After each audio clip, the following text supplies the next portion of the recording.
Better? Yes, finally, we have a microphone. Apparently OBS didn't pick up my default device correctly. How about that?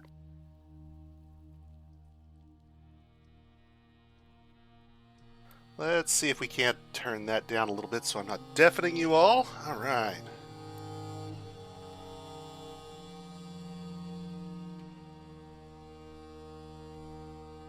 Ladies, gentlemen, and bearded children of all ages, welcome back for another year. 10 years we've been doing this. 10 years we've been striking the earth for charity, and here we are once again for another 34 days of Dwarf. Day 1. It begins. Like to give a shout out to those folks who've come back to see me again. Appreciate it. Valdemar, Bishop, I see you out there.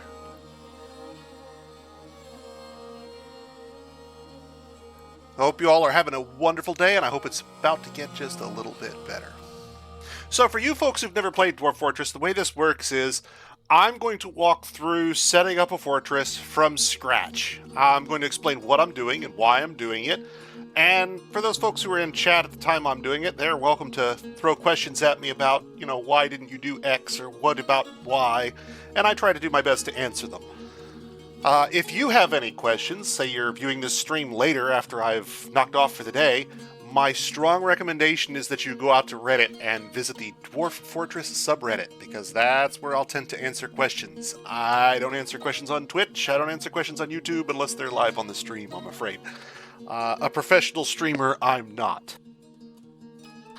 So, before we begin, one last set of ground rules. Hey, if you're looking to donate, do it to the charity, not to me. I'm not a professional streamer. I'm not doing this to raise money for myself. I'm not trying to build an audience. I'm not trying to monetize. What I am trying to do is raise money for a bunch of kids. And that's what this is all about.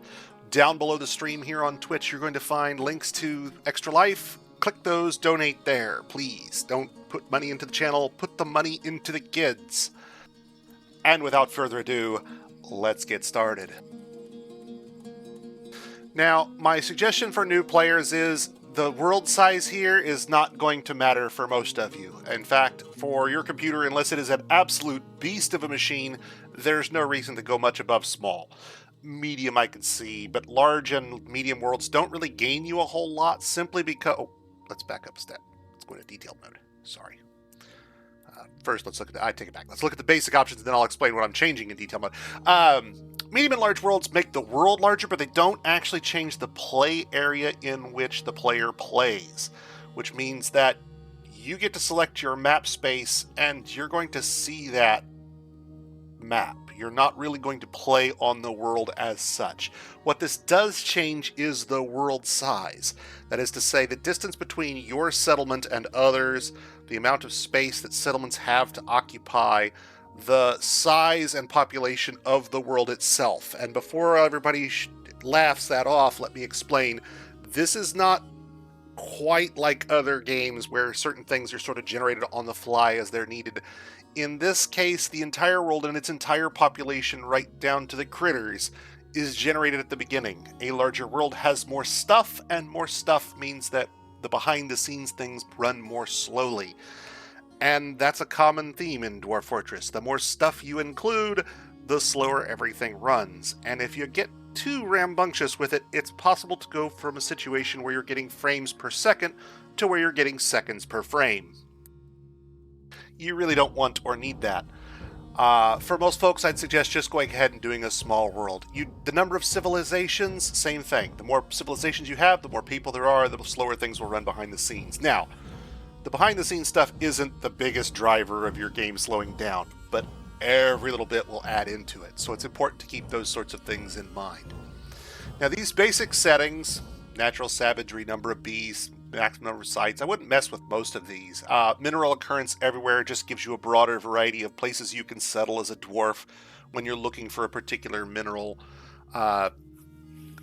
combination, say copper and tin, so that you can make bronze.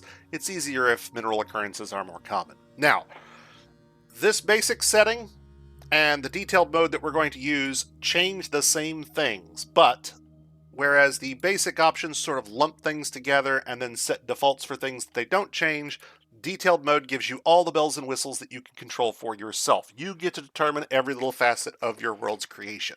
We are going to do this simply because this will allow me to walk through what WorldGen is doing for you behind the scenes and allow you to see what I'm changing to get the world that I create. So let's start with using a seed because I want to be able to recreate this world later, or you can recreate the same world that I'm getting so that we're not totally randomized. And for seed text, we're going to call this day 1. Oop. Day 1. Gotta hit it. Oh, let's do it caps so nobody misses it here. Day 1. Not 2. That's tomorrow. Day 1. And we'll use a history seed, and we'll call that seed 1. And we'll use a name seed, and we'll call that seed 1. And all these history seeds and name seeds, these are events that will take place during the pre-Fortress history generation period. Name seed means that your guys are named the same things mine are. If you have the same history, same history seed but different name seed, you're going to get different names for the same stuff. Creature seed, this is things like your randomized beasts. We're just going to go ahead and use that. Custom world name, I'm not too worried about that. Embark points, I'm not messing with this. However, if you're a new player, you're just starting out, you really want to mess with everything, you're just kind of batting at the game, which doesn't really have much of a tutorial itself, my suggestion for your first game out would be to change this all the way up to 10,000 and just take whatever you want with you for Embark. You want to learn how to work metals? Bring a bunch of ore with you, bring a bunch of coal with you, bring a bunch of materials to build workshops and a wall and the whole 9 yards, and just build a little fortress and put your guys inside it and mess with building things out of metal. Learn how that works. Learn how farming works. Bring a bunch of seeds the next time. Having that large number of Embark points will allow you to experiment to your heart's content. However, we're going to leave that at the default because I'm going to be using the default allowance when we start. End year, you can run this up. The longer a world runs, the more stuff that will be the more stuff that will be in the world. The more history that it will create, and history in Dwarf Fortress is a thing.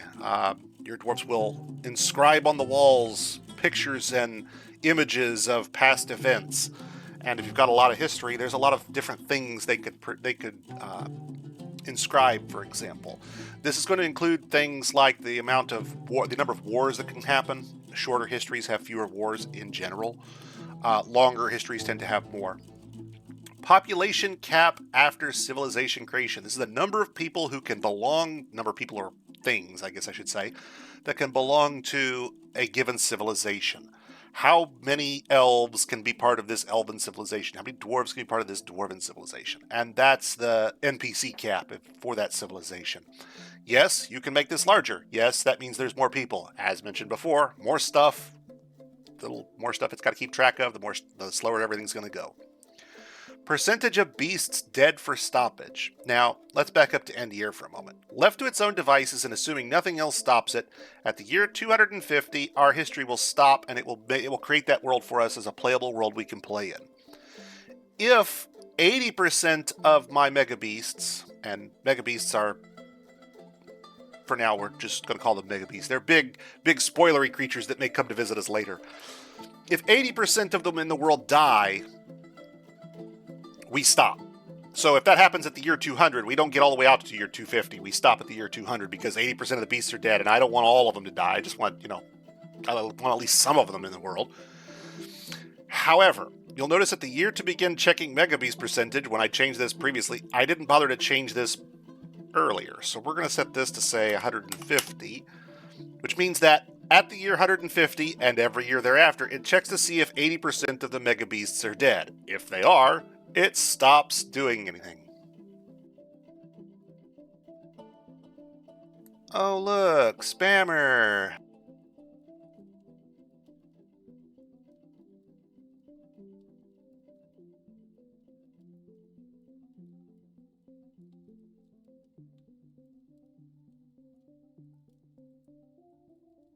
And yes, ladies and gentlemen, I don't play around. Please don't make me babysit you. I don't like babysitting chat.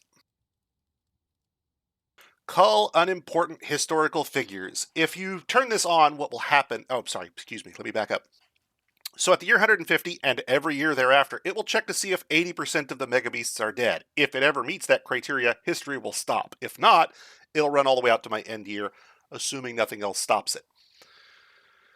Cull unimportant historical figures. This removes people who didn't kill anybody, didn't, have kids and form a dynasty, etc., etc. It just kind of deletes their names out, and realistically, it doesn't do a whole lot for you other than make your history really incomprehensible, in my opinion.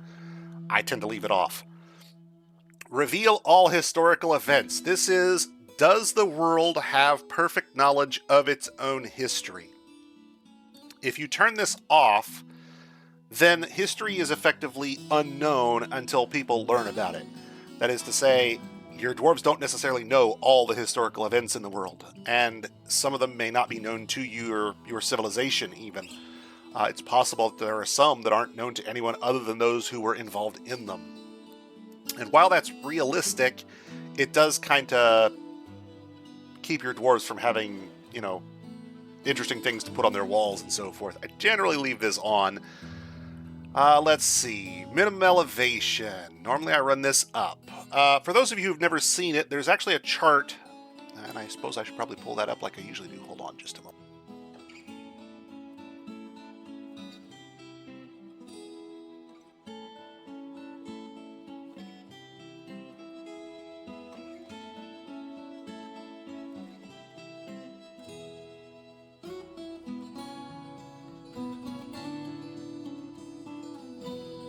Okay, now.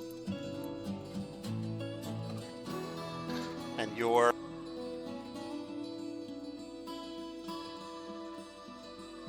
There we go, this is the chart. I love this chart.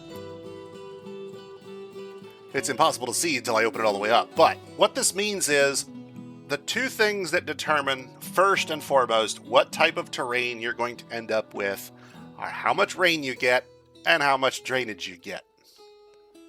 But, in addition to that, certain other things come into play. Elevations range from 1, which is the bottom of the ocean, to 400, which is the tallest of the tallest mountains. Olympus Mons kind of stuff. Generally, I turn the minimum elevation up. I'm not too worried about having oceans. Dwarves don't live in the ocean. It's kind of hard to settle a fortress there. I don't care if oceans end up omitted and we end up somewhere in the middle of Middle Earth, as it were. That's okay. Maximum elevation. Probably shouldn't turn this down, and if you do, don't turn it down much.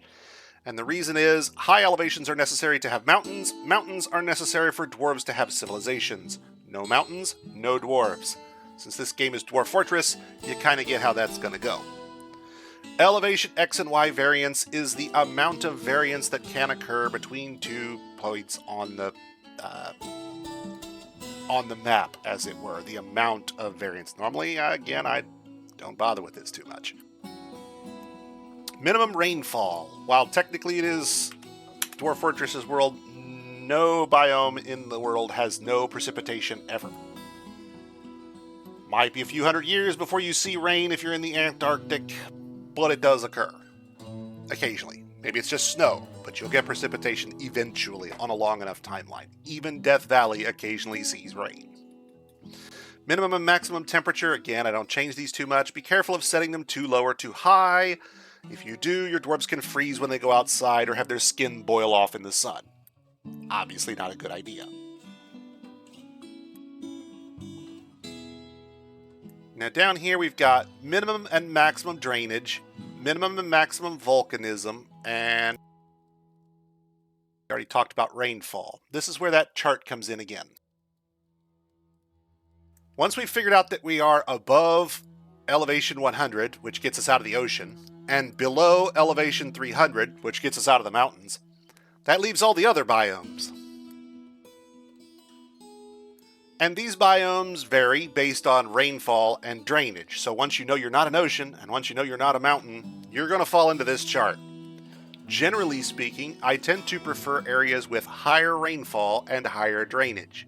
Swamps, broadleaf forest, conifer forest, occasionally shrublands. And the reason is primarily lots and lots of trees to cut down for wood products. Marshes tend to have them as well, so this upper right quadrant here and the right-hand side of this with the high rainfall tends to be higher in terms of vegetation availability. That's going to affect things like wild plants that you can pick and eat, trees that you can cut down for lumber, and so forth. On the far left edge, you're going to get things like deserts and wastelands that don't have a lot of trees, don't have a lot of vegetation. If you want to live in the middle of nowhere, if you want to pretend that you are Astrogoth Ironhand and you are the Chaos Dwarves struggling to survive in a rocky, barren wasteland, the left side of this is for you. And that will affect how you set those minimums and maximums, generally speaking. We'll come down a little further. We get minimum and maximum volcanism. Now this one needs a special mention. You can change this, but I don't recommend doing so. Volcanism affects the type of rocks in your world. And I know that sounds bizarre because who cares about the type of rocks, right? But it matters in Dwarf Fortress because sedimentary layers, which are formed at low volcanism, 0, are those where flux stones like limestone and calcite can be found. And since you need flux stone in order to make steel, if there are not areas with flux stone on your world, there is no way to make steel. It isn't possible to make it out of bones yet, or something similar. So generally speaking, I don't touch the minimums and maximums or the variances for those. Savagery. Savagery determines how wild your area is. High savagery areas, you tend to get giant animals and animal men. Low savagery, you tend to get fairly benign animals, standard birds and squirrels kinds of stuff. It's important to note that all races that you are going to care about, for the most part, that is to say dwarves, elves, humans, require a low savagery environment to exist in order to exist. That is to say, you can't have a high savagery world with no low savagery spots and still have a playable race. Now we come down to the mesh sizes. Mesh sizes are how big a sub-area of the map will be, and the weighted ranges below them are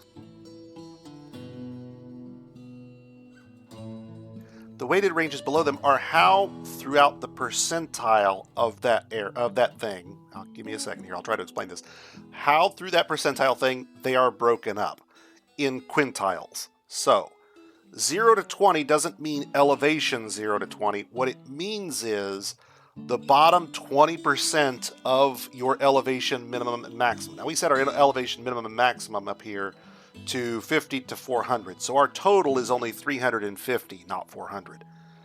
So the bottom quintile is 20% of 350, and that's what falls into the lowest bracket of our weighted range. Generally speaking, I'm going to set these mesh sizes to the 2x2 size, which makes them nice and small.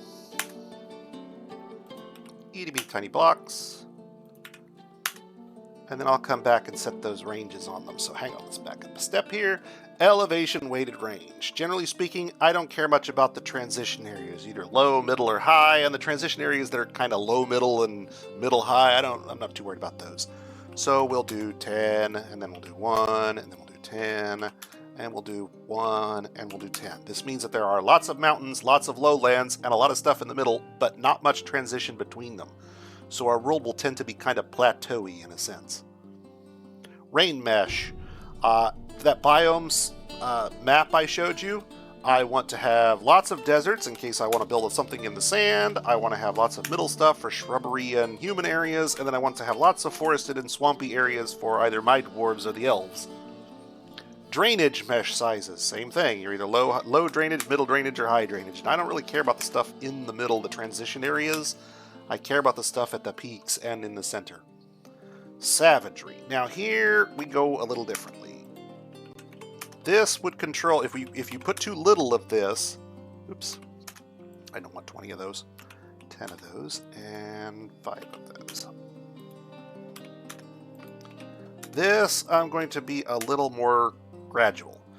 Lots of top, lots of bottom, lots of middle, a little more of the transition areas allowed. Now these are weighted ranges, meaning that on average, I will see 10 of the high end for every one of these, and so forth. This would be 5 to 2, so it's a little more close. This should give us a more broad spread while still emphasizing those peaks. Temperature, again, I don't normally mess with it. The world does a good job generating temperature, and the peaks, high, middle, and low of temperature don't really have a great effect on anything, so I tend to leave that alone. This would be low volcanism and high volcanism and stuff right in the middle for metamorphic stuff. Poles, I like both. Oh, hang on a minute here. What is the...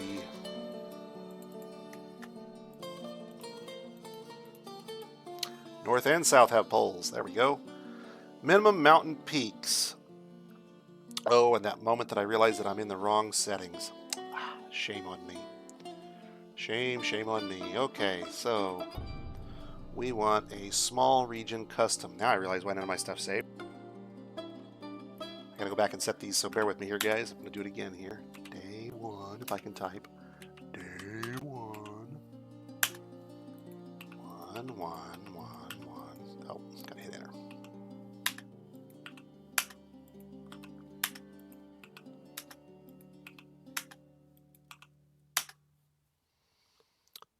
Just give me a second to run through these, make sure I didn't. Oh, 100. So I did change it on this one. Begin checking at year 100. Call no. Reveal yes. Minimum elevation 30. 50 is fine. Let's see. Left the variances alone. Drainage minimum, drainage maximums, all good. Savagery. I turned this up a little bit, but don't go above 15 or 16, or you will cut out the low end of the savagery, and you may start to have problems with having the appropriate dwarven areas. Lots of middle elevation area on this one. Let's do ring mesh sizes. And we're going to go high, middle, low. We'll do this 2x2 here. Same thing. Temperature we don't care about. Volcanism we're going to turn on too. We're going to go low volcanism, high volcanism, middle volcanism, and north and south. No minimum mountain peaks, no edges, oceans. Mountain peaks, these are pretty much just landmarks. They don't have any special effect. If you set this too high, it can make your world reject because you don't have enough mountain peaks. And since they're just landmarks, they don't serve a lot of purpose for us. Partial edge and complete edge oceans. If you imagine your ocean or your map as a big square, a partial edge ocean is an ocean that takes up most or part, but not all, of a given side. North side, west side, east side, south side, etc. Complete edge oceans are oceans which run the complete side. So a western edge complete ocean would run from the northern end of the world all the way to the southern end of the world, and it would take up the entire west edge of your world. If you want an island, you need 4 complete edge oceans. If you want a peninsula, you need at least 1 complete edge ocean, and then a couple additional ones on top of that that are either partial or complete, depending on how you want your peninsula to look. Lord Beddock, welcome aboard, boss. Welcome aboard. Minimum volcano number, we're going to leave it 5. We should be okay there. Mineral scarcity, I've got minerals turned pretty much all the way up. Let's see here. It's been a while since I've tinkered with this. Number of werebeast curse types. Yeah, we'll leave it on for now. If it's still a problem, we may have to turn this off. Welcome aboard, guys. Welcome aboard. Glad to have you. Volcon. Getting through the World Gen, how World Gen works explanation here, folks. If you've got questions as I go along, feel free to ask. But I'm kind of walking through how World Gen works in general. Now, these minimum initial and way down here at the bottom, these final counts, generally speaking, I don't mess with those. We're not going to worry about having a given amount of a given terrain in our world. Whatever we get, we'll get. As long as it can generate the necessary races, we're fine. Erosion cycles work just like you'd imagine. You got big, tall mountains. This is how many times Dwarf Fortress attempts to erode them. And believe it or not, it tries to do a reasonable job of erosion. If you have no erosion cycles, you're going to get very sharp-edged plateau-like features. If you have lots of erosion, you're going to get lots and lots of very gradual hills.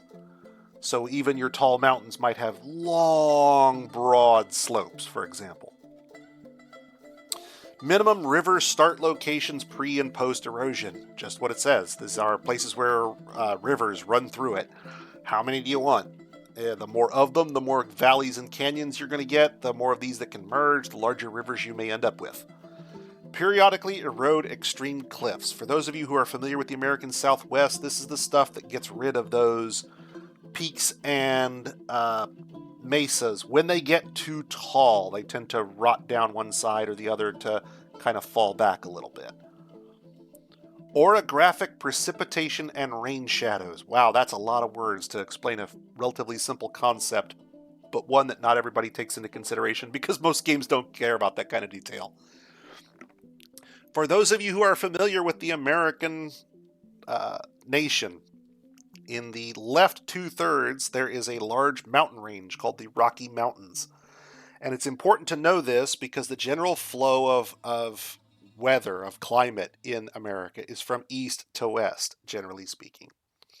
And so the eastern edge of the Rockies is a plain where it's relatively benign. But on the far side of the mountains, right on the edge, you get some really nasty dry area. Death Valley, that kind of thing.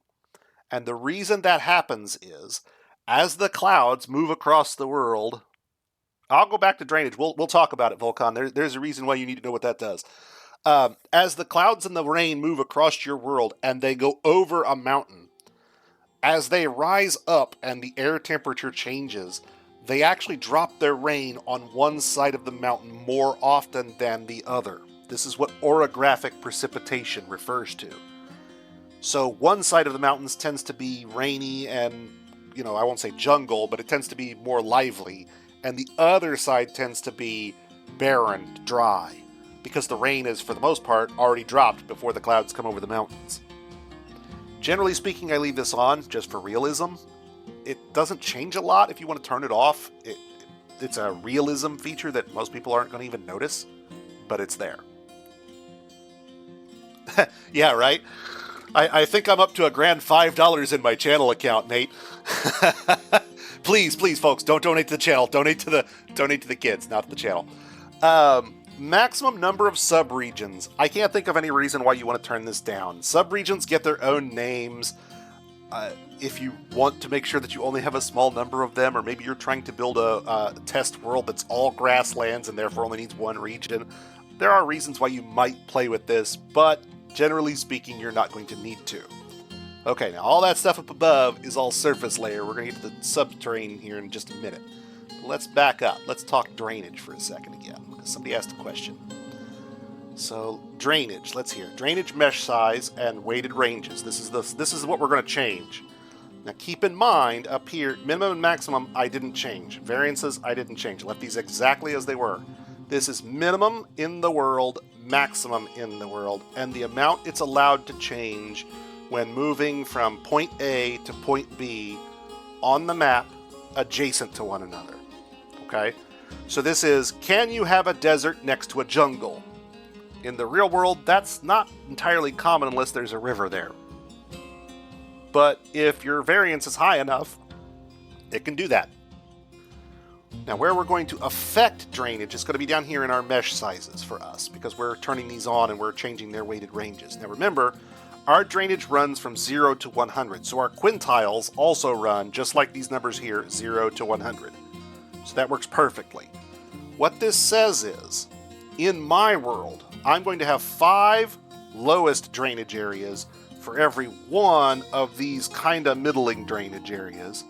Then we're going to have another 5, and this is again on average, 5 of the middle drainage areas, and a reduction in the 60 to 80 range, and another 5 in here. So you'll get this sort of high-low area, low, middle, higher, low here, high here. It's like a W wave almost. Now, why that matters?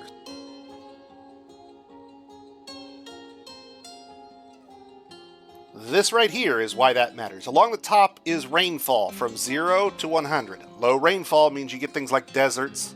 High rainfall means you get things like swamps and forests. Drainage is the other impact of that. That is to say, the difference between a swamp and a forest is not how much water you have, it's how much it can shed. With low drainage, you're going to get a swamp. With high drainage, you're going to get a broadleaf forest. So, for our world, you're going to have a real high peak here in Sand Desert. Then it's going to drop off as you go through the grassland and savanna area here, because this is the 21 to 40 range is the savannas and the low end of the marsh area. 40 to 60 covers most of the marshland, shrubland, and shrubland hilly areas. Then my area drops off from 60 to 80, so we lose conifer forests. We have some, but... Oh, dude, I didn't realize you were down there. Man, if you're being affected by Helene, are you alright, man? Everything okay where you're at?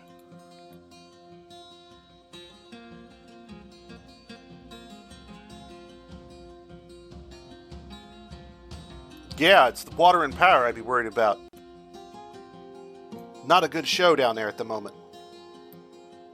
I'm much further north, so I don't have to... we got rain, that was the worst we got. And, you know, high winds, but nothing like down south. Nothing. Barring a tornado rips through here, I'm not going to have that kind of problem.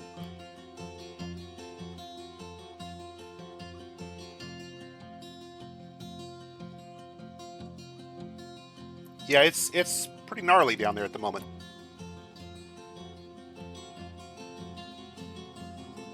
Okay, so back to our chart here for a second.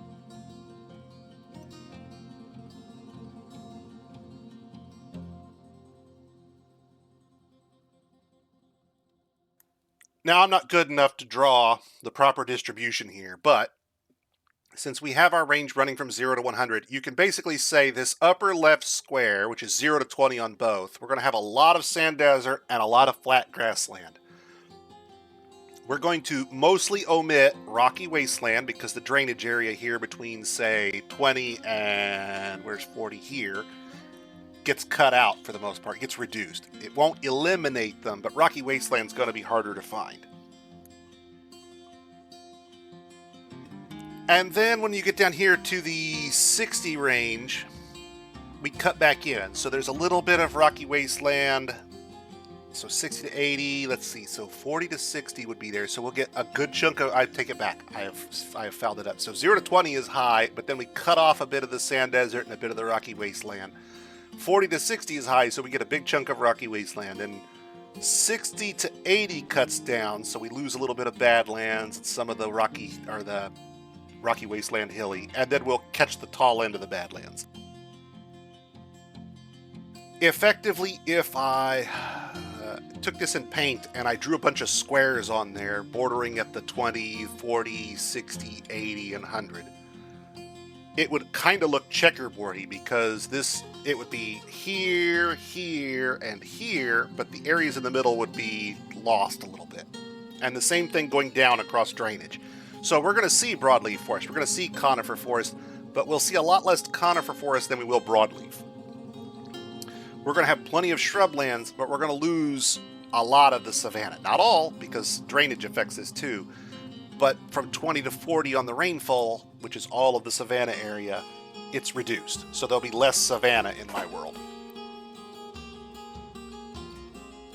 And those two things together are going to impact your biome distribution. Drainage and rainfall, side by side. Savagery. Low savagery, so people have someplace to live. Plenty of the middle savagery, so I have someplace to set up if I want average savagery. Plenty of high-end savagery if I want to settle somewhere that's really savage.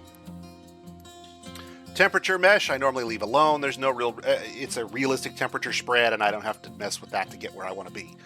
If you want to have really extensive glaciers, for example, then you're going to want to have a larger lower-end range. If you want to have really extensive hot deserts, you're going to want to have a higher high-end range, and so on. But generally speaking, I'm not too worried about that part. Volcanism. Low volcanism for fluxstone, high volcanism for volcanoes and magma, middle volcanism just so I have some metamorphic areas in the middle. And again, those transition areas are kind of short. So big stretches at the low, little tiny transition area, big stretch in the middle, little tiny transition area, big stretch at the top. That's how we're going to work.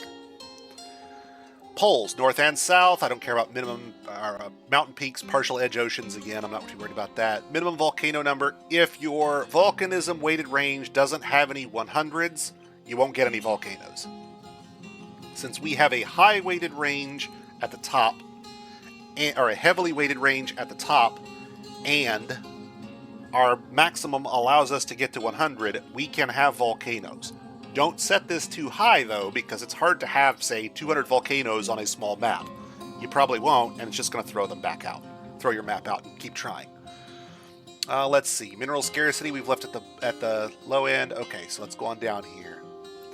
I don't believe it's changed at the moment, but all these necromancer experiments, summons, ghouls, lieutenants, etc., I turn these off. Unfortunately, at the moment, there's not a good way to kick them out of your fortress, or even know that they're there until they wander in and start eating people, basically. It's got a problem there. We'll come back to that balance later in a later version. All of these desired good square count, desired evil square count, these are for the other half, the last piece of your surrounding.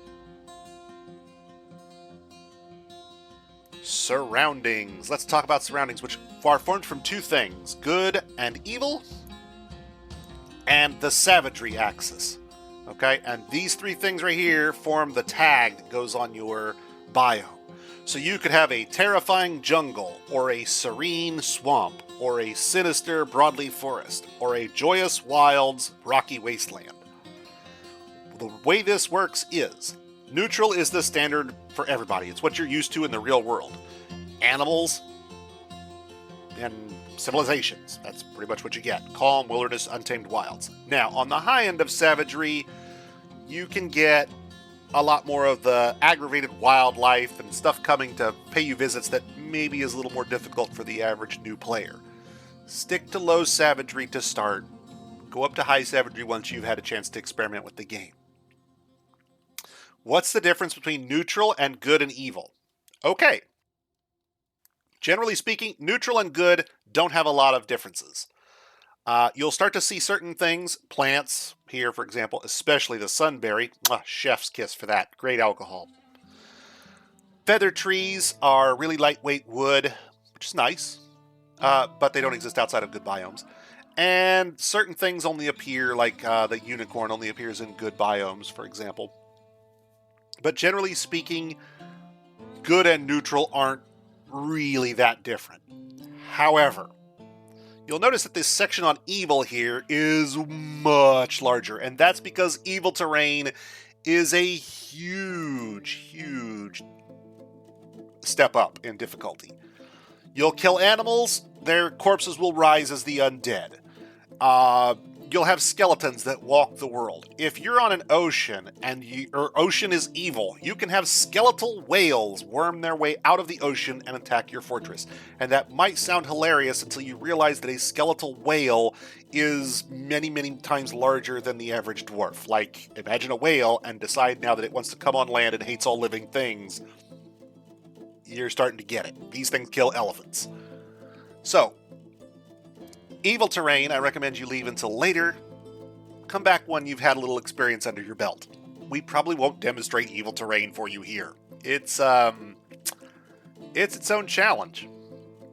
Savage terrain. Now, this is basically can be combined with good. So if you have a high savage, high good area, you'll get whip vines and feather trees and sunberries because it's good and savage.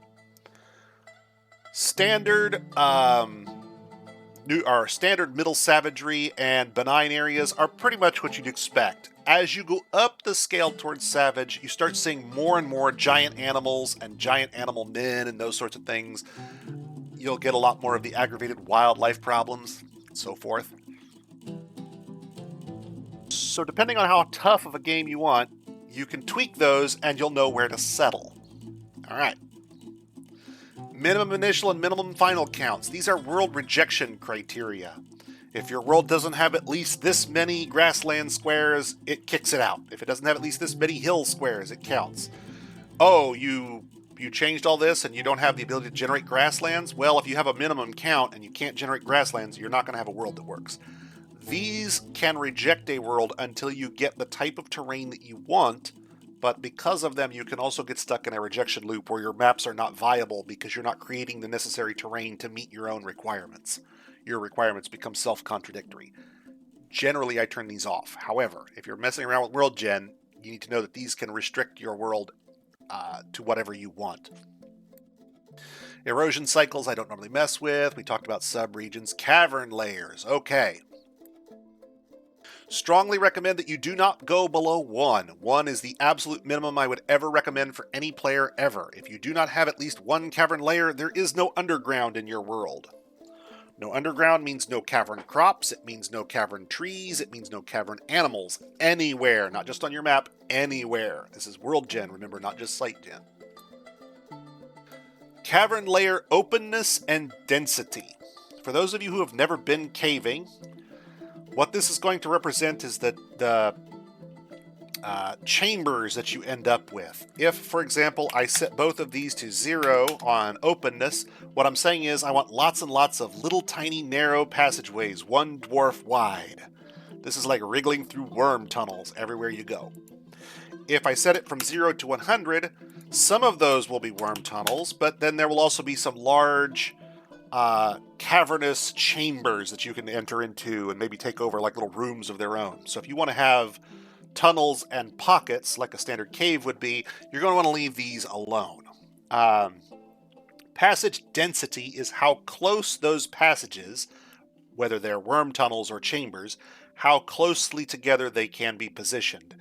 With a high density and a high openness, you're going to get very large open chamber rooms that can cover your entire map, for example. It's basically like having a surface layer underground. Cavern layer water minimum and maximums. Cavern layers can have water in them. If they don't, you'll get a dry cave. Dry caves are useless for farming. Generally speaking, in the real world, there aren't that many caves that are completely dry. Most caves are carved out by water. Now, once they've been carved out, sometimes the water recedes and you end up with a dry cave. For gameplay purposes, I normally set this to 1, guaranteeing that at least all of my caverns will have at least some water and therefore are always viable for farming. It is possible, although unlikely, that you could roll triple zeros on this and have 3 dry caves with no water and no way to farm on your map underground. Let me rephrase that. No way to farm in cavern soil on your map without doing some tricky stuff. Trickier stuff, I guess I should say. Magma layer. Leave this on. You want magma. If you're turning this off, I have to assume you know why you're turning it off. Otherwise, I wouldn't ever turn it off. Bottom layer. How do I put this? The bottom layer isn't something that the average player is going to worry about in their early game, and there's no real good reason to turn it off unless you know what you're doing and why. The bottom of the world is kind of Balroggy down there, and you may not ever get to it, in which case this won't have any impact on your game. If, however, you turn it off, you can't take advantage of it later, so I'm not sure why you ever would. And now we come to an important one, Z-layers. Z-layers need a bit of explanation, just a bit. Picture a stack of pancakes. Every pancake is a Z-layer. Your dwarves come in at the top on above Z level 1. Okay, layer 1, layer 2, layer 3, I'll get these in a minute, but each pancake is then its own Z level. As you go down through the world, you're transitioning through those different Z levels. What you are saying is, what is the minimum number of floors that will occur between certain features of your world? So, Z levels above ground is exactly what it sounds like. If you're standing on the surface and you're looking up, this is the number of Z levels that you have to build in, including that surface layer. That is to say, 1 gets you just the surface layer, but you can't build a tower because your sky is too low. If you set this to 15, you can build a fairly sizable tower, but there is a limit. If you set this to 100, you can have birds flying way up on your map, way above where your bows could possibly reach them, and while that's realistic, it's not very useful for gameplay. Generally speaking, I would leave this around 15. I wouldn't go much above 19 in any case because that's the maximum distance your dwarves can shoot and assumes that you'll be right underneath the thing that you're shooting when you shoot at it. If you go 20 or above, you can start to have creatures and critters that are up above the world so far that they don't interact with it, but the game still has to keep track of them. And so the more space that's up there, the more the game is keeping track of, but the less benefit you're generally getting from it, with one exception. If you want to build a fuck-off great tower that's just, 40 stories tall and have your dwarves live in it, you got to make sure you have enough above-ground area to do that in. Generally speaking, I'm not building an above-ground tower that tall. 15 is plenty. Layer 1, Layer 2, and Layer 3 are the cavern layers. Oh, let's back up a step. We talked about having less than 3. I normally leave it at 3, but if you want to turn it down, you can. What that does is it combines the lowest levels up into the next level up. So if you have 2 levels, you'll get level 1, 2, and level 3. If you have 1 level, you get level 1, 2, 3. If you have none, you don't get any caves at all. And if you have 3, you get each layer in its own separate cave. Now, the reason that matters is, generally speaking, the deeper the cave, the more dangerous it is, the more fearsome the critters that will appear, and so forth. Now, that's not... You can't just say, oh, well, you'll never see that critter in Cavern Layer 1 or whatever. That's not necessarily true. And your caves can be connected, so stuff in level 3 could conceivably wander up to level 1. But if you spread these out, certain plants and animals that only generally appear in one cave layer aren't in the other one unless there's a connection. Z levels above Layer 1. This is the area including the soil layer, generally any sedimentary rock you have, and it is the area where your aquifers will generally be found if you have one. My suggestion is, if you're looking for more space in your fortress, turn this up. 20 levels is a lot of space to build a very vertical fortress before you hit the first cave. That's plenty. You shouldn't probably need more than that unless you want to build your entire fortress there. And keep in mind, these are minimum numbers. You could have 80 levels between the ground and the first cave. It's possible.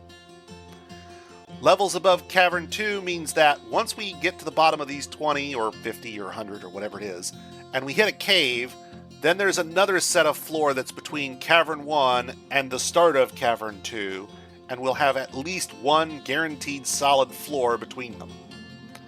Likewise, cavern levels above the third cavern, and then cavern levels above the Magma Sea at the bottom. If you're going to tweak any of these, generally speaking, I would tweak the top one, because you want more space near the surface where your dwarves are living, or the bottom one, because you want more space down near the magma for, say, forges or whatever. But I probably wouldn't mess with most of these ones in the middle. However, if you've got something in mind and it requires a certain space above or below a certain cavern level, keep these in mind. Z levels above Layer 5. These are layers of semi-molten rock that appear at the bottom. There is no reason to change this value. You could, but there is no reason to change it. None. All that this is going to affect is how much semi-molten rock there is, and frankly, nothing lives or moves or mines in semi-molten rock, so it's of no value to you to turn this up. Z levels at the bottom. I'm going to be a tiny bit spoilerish here, but for those of you who've seen Lord of the Rings, you know what's waiting for you at the bottom of the caverns. And this is the level where they live. You can turn this up, but that basically gives you more levels for them to roam around in, and unless you're going to go all the way to the bottom of the world and build a tower there, you probably don't need more than one level. Now, if you're wanting to occupy, colonize, and build a tower in the middle of hell, turn this up, because you don't have enough space in here to build a tower by default. If you want a tower, you're going to have room for it. Minimum and maximum natural cave sizes. Remember earlier we were talking about the levels above Cavern 1, above Cavern 2, above Cavern 3? This is how big, in floors, top to bottom, these caves will be. If you go below 5, you may start to have problems with mushroom trees not getting their full size or full growth. That's kind of a problem. Normally wouldn't do it. If you turn this all the way up, you can have giant caves. From top to bottom, caves that just wind and wind and wind and wind.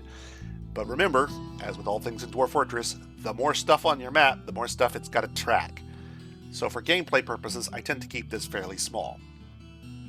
Number of mountain caves and non-mountain caves. These are not map features. These are caves in the world that can be settled by things like kobolds or beasts. Make caves visible. This is a gameplay feature. If you want to know whether there's a Mega Beast cave nearby, you're going to need to be able to see caves. It's a little spoilerish. I think the default is no, but I turn it on because I'd like to know if I'm settling right next door to a dragon. That's the kind of thing you probably should know before you stop your wagon and say, yeah, this is a good place to set up.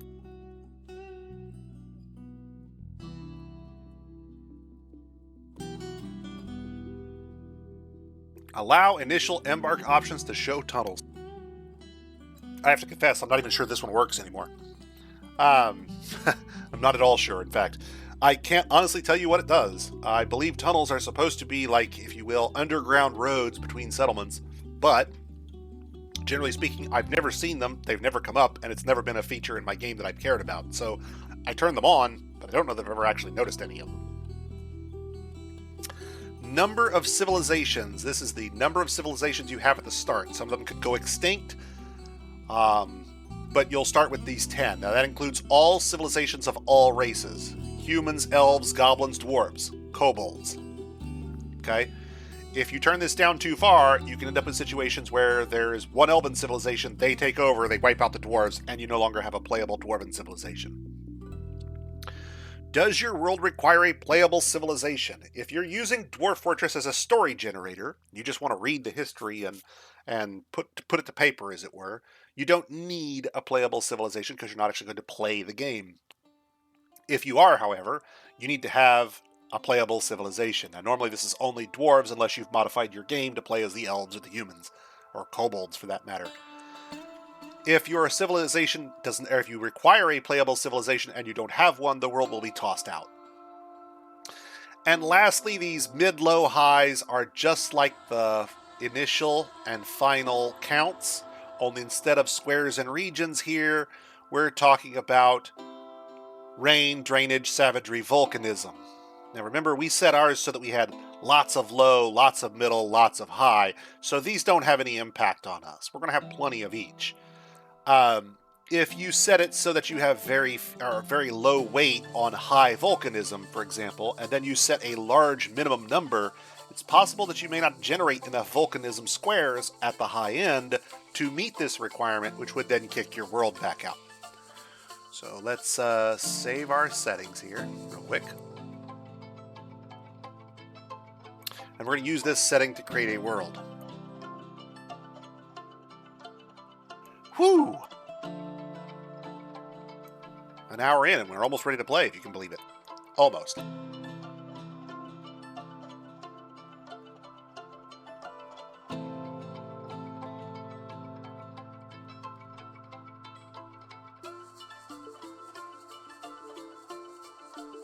Notice we have some nice tundra down here at the bottom, a little bit up here at the top as well. And I'm going to pause it here. You'll notice that in the 86 years we have run our history for, and it's only been 86 years, there have already been 15,660 events. That is, large events like Bronze Colossus getting killed, humans getting, major promotions to royalty and that kind of thing. There are 3,073 people and mega beasts and kobolds and other things in the world already at the year 86. Now, as it goes along, it's going to talk about different things that occur. Eventually, you're going to start to see books being written, we hope. Foundation of various settlements. And if you look on the right, if you're watching the map, you'll actually see the settlements forming and growing. May have to go a longer history here if we don't get... Yeah, we'll go back and scrap that world and we'll recreate it. Now remember, we're keeping our seed, so we're going to get the same world again, but I'm going to run the history a little longer. I didn't see any books being written. And I generally like to see at least some. That means that there's some literary works to import. My dwarves aren't the only literate culture in the world.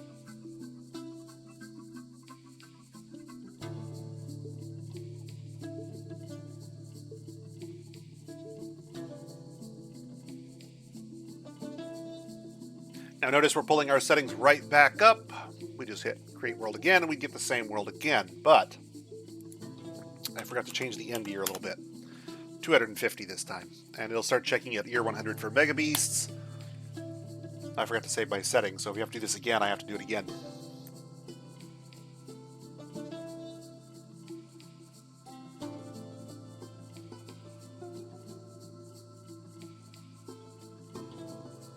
Should be until 5 o'clock, 4 hours a day, generally speaking. Except for the big one. The big one on, I think it's the 2nd of November. I'd have to double check, but I think it's the 2nd of November. Is the Big Extra Life Game Day. We do a 24-hour live stream that day, from 8 in the morning till 8 in the morning the next day.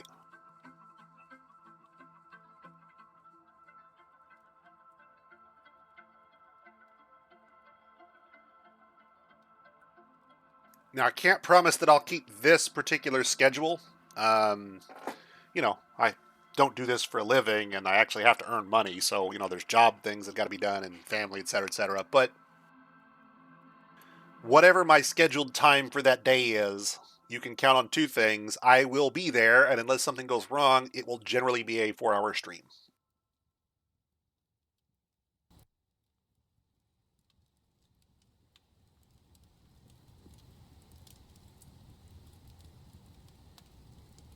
Notice these purplish colored ones here. These are books being created. So this is the Goblin Song Fever Spider in the settlement Creature Doomed, creating a book called Seduce Lands, Natural or Supernatural. That's fantastic. It means we got some nice literary works going on in our world, and our dwarves are not the only literate civilization out there.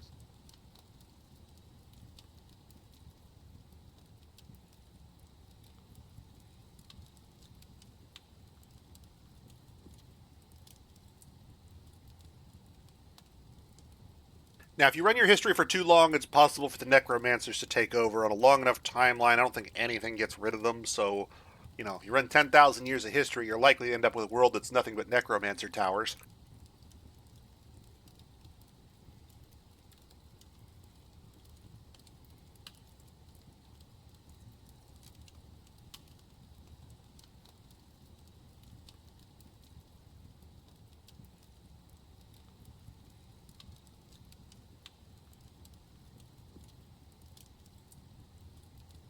And we're coming up on our 250th year. That's a really solid amount of history. Please note that in the year 240, 250 here, we're going to have roughly 180,000 events, major events that took place in our world, that took place before we ever start playing. So we're going to save our world here.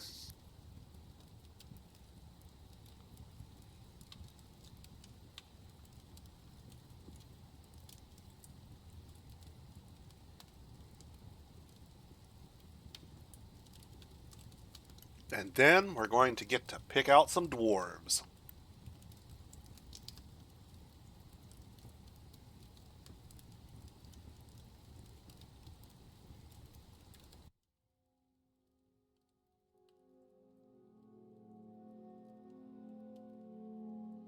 Two weeks of time passes while we get our stuff together.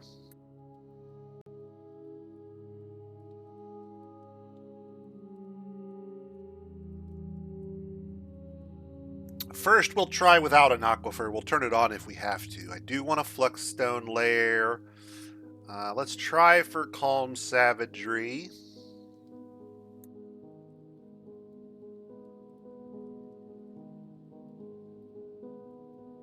We'll leave that off for now. Let's try to do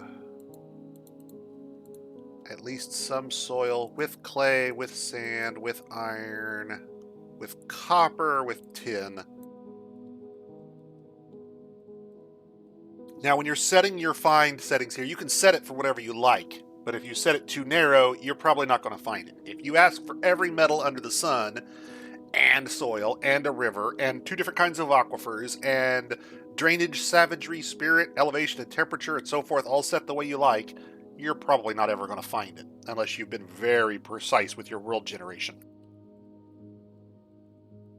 But let's see what we can find with what we've got here, and then we'll ease up if we don't find what we're looking for. But those green dots there tell me we're going to find at least something like what we want.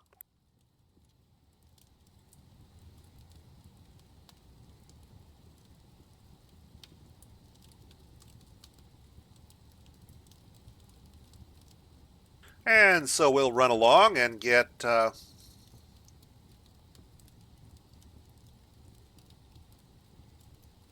deep soil gives you lots of area for farming. Vertically, mind you. Vertically, not horizontally. You're going to see when I build my fortress, I tend to build it like a skyscraper, not like a... I don't know, what the hell's the opposite of that? Not like a giant wide open plain. You're going to see lots of single small sections on every floor rather than one big floor with everything on it. Don't have my game set on Twitch. Well, that's a shame. We got to fix that. Hang on.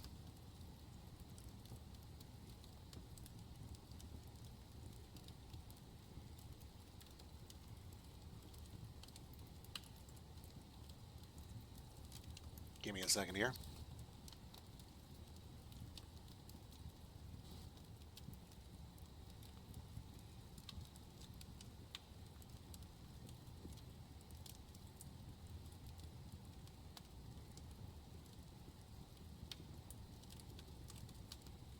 Hum, hum, hum, hum, hum.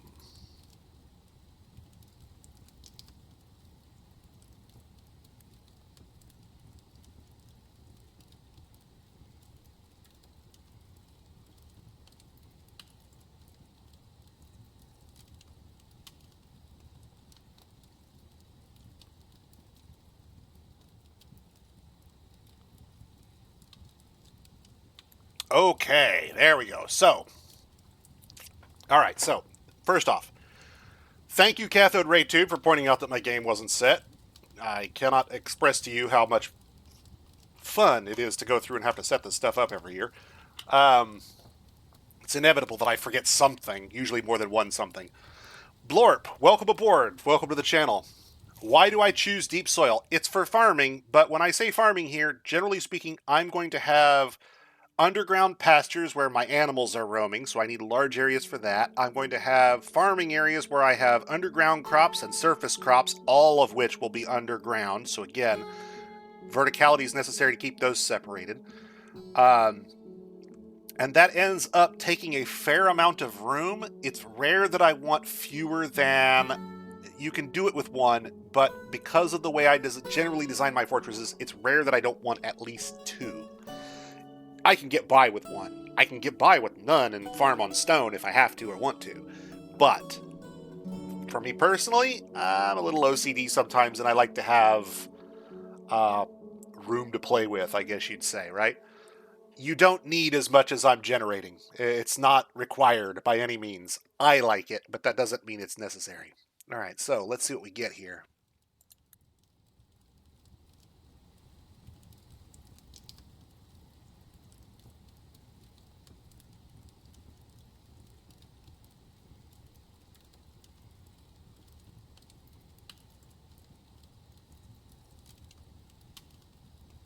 Well, let's see. We could be in a swamp with some sand and some clay. And it looks like we avoided the aquifer, which is nice. It's got all our minerals. Though tin will be a little uncommon because it's down there only in that little bit. But that would work. Okay, so we've got at least one that would be viable. Now, it's worth noting that it looks like there's a... Yep, there's a cave to the west of us here, so we would have a nearby neighbor. In addition to these, in addition to this human castle up to the north, we'd have a cave fairly near us, which could have, well, who knows. Let's see what else we got here. Here's one also right next to a cave, right next to some goblins. If you really wanted to start off and have, you know, wars and raiding right out of the gate, this tropical, moist, broadleaf forest would have hostile goblins directly next door. This is like, how do I put this? This is like pulling your wagon up to your new house and then immediately running inside, opening up the windows that look over your neighbors, and pointing shotguns at them because they're already pointing shotguns at you. Let's see. Humans and goblins, but no elves down there. Do we even get elves on this map? Oh, yeah, we do, but only out east, it looks like. Okay, so let's go over that way. Oops. Go over that way a bit. There's one over here on the east. I want to see if we can get all the all the peoples, as it were. Oop. I always hit left click to try and drag this. I'm so used to other stuff.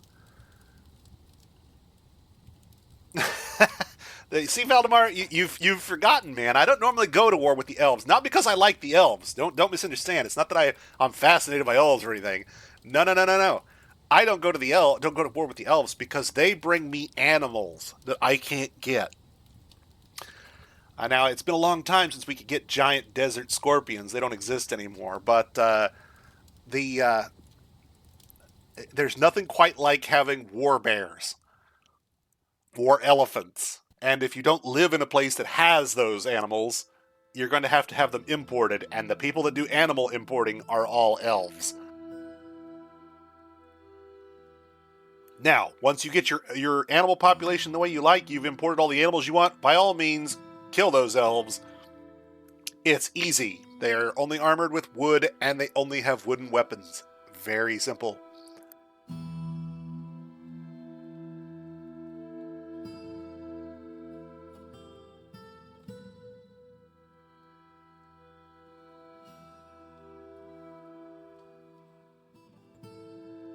So if we do this right, we could get a little bit of clay and sand and be on the mountains if you wanted. We could do some desert adjacent to... So here's an example of desert next to a shrubland. Yeah, see, no modded races in my world, unfortunately. This is all vanilla here. Let's see what we got down here. Is this Badlands? Yep, Badlands. What do we got over here? A dwarven hillocks directly next to where we would spawn, with a fortress to our east, and another monastery down there, and a human castle over yonder. So humans and humans very nearby if we plant there. A dark goblin pit directly next to us. That'll be fun. And looks like way up north here as well, we get some options. If you wanted to do a tundra fort, we could do that. Tundra right next to one of our very few savannas, it looks like. Okay. Looks like pretty much everywhere I go, if it's not this one, we're going to have like goblins on top of us before we get started, pretty much.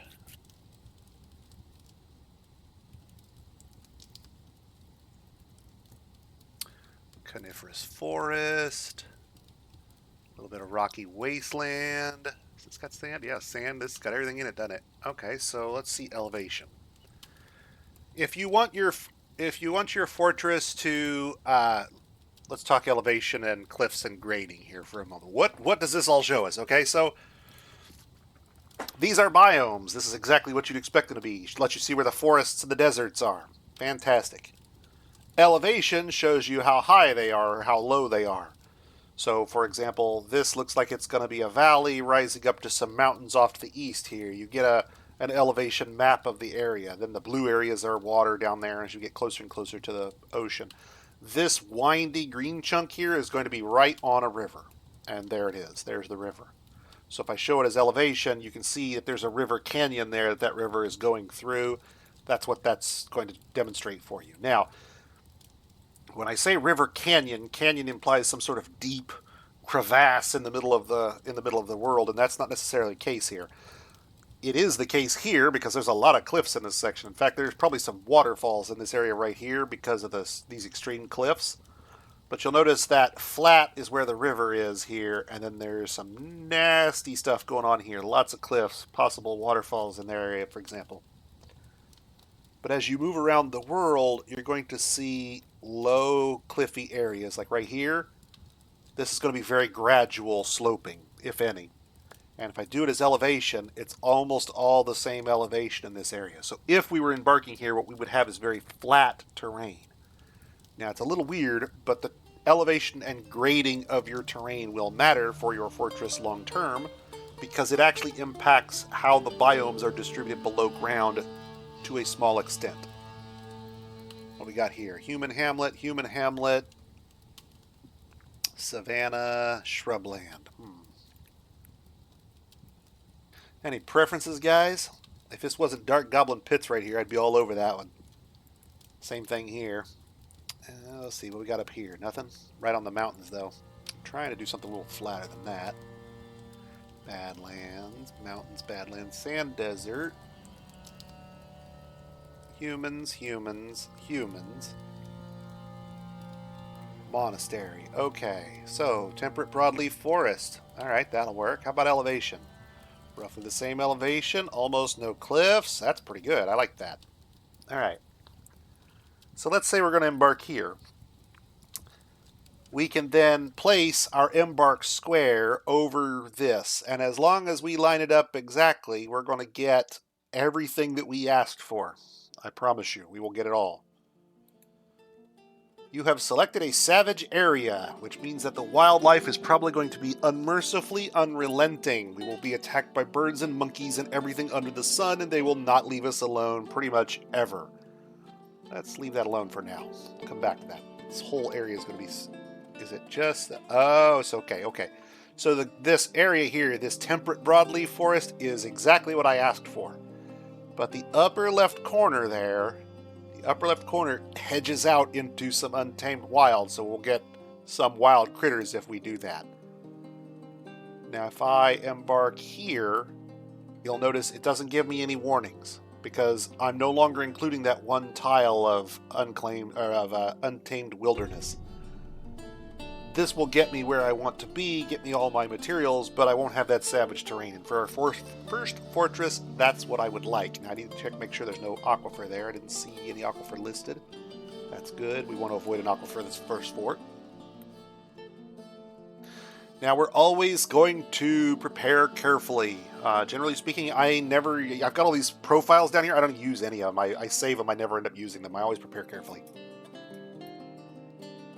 Prepare carefully allows you to configure your starting 7 dwarves and their skills and the stuff you bring with you. In fact, items and all this, we're going to remove all of this stuff. I'm going to literally remove everything, and I wish there was a way to remove them. I wish...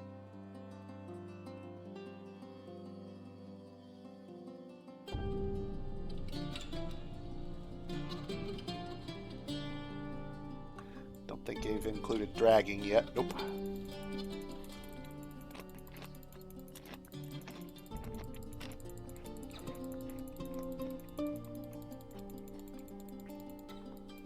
Bear with me while I remove all of these items. We'll be putting a bunch of stuff back, but I don't want to start with anything in my list. I want to start with the full collection of embark points.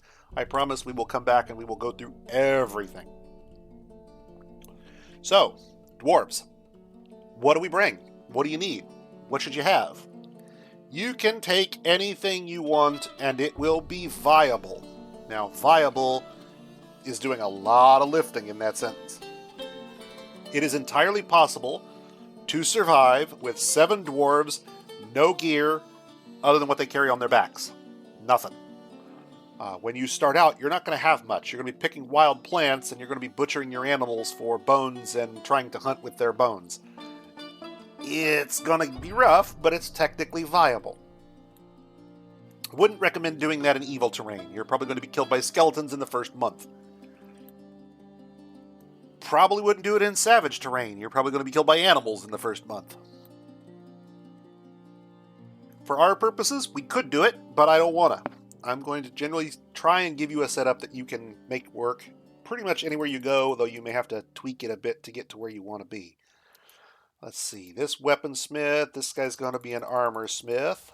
So now we have somebody who can make our weapons, somebody who can make our armor, somebody who can make our beds. And unless you're modifying your game, you're going to need at least one guy who can make beds. Now, you don't have to have be a high skill guy.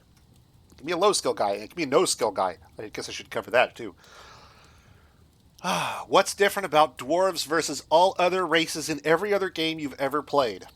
All dwarves can do all tasks to a minimum level of competent.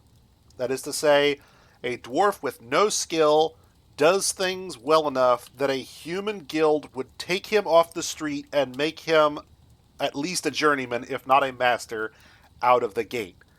Now, well, what does that mean? Why have all this extra skill? Because dwarves have different standards than the humans do. The humans would be happy with that that normal quality item. Dwarves expect better. By having a higher skilled dwarf, you are more likely to get higher quality output from them in terms of what they produce when the quality of an item matters. Certain things don't get quality. Carpentry items like beds do, furniture does, weapons do, armor does. So, for some things, having a dwarf with those skills to start means that you're not lacking those skills when you need to start making those items. Let's see. We're going to want...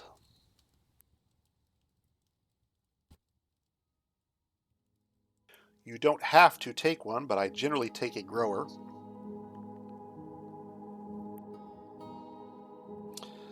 I like to take a glass maker, although we're probably not making glass right out of the gate.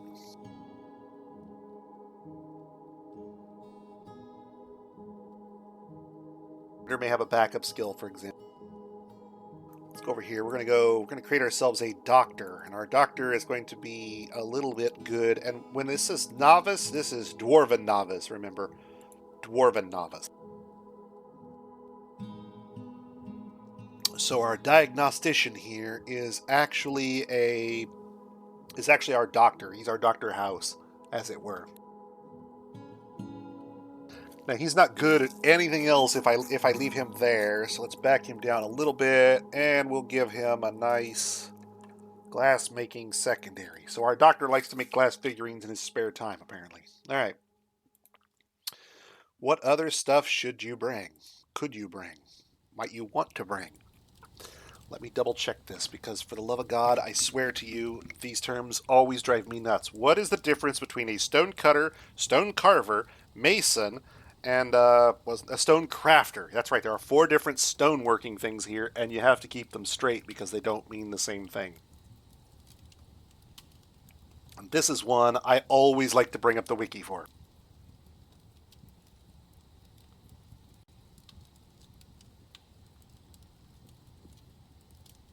Because I swear to you, this changed 2 years ago, and for the life of me, I still have not managed to put it through my head which ones are which. Stone carvers will make our furniture early on.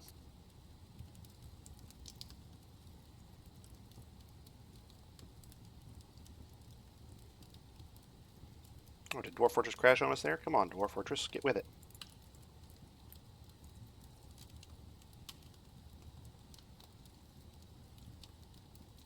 Stone carvers will make our furniture for us.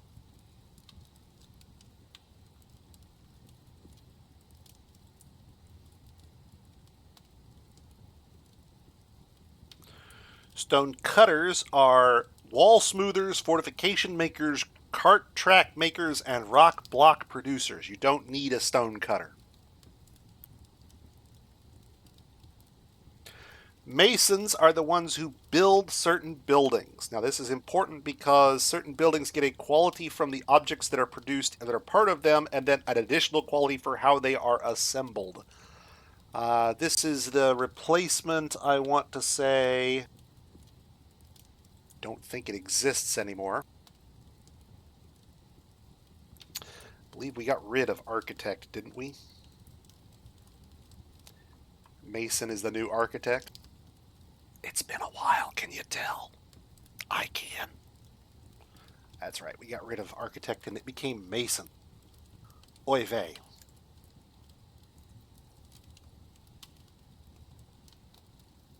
And the last stone guy is the engraver, and he's the guy that carves on your walls and creates all the history murals and so forth. Engravings are artworks, and dwarves get happy when they have artworks around, so having an engraver is nice, but it doesn't necessarily have to be your first guy.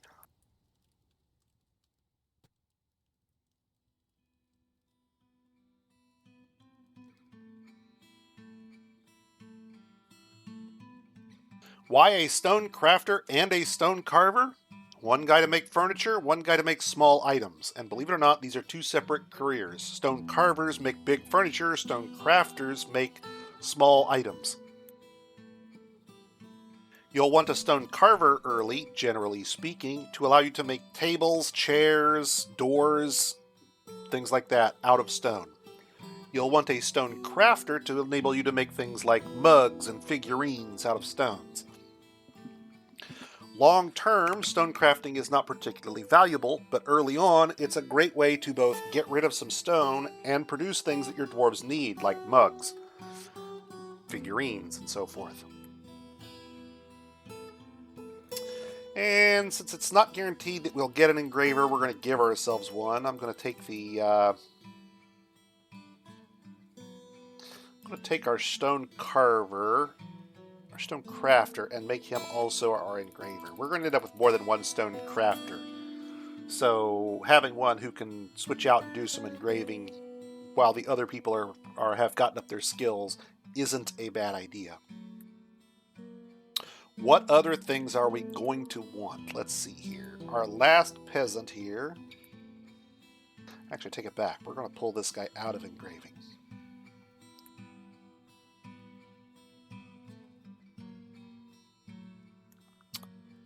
We're going to make this guy our engraver. But he's also going to double as our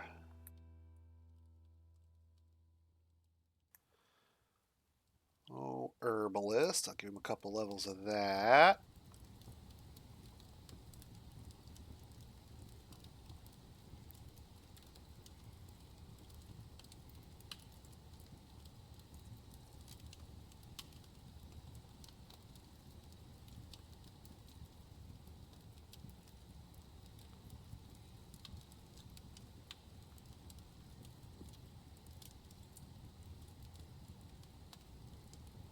Always look for it in the wrong place. It's always the last place I look, I swear to you. Planter. Now, you don't need to have a planter. It's not essential.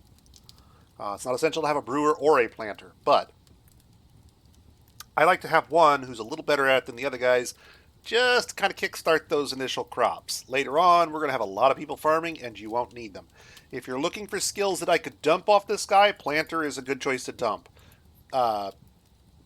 Herbalist would be another one to dump. The reason I'm bringing a herbalist with me, in case I don't get one, is depending on where we are, I may want to pull some of the surface crops off the surface and start farming them. And in order to do that, I need somebody who can reliably pull them, because it's not guaranteed that they succeed, and if they fail, you've wasted the plant. And occasionally, depending on where you're landing at, you may not have enough of the plant you're trying to pull. For example, I have seen maps where I had 3 rope reeds on the map, and it wasn't guaranteed I'd see any more anytime soon. So having a herbalist who can pull them out, get some rope reeds, and get our rope reed farm started was a good thing to have around. Not required necessarily, but useful. Generally speaking, herbalist is not a particularly useful skill. These points are, I wouldn't call them wasted, but they're not super optimal. Ditto, our planter over here is not super optimal as a choice either, but since this guy is getting 5 points of wasted skills that we're kind of going to use a little bit, and then he's going to generally be our engraver long term, he's going to move away from the things that are non-optimal, and those points will become less critical as we progress. Weaponsmith here. Let's also give him a little bit of... Let's do the armor smith. We'll make him also a furnace operator. Our carpenter, when he's not making wood stuff out of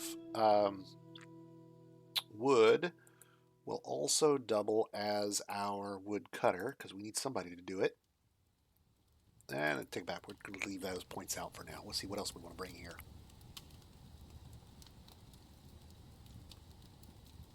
Oh.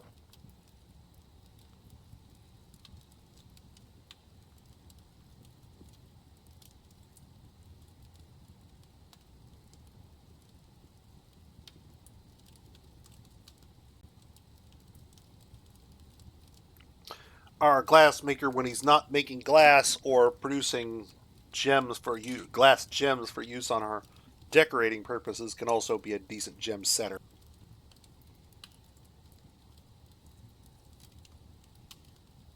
But initially, that's not going to be super important, and we're going to train somebody for that. Oh, I know what I'm leaving out. In fact, I'm going to pull all these skill points right back out of this guy now that I'm thinking about it. Where did we put all his points? They're all in the medical skills, aren't they? Wound dresser, diagnostician, surgeon, bone doctor, searcher. I don't need crutch walker. That's a misspent. And then we're going to pull that one down. He can start with 5 points.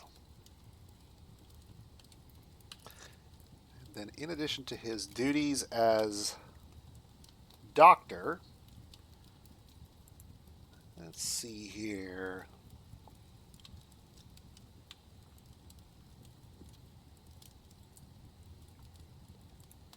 Let's make sure we have at least one person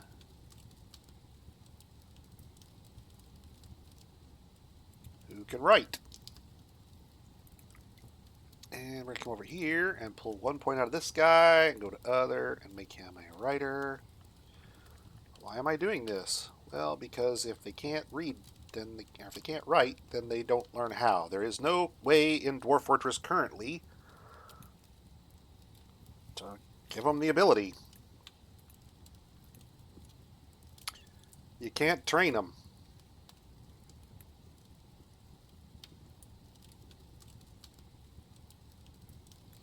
So that way we'll get some folks who can read and write. They don't have to be particularly good at it, but I like having plenty of folks who can start off and read a book.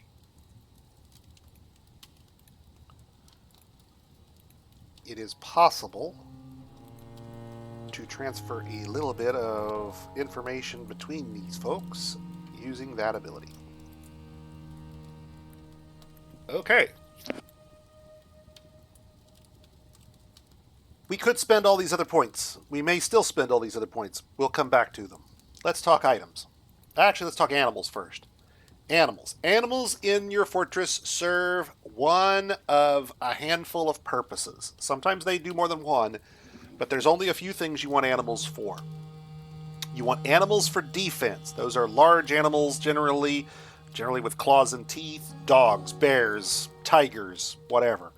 Ideally, they are trainable as war animals, but that's not necessarily the end of the world if they can't be.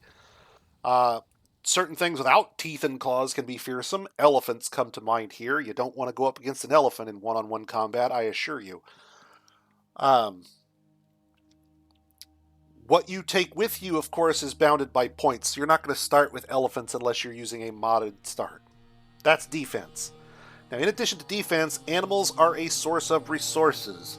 Leather from their skins, meat from their bodies, bones from their internals, eggs if they lay them, fur if they can be shorn and then use that fur to make cloth, like so for sheep, right? Generally speaking, I want to cover all of those bases, and I do so in such a way that will get you as much as possible, as quickly as possible, with as little point spent as possible, and so forth. How do I do that? We'll take a peacock. In fact, we'll take 2 peacocks. I'll get to why in a sec. And we'll take a few peahens. I don't know if I'll be able to take everything I want to bring here. And then I'll go back and explain why I'm taking these versus everything else. 1 pig, 1 pig. 1 sheep, 1 sheep. And then cat, cat. And then dogs. And where's the other dog? Dog. Okay, there. That will take 2 of those guys. All right, so why did I take what I took? Why aren't I taking anything else? Okay, so I'm trying to save points here so when we get to the items, we have points left over to actually buy items, because right now we have animals and we have dwarves, but nothing else is on our wagon. Why do I take these animals? So let's start with the birds. Birds come in all sorts of different flavors, and how many eggs they lay per clutch, and how big they are when they're full grown, and how long they take to get to be full grown. There's a whole lot of variation there. My general recommendations for birds are either blue peacocks, blue peahens, or turkeys. Blue peacocks and blue peahens grow up in a year. They don't lay quite as many eggs as turkeys, and they don't get quite as big as turkeys, but they grow up in a year instead of 2 years to get full size, so you'll be able to turn them over faster and have them continue to produce meat, bones, and eggs for you quickly. You could take other things, and depending on what you take, you'll get varying amounts of meat or bones or eggs from them. I want to say guinea hens, which are down here a little bit, are so small that they don't produce skulls. It may not produce bones either, I'd have to look. So if you're concerned about waste that you have to get rid of or deal with, maybe you don't want to take maybe you take guinea hens instead of peacocks. That's reasonable. If you want to emphasize meat production, you want to have lots and lots of really big birds for meat and eggs, maybe go to the turkeys. You'll take a little longer to get set up, but unless you're butchering your entire supply every year, the 2-year turnover will eventually blend out into the ether, as it were, because you're constantly turning a few over and a few are growing up. So why pigs, why sheep? These are sheep are grazers. That's the first thing we need to cover. Sheep require pasturing in a space where they can eat the ground, that is to say grass or cave moss. If there's no grass and no cave moss, they starve. If they starve, they die. If they die, they're useless. So, sheep are our grazers. Well, why sheep? Why not one of these other grazers like donkeys or cows or alpaca? Cost. Horses are double the cost of sheep, but you don't get any fur. Donkeys, same thing. Double the cost, no fur, no wool. Sheep give wool, so they have all the advantages of a grazer that you could want. The only thing they don't provide is eggs, and we already covered the birds, so they're pretty much a universal source, as it were. They're also on the cheap end. Your other options here are llamas, which are twice as expensive as sheep, and alpacas, which are twice as expensive as sheep. Yes, alpaca are bigger. Yes, llama are bigger. Yes, if you kill them, you get more meat and egg or meat and bones and such from them. Absolutely. But generally speaking, I'm not looking to kill my sheep. I'm looking to shear them and get them growing more wool, because their purpose is actually wool production. Bones and meat and skins are extra when it comes to sheep. I want them for the wool. They'll also produce milk. Most of the grazers over here do. Pigs. Why pigs and sheep both? Well, because pigs are not technically grazers. You can keep pigs in a stone-floored room and they don't starve. They don't actually require food. They're like dogs in Dwarf Fortress. They don't actually require your dwarves to do anything to keep them alive. So you can put them in a room, they breed, you kill them, you get resources. Meat, bones, skins. Pigs, pigs, pigs, pigs, pigs. Stick them in a room, let them go. Cats. Why cats? Cats kill vermin. Little vermin annoy your dwarves, cats get rid of them. That's what they're there for. Be cautious. Cats work a little differently than other animals. Other animals can be assigned as pets. Cats assign themselves as pets. Why does that matter? Because you can't kill some dwarf's pet without pissing him the fuck off, for obvious reasons. So, once your cat assigns himself to a dwarf, that cat is immune to butchering. You can't butcher him anymore. That poses a problem if you have 7,000 cats. You can't get rid of them once they're pets, remember. So, we'll keep a few on hand, but we will relentlessly geld the males so that we don't go into too many cats, and we'll keep a few on hand without allowing the population to get too far out of control. We will ruthlessly butcher the kittens and cats as necessary to keep them under control. Dogs we covered earlier, but if you go through the list of animals over here, there are really no defense animals except dogs. There's nothing in this default vanilla list except dogs that can be trained to serve your dwarves as war animals. So dogs it is. Why did I bring 2 males for the birds and the dogs? Well, because Dwarf Fortress is stupefyingly realistic. Occasionally, you'll get a male who just isn't interested in the women. And if you get one, you're not going to produce any more until you get a different male. Sometimes the males just don't want to get the job done. Having a second one guarantees that you're not stuck with a population of animals that won't reproduce until you find another one. Basically, it gets us jump-started as a guarantee rather than waiting until later to find out that we've lucked out. I want to say the chance that happens is something like 5% per male, so we're looking at like a 1% chance that this happens, something like, for us with 2 dogs. If you brought 3, the odds are so rare at that point, I don't know why you would need to go that low, but you could. It could happen that we get 2 dogs and neither one of them wants to breed, and we end up with 10 females who won't be breeding, and we have to buy another dog, but it's not likely. And 2 is a good place where I feel that the cost and the break point meets out. I don't think, in all my years since the feature was implemented, that I have ever seen 2 dogs fail to have at least one who would get the job done, as it were. Now, I'm a little less concerned about that for the peahens and the peacocks, but getting them started early means they start producing eggs early, which means we start producing more food early. You see where that's going. It's a nice thing to have around, and it means that we don't have to depend on imports, which are random and unreliable. So, there's animals. Well, why not any of these others? Well, for the most part, it's cost. Mules, donkeys, horses, cows, bulls, all too expensive. We can get down here to goats. Goats are grazers like sheep. They produce everything that sheep do except wool. So if you don't want wool, or you're planning to import it, then you could take goats and save yourself a little bit of money. You get everything you get from sheep except the wool, and they're half the cost. So there's an argument to be made there, but I like having the sheep for the all-in-one kind of thing. Hens, chicks, roosters. Again, we're taking blue peacocks, blue peahens. I covered them earlier. If you're curious about the differences between the domestic poultry, there is actually a comparison of domestic poultry. You can search that term. Comparison domestic poultry, Dwarf Fortress wiki. And there's a comparison of these animals side by side to let you figure out which one you want and why. Water buffaloes, reindeer, too expensive. Geese, just like the blue peahens, except we've got those. Yaks, llamas, alpacas, too expensive. Guinea hens, like the peacocks, but for my purposes, I find them inferior. 2-humped camels, holy shit. If you've got enough points to bring 2-humped camels at Embark, what the hell are you spending your points on? Those things are almost 5 times as expensive as sheep. 5 times. That's a lot of points to be spending, and they don't get you anything extra. They're bigger, so you get more meat out of them when you kill them. That's it. They take longer to raise up. They don't produce wool. Don't know why you'd take them. But that gets us our animals. So now we have dwarves and we have animals. Items. All right.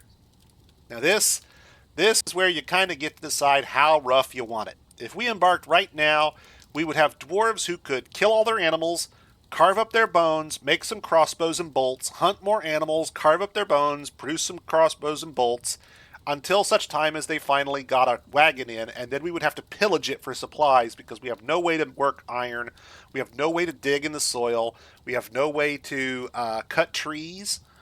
Yeah, it would be rough. We'd be living like elves with, like, no tree magic. That's even worse. Yikes. Bad. So, how do we get around this?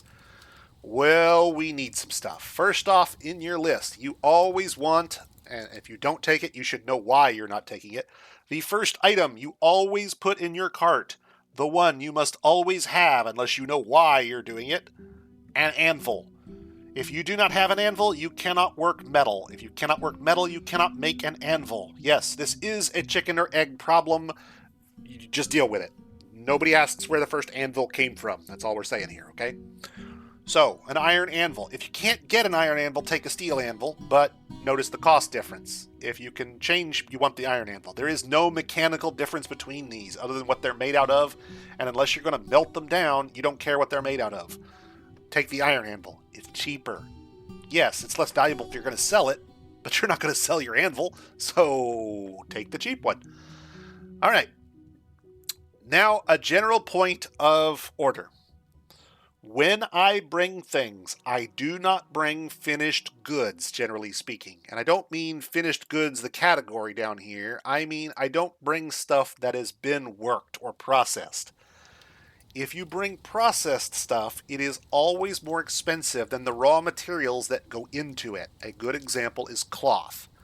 Silk cloth. Cave spider silk cloth is 7 points each. Okay?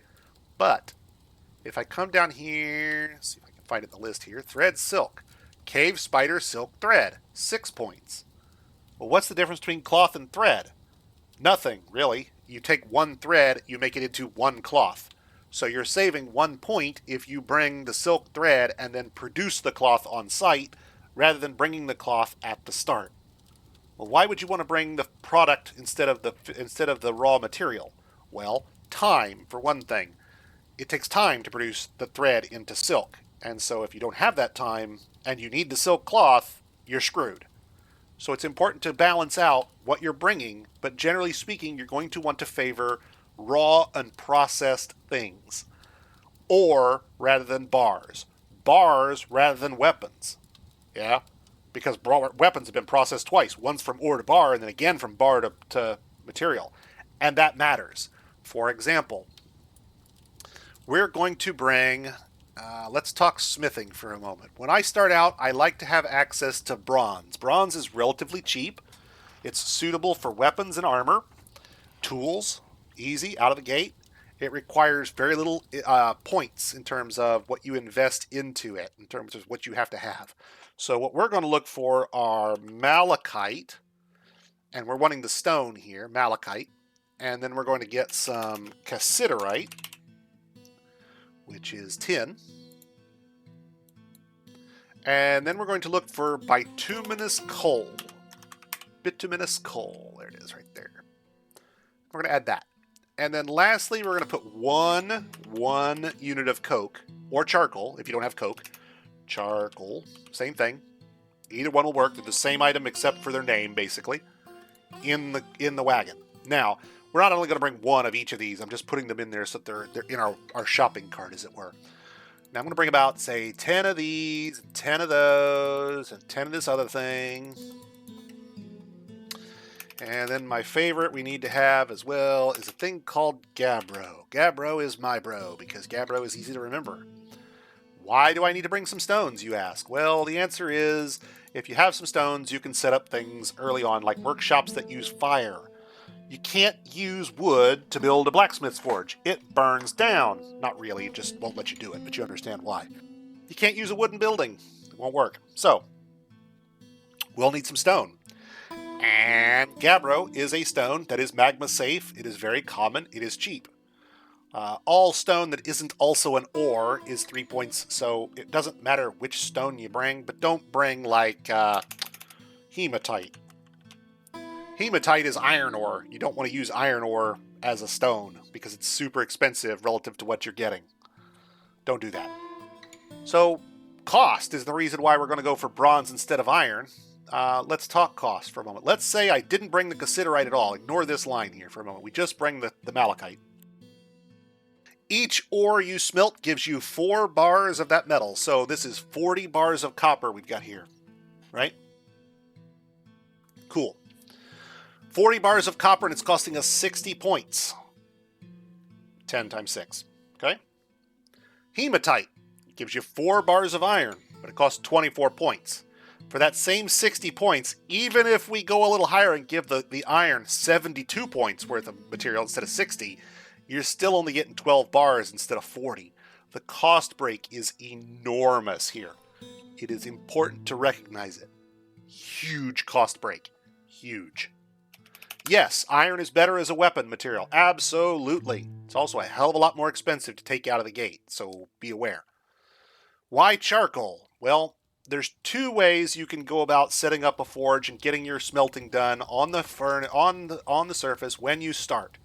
The first is you bring a unit of charcoal or coke, and you can start immediately. As soon as you built the buildings, you're good. The second way is you build a wood furnace out of stone. You cut down a tree to get some logs. You burn the logs into charcoal, which takes time. And then you have a unit of charcoal, and then you can start smelting stuff. That's a delay. Especially if you're embarking in evil terrain, you don't need those delays. Delays are bad. You want to be able to get started, you want to be able to get started fast, because you're already going to have delays based on your production. So for example, if I wanted to take this stuff and make, say, bronze axes to defend myself with, I have to take the charcoal, smelt some coal to get more charcoal, to get more coke, then smelt some malachite and cassiterite to make bronze, then use some of that coal and our anvil and our gabbro to make a blacksmith's furnace or blacksmith's forge, and then make the weapons and tools and such from there. There's a bit of delay built in there already, and the more delay you create, the later it gets before you actually start producing the things that you really need to have early on. So, we're going to balance this a little bit. We're going to take some raw stuff. We are going to take a few things that we didn't take in earlier versions of these tutorials. Primarily, we're going to take axes. What kind of axes, you say? We're going to take copper axes. Why are we taking copper axes? Because they're fucking cheap. And there is zero point in taking the more expensive ones unless you intend to use them as weapons, which we really don't. These are wood-cutting axes. That's what they're there for. I only need somebody to be able to cut trees. Why do I take 2? That way if I lose one, I'm not screwed. That's just a precaution. Really, you don't need but 1. And you don't need the picks at all. We can make the picks on site. So, 2 copper battle axes. We'll set 2 guys off to cut trees, and we'll start smelting pretty much right away as soon as we get the coke to do it. We're going to have some folks producing more tools, axes and picks, to get us started on our fortress. Okay, so we've covered our anvils. We've covered why we're bringing battle axes and not just raw materials. Again, that's to get us started right out the gate. You don't need these battle axes if you make some axes out of bronze, which we could do. But again, we're delaying, and I want to have the axes started early so I can get my carpenter working on beds rather than cutting trees. I'm trying to minimize the amount of idleness we have at the beginning while maximizing the return on points we get by taking raw goods. Okay, so let's go through some categories here. Leather, don't take it. Bring the animals, butcher the animals, get the leather, the meat, the bones. Why take the leather? Get the skins, tan the skins. Cloth, don't take cloth, take thread.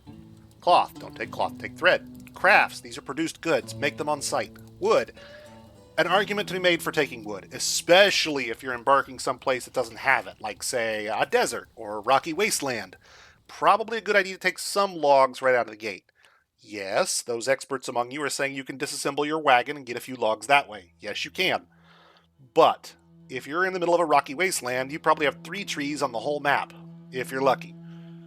And that's not really enough to get a fortress of 200 dwarves, each their own bed. So, you're going to be importing the wood, or you're going to be cutting it in the caverns later, and in the meantime, you're probably going to want to be able to produce some. My suggestion is, take some wood you like. Feather wood, tower wood, whatever works for you. I like tower cap logs, not because there's anything special about them, but because they have a nice white appearance when you make beds out of them on the map. It's just kind of an OCD thing. Later on, we're going to have all kinds of trees, and it won't matter what we produce them out of anyway, so, And since the Steam version has launched, I'm not even sure the color of the logs matters for that purpose anymore.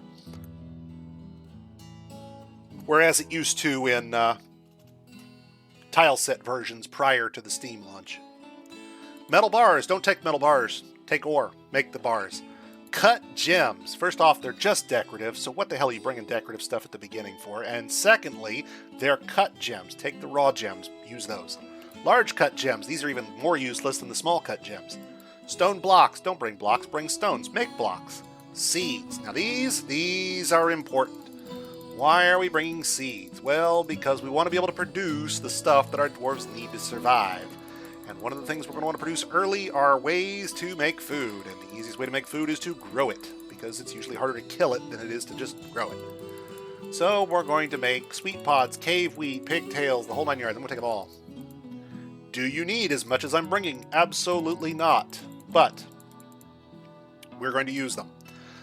Dimple cups are the exception here. Dimple cups are for dye-producing plants. They do not produce food. So, you might bring one just to have access to them early on so you can start your farm up for them. You know, produce some dimple cups, make some more dimple cup spawn, repeat as necessary until you have a supply of them. And you don't have to import them that way, which is nice.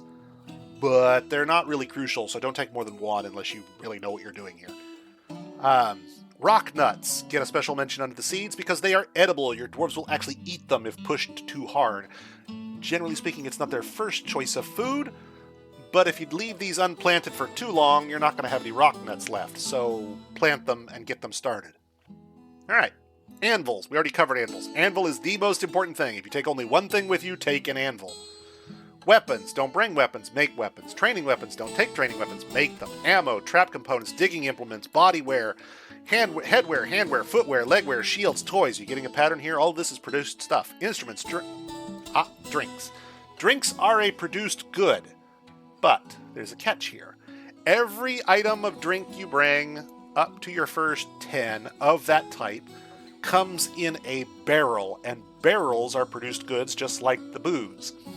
The catch is that while the booze is 2 units each, that is to say it costs me 2 units for 1 drink of dwarven ale, or 1 drink of dwarven beer, if you bring 10 of these, they appear in a barrel. So this is also 4 barrels we're bringing with us. And barrels are expensive. It costs as much to bring 1 barrel as it does 5 drinks. So we're going to go ahead and just, I don't know, put an extra one in there, and then we'll have some extra barrels brought. Same thing with food when we get down there. Cheeses are nice, but they're expensive. Don't bring cheeses. Powders, again, most of them you're not going to need. The ones you do need are expensive. Small exception here for gypsum plaster. Gypsum plaster can be a little hard to get early. You generally end up having to trade for it or produce it, and you're probably not going to have a lot of it to start. You don't need it, but it's nice to have if any dwarves get a broken limb.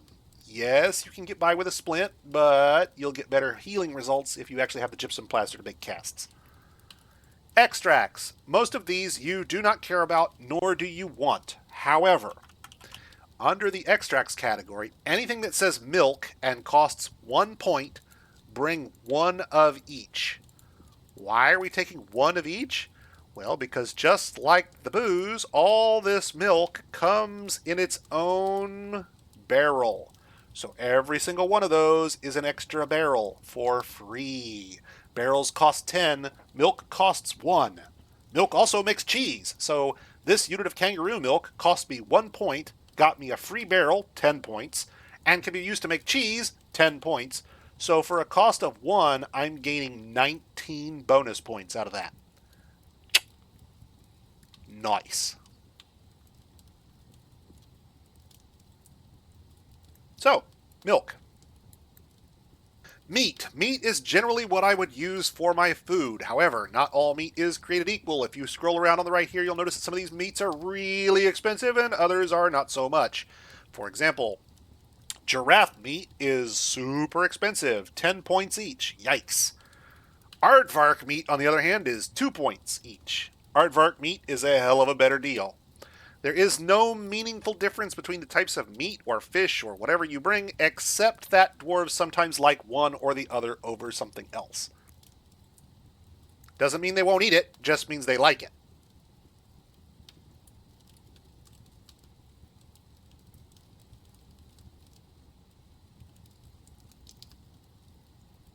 And the scroll bar is not going to play along today for some reason. Not sure why.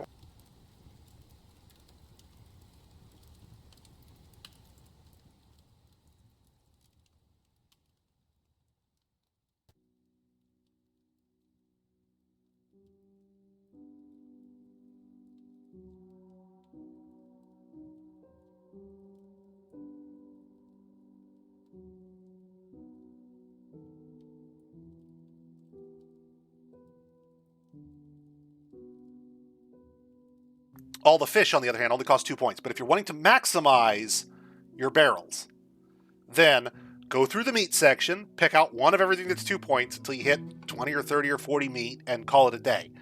You can do the same thing with fish. Get one of each of these. See how many you got. Make sure you've got, 40 or 50 on hand, and you'll have to come back, okay? So what do we end up with here? 2, 4, 6, 8, 10, 12, 14, 16, 18, I think. Good enough.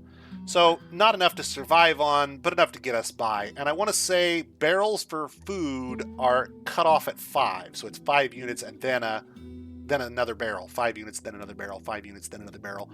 So if we augment this up to, say, 6, and we augment this up to, say, 6, I think that gets us a couple extra barrels. And we rise up to, what is that, almost 30. So let's go up another, put 6 of these and 6 of these in there. Done. Okay. That gets us 24 plus whatever the rest of this is. That's a lot of food to start with. It's not enough to keep us forever, but it's enough to get us started. Plants. The only reason you would bring plants is if you want to make booze. Right at the beginning, we're going to bring booze. In fact, did I already do it? Had to check. Got to make sure you got that rum, beer, ale, and wine. The only drinks you can make out of the gate on this plant section are Plum Helmet wine. If you're going to do this, my suggestion would be to come down here and do garden vegetables. Some of these can be made into wines as well. Blueberries, for example. They're half the cost. Same booze. Dwarves don't care about what the booze is. with a small exception or two here, and I'll get to those in a sec, they only care that it is booze. Now, if they like blueberries, they get an additional, oh, I got to drink something with blueberries in it recently, yay for me. But generally speaking, that's not something you're going to care about or spend much time catering to. The exceptions for plants and booze are sunberries. If you can get them and they're cheap, go nuts, because sunberries are make the best booze. Whip vines are right there afterward. In fact, if I could get whip vines, I'd probably toss out half of what I've got here to get whip vines on my list. Whip vines can be used to make booze, but they can also be used to make fiber for textiles. So they're extremely useful for us later down the road. Not only do they make extremely valuable wines, but they can also keep our textile guys in business. Stone. Stone is what you build stuff out of, and it is the raw material you use to make blocks and furniture and all sorts of things. I highly recommend bringing a few stones with you at the gate. We took Gabbro, remember? It's up here somewhere. I know. Gabbro. Where are you, Gabbro? Gabbro. We also took some ores, malachite, cassiterite, and coal, but those are for their ore purposes, not for uses of building. Gabbro here is going to be used for building. Now, some of these stones are magma safe and some are not. If you do not know which are which, I strongly recommend you go out and check the wiki if that's going to be relevant to you. It probably won't to start, but eventually it might be, so make sure you know what is magma safe before you start putting it into magma. Cages. You make cages on site. There's no reason to bring a cage with you. You cut a tree, get some wood, make the wood into a cage, put the stuff in the cage. Done. Bags. Finished goods, finished goods, finished goods. Thread. I do recommend taking a couple of thread. It doesn't have to be much, just a couple. And I wouldn't take the giant cave spider silk, I'd take the regular cave spider silk. Why?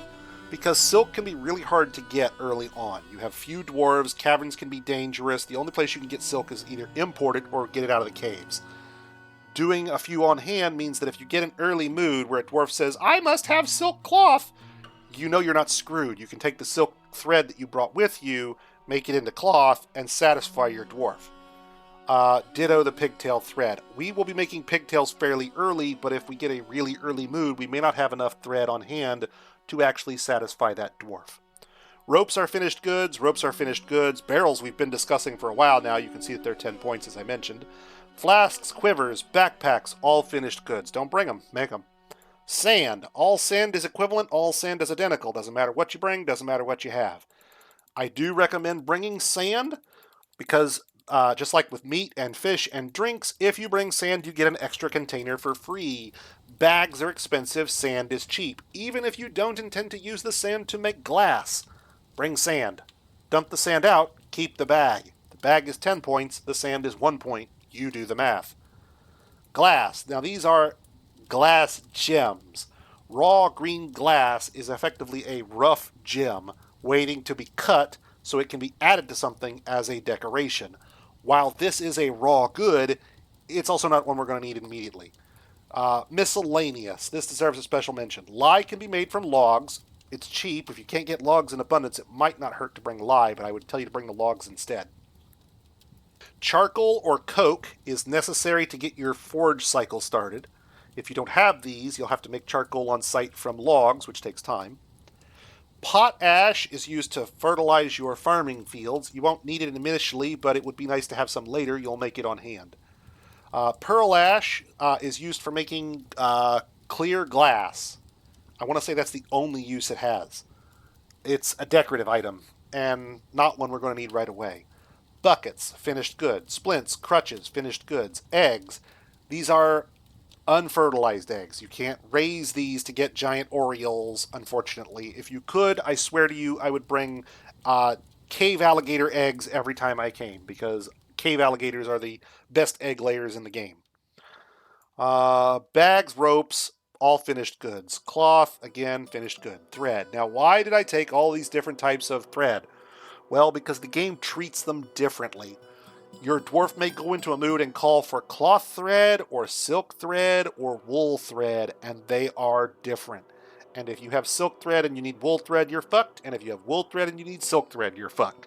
So bring a little of each. You don't need to bring a lot, but bring some. Tools are finished goods. Clay. Now, unlike sand, I don't necessarily recommend you bring clay. If you are going to bring clay, only bring fire clay. There is no reason to bring the others. Why is fire clay special? Well, for those of you who don't do pottery in your spare time, clay has this property when it's vitrified that it doesn't absorb moisture. These other clays are low fire clays, what would typically be referred to as an earthenware that does not vitrify without some small bubbles in it. For those of you who've never had a piece of earthenware, the thing you're thinking of is like a red garden pot is earthenware. In the real world, earthenware was used as dining vessels and food vessels for millennia of our history. However, in the modern world, we discovered something. These earthenware vessels have small little crevices and notches and gaps, and they tend to pick up little bits of food particles and similar things that don't ever fall out, meaning that you get little pockets in your clay, too small to be seen with the naked eye, that are producing little bacteria holes for the bacteria to grow in so that the stuff on the shelf, when you take it off the shelf, is already dirty. Now, Dwarf Fortress doesn't go as far as to implement that. Instead, what it does is you cannot use standard clay objects as food receptacles until they have been glazed, which is realistic, I will acknowledge. However, fire clay is an exception. Fire clay makes stoneware and not earthenware, and it doesn't have those pockets. It vitrifies solid, becomes a solid stone vessel. At that point, it stops adhering all those little pockets. It stops absorbing the milk into itself. It doesn't bleed moisture out the sides. So, if you want to have clay vessels to store your booze in, bring fire clay, make clay vessels out of that. If you bring the regular clay, you can still use those, but you have to make the clay vessels, and then you have to glaze them with an ash glaze, which takes an additional step. It's nice from a value perspective, in the sense that it makes them a little more valuable, I believe, but it's extra work, and you don't get anything more valuable than just the cost. And value isn't something we necessarily want on day one. So, fire clay. Now, there's one other exception to clay here that I need to mention, because it's not technically a clay in Dwarf Fortress. It's kaolinite. Kaolinite is used to make porcelain, which works just like fire clay, except it's more valuable. It's also not mechanically any different than fire clay, so aside from its value as a trade good, there's no benefit to using it. Now, you can also glaze fire clay and porcelain just like you glazed all those other items. Whether you do with a tin glaze or an ash glaze is moot. But kaolinite produces more valuable pottery materials. However, generally speaking, anything you can make out of clay, you can make out of sand via glass. So, sand is cheaper, produces everything clay can, and some more stuff that clay can't, okay, can be made into 3 different types of glass. That is to say, green glass, clear glass, and I think there's crystal glass on top of that.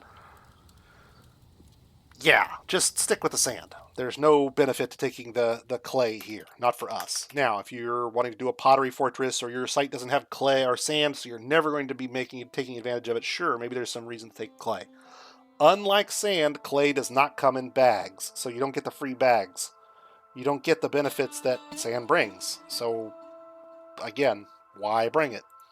Cups, mugs, and goblets, finished goods. And that brings this to the end of the list. We're out of the list now.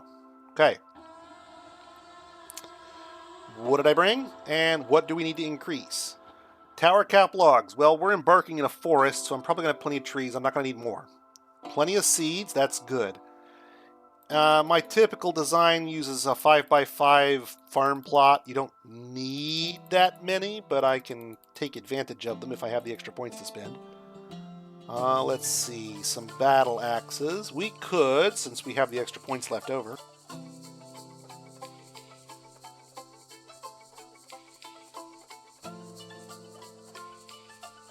Take a couple of copper picks, and then we can start digging initially. There is no mechanical difference in terms of speed or value mechanically between a copper pick, a bronze pick, and a steel pick, except for 2. The steel pick is more valuable if you're going to sell it, And the steel pick is better as a weapon if you're going to hit somebody with it. For digging purposes, they are equivalent. So, 20 points, 300 points. Gypsum plaster is nice for casts, a bunch of milk to make into cheese, some fish for extra barrels. Our forge cycle is right here. Malachite and cassiterite are tin, coal is our fuel. We need the charcoal to prime that cycle, because if we don't have any charcoal, we have to make charcoal or coke first, and then we can use the coal to make more. So this primes our cycle. Sand for the bags and to be able to make stuff with it. Thread in case we get an unusual early mood. And I'm going to bring a couple extra thread just because why not? And I really don't need as many as I'm bringing, I can assure you. Now let's go back to dwarves. We still have some skill points over here we could spend. Let's see. We don't really have a broker, do we?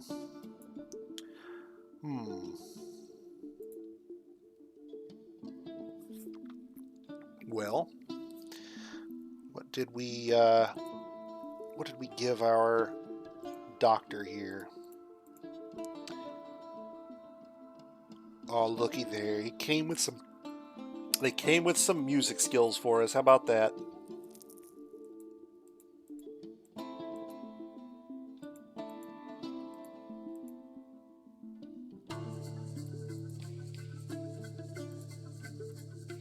Apparently the only thing dwarves in the current version are able to guarantee that they can do is speak and play instruments. Apparently that's the only thing dwarves grew up knowing how to do anymore. It's frightening, scary even. Okay.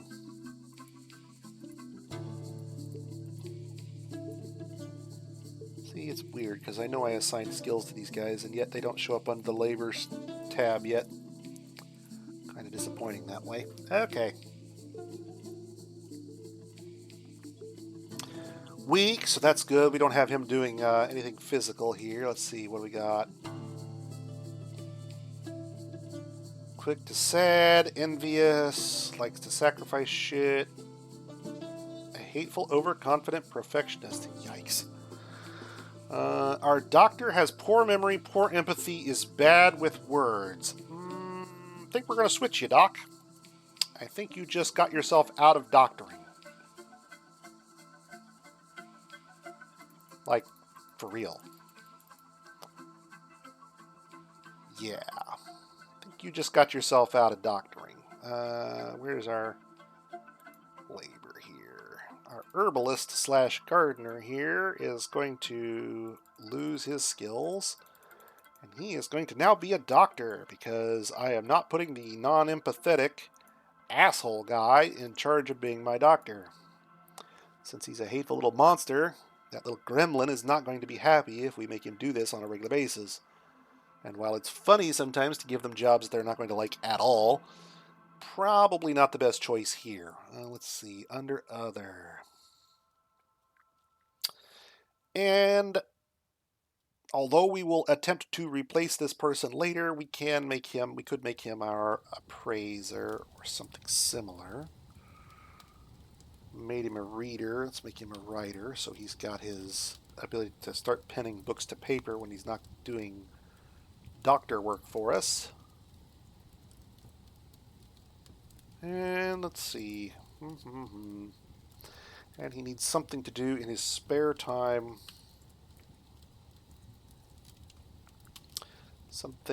Let's make him...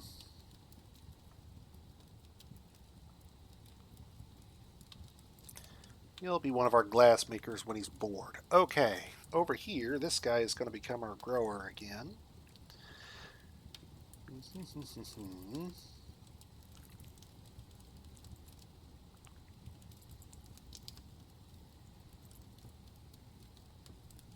And let's see, to make him a reader. Reader and writer. Well, I guess when he's not growing things, we'll make him, sure, why not a leather worker? I don't really need a leather worker, and he could train up and I wouldn't care, but it's good to give, actually, let's not make him a leather worker now I'm thinking about. Let's make him a weaponsmith in his spare time. He's never going to actually, no, take it back, let's do metal crafting. Why, you're going to ask me, would I do that instead? Well, because dwarves get unhappy if they don't have, let's call it an artistic outlet. Not stonecrafter, metalcrafter. So long term, I like to have something that dwarves can do that counts as an artistic skill. Weaponsmith, armorer, carpenter are all artistic skills. They get to make things. Planter is not. Doctor is not. Stone carvers get to make furniture. Stone crafters get to make gewgaws, figurines, and so forth. Those are artistic skills. So our planter needs an artistic skill, and our this guy needs himself a skill as well. So let's make sure we've given him one. Yeah, we made him a glass maker, so he's good, and our planter is a weapon crafter. Now, why the new Idlecraft DF hack thing? To be honest with you, Valdemar, I'm going to have to go through DF hack. It's been it's been almost a year since I played Dwarf Fortress now, intentionally because I burned myself out on it once a month, 1 month a year, right? The new version of DF hack has a few things that I haven't seen yet.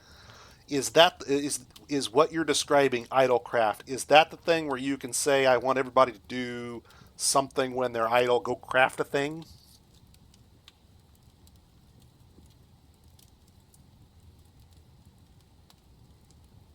Like when they start to get upset about not crafting.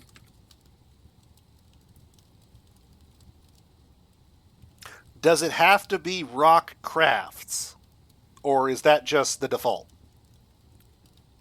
The reason I ask is because if I can set it for certain dwarves, I would want them to do whatever backup skill I gave them. Not necessarily rock crafts. Rock crafts are fine, but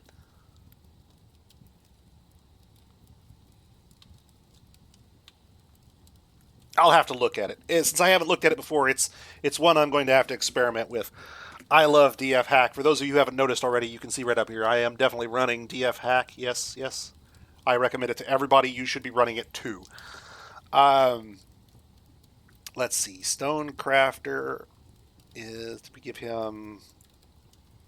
Did he go all the way into proficient? Yes, he did. Okay. And in addition to stone crafting, he'll also do some masonry for us in his spare time. So will this guy. Okay.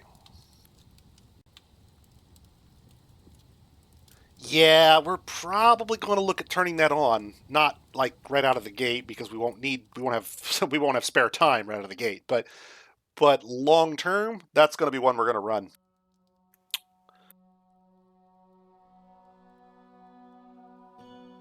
Now, have they managed to fix the temples? That's what I want to know.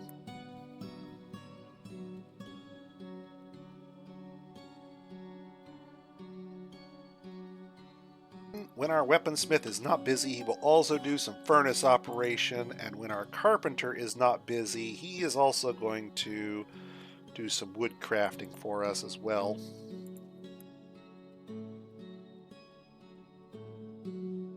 I will definitely look at this. This is something that I think I would like to investigate. It seems like something I am definitely going to want. Let's see. And our armor smith will also pick up blacksmithing. We give him metal crafting too. I don't want him to have both. No, I mean, we went 2 ticks into furnace operation. We don't need to do that. Okay, and then this guy is novice there, and then he's down here for metal crafting. Okay. No, I don't intend my weaponsmith to be doing much metal crafting, but if I find myself needing it, he's the guy that will. Armor smithing, same way. I don't expect to need much blacksmithing, but if I don't get somebody who's good at it, I've at least got somebody out of the gate. His primary job is going to be making armor. The other stuff is just nice to have. Ditto with our weaponsmith. His primary job is to make weapons. Then he's got some other stuff that he'll do on his spare time. Okay, so points-wise, where are we? 143 points still to spend. Anybody got any suggestions on things they'd like to see me take? More sand is always nice, although it's not really sexy, I admit. Taking extra picks is handy because we can then have 2 guys cutting trees and 5 guys digging, for example. Crazy cat lady for it. Not this one. Maybe next time. We'll see. Not big on cat explosions, generally speaking. I like my frame rate to be measured in FPS and not SPF.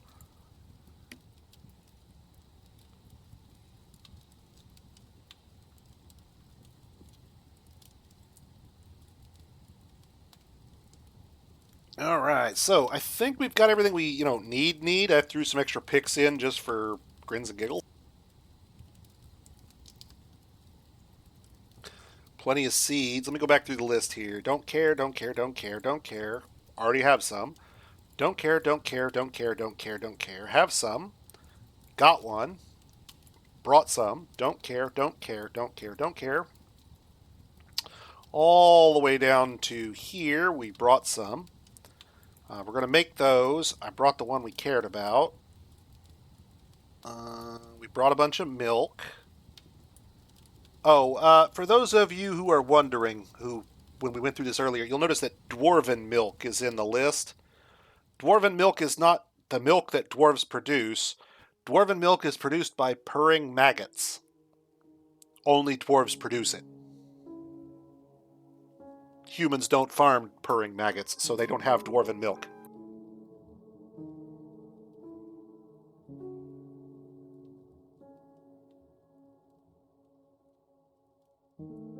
Alright, meat, fish, we brought those. Plants, we're not worried about. Garden vegetables, I guess I could bring some of these and make some booze early on out of them, if nothing else. Let's see, stone, cages, bags, thread. Brought plenty of thread. Barrels, flasks, quivers, backpacks, sand, glass, miscellaneous. Nope, we already brought the stuff we care about there. Bucket splints, crutches, eggs, none of that stuff. I think we're good. 3 points left over, we'll just throw into sand, I guess.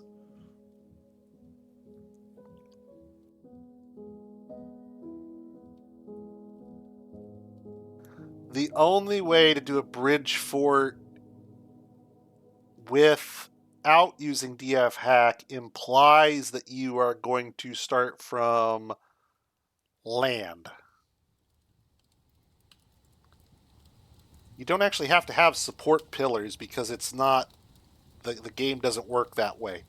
As long as you're connected to ground, you're safe.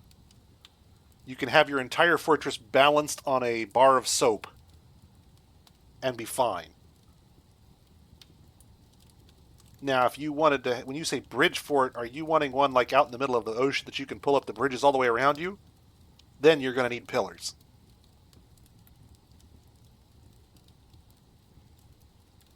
So like a lighthouse fort, kind of out in the ocean.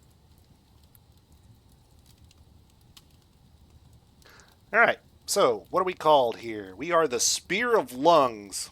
We'll take it. And our symbol is the Lucid Clasp.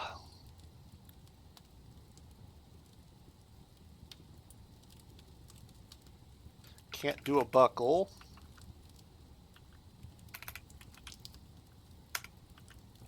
Clasp isn't actually an object. I guess we'll leave it.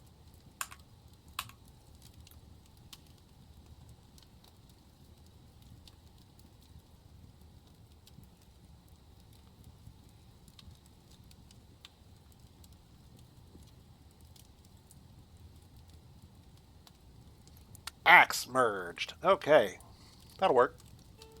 Anybody got a fortress name they want? Speak now.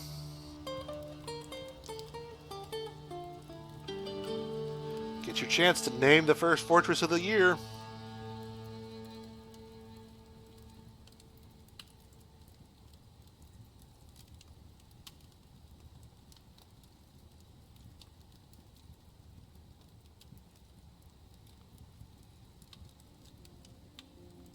What's the question? We're basically there now.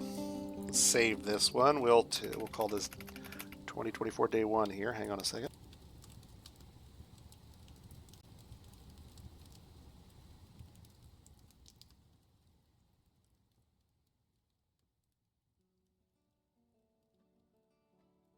What is the farm question? I'm curious now. You've got my attention.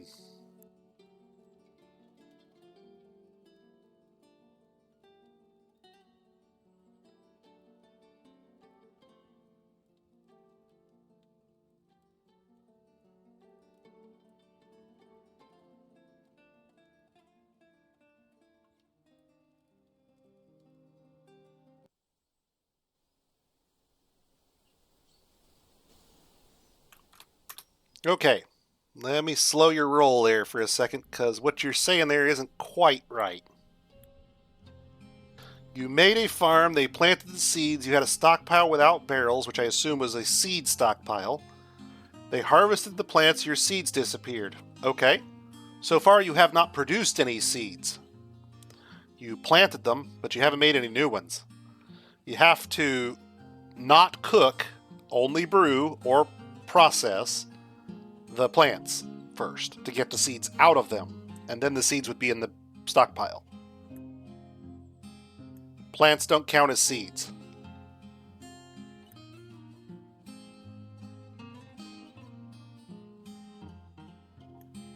And you can't set seeds to brew, so the only thing you can set a seed to do is cook.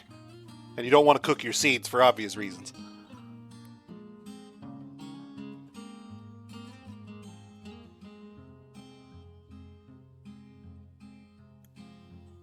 Check the contents of the... Wait for the brew job to finish, and as soon as it does, immediately check the contents of the... Immediately check the contents of your workshop. The seeds should be in the workshop, but they might be immediately picked up by the dwarf, so if the dwarf takes off, check to make sure he's not carrying them. But if you are brewing plants, what kind of plants is the other question. I can't guarantee that all surface crops produce seeds.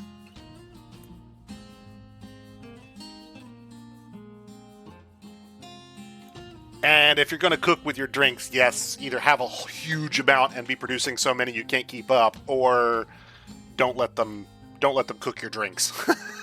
You'll end up with none.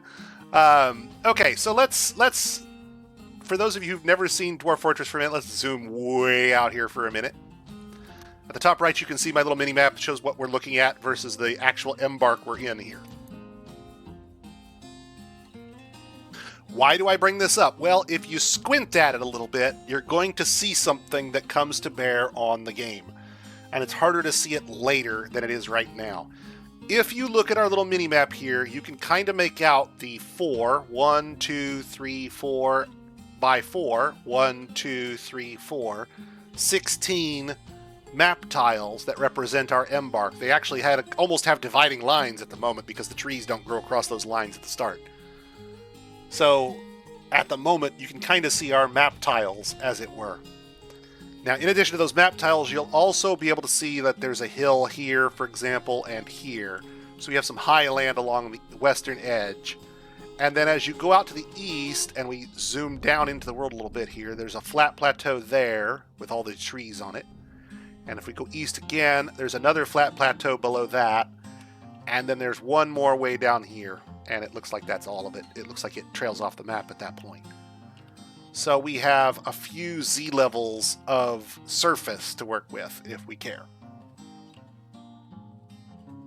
All right, so what are we going to do? Well, let's see where we're at first here. We're right there. That's a reasonable enough spot. Not too close to these ponds, not too close to the edge. So I could put a fortress like right here, or even better would be like right up here where there's nothing that's going to interfere with our build initially. Which is probably where we'll do it. Now, for those of you who have never seen Dwarf Fortress before, I'm going to turn on a little cheat feature to show you how the world looks. And then we're going to turn it off because I don't play with it. Specifically, we're going to fire up Reveal. Now, notice my game is paused. Do not unpause your game while Reveal is running. So we're going to do GUI, Adventure, Fort. And boop. The map is revealed. The game is forced pause until I close this window. Do not close this window accidentally. Just leave it there. We don't care. What does this do? Well... Oh, switch to ASCII mode. Ah, that's terrible. Really? Fine. Okay, fine. Restore map on close. Yes, we'll just do that. Okay, so hang on. I wonder if the old reveal works that way. I don't know that it does.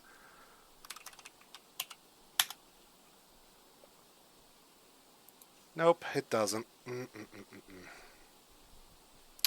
Ugh, the thing I used to do I can't do anymore. Oi, oi, oi, oi.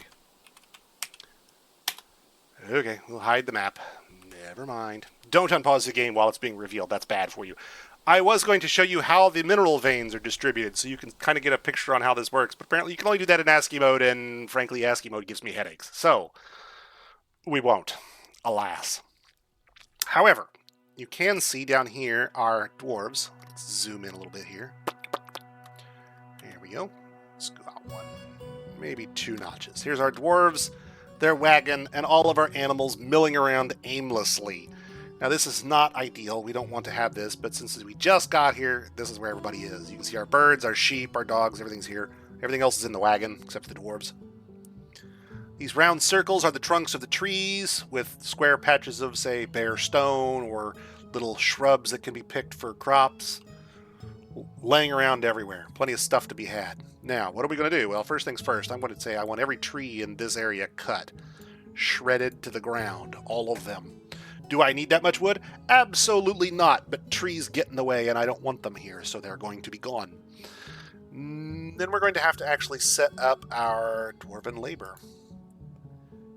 Do we have, let's see, we want him to... Okay, who do we have that's not doing any work? And then we'll go to labor and set them. So not that guy, and then, yeah, not that guy, and then I don't want anybody doing any fishing either. Nope, not that guy either. All right, so woodcutters. For right now, we want, let's see, miners. We don't have any anybody doing mining. We don't have any way to right now farm. We could, but I'm not planning to start on farm on the surface. So we're going to have him do some cutting, and we're going to have him do some cutting, and these other guys are going to be making stuff initially. We're actually going to tell him to be wood cutting for now. So we'll have one guy. Let's switch those up, actually. Let's do him mining. Why not wood cutting for the doctor? Because if the trees fall on our only doctor, he's probably going to have a hard time treating himself. So that gets these 2 guys out of our hair. This guy's going to go pick up a pick and he'll start digging stuff where we tell him. This guy's going to go pick up an axe and he'll start cutting trees where we tell him. These other guys all have jobs to do, or will have jobs to do very, very soon. They're going to be making stone items. They're going to be building workshops. They're going to be making wood items. We got stuff for they need to be making. These other guys, however, don't have a task initially, and I want to get them to work. So, our farmer is going to start cutting trees. Fine, he's good. In fact, let's back up one step. Let's undo. Because what I really want to do first is, I do want to cut trees, but I want to start in a narrow area right here. So that he cuts only a few trees to start, so that we get a clear area where we're going to put a staircase down. And then we can have our miner get to work. Now, while that guy's doing his thing, we've unpaused the game here. He'll come flying along. Here's our little tree cutter. Unfortunately, there's going to be a small delay. Did I miss some trees? I did. Missed at least one up there. Oops. Oh, well. There. You can see the logs cascading out of our trees here as we cut them down. Now, this guy isn't a particularly good woodcutter.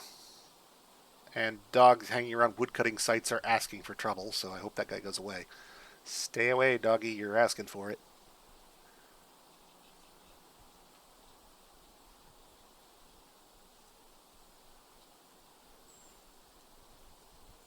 Alright, now we're going to start building some workshops. Getting some things built. Good God, it's been a long time. Okay, workshops. No. Furnaces. Still hate, even after all these years, the reorganization of this stuff. It drives me absolutely batshit. Metalsmith. But that's a personal thing and doesn't affect us. So we want one of those so we can make some metal objects. We also need a furnace. We need specifically a smelter so we can make our metal into stuff. Then we need a carpenter so he can start using these logs up to make good stuff there. And we also need a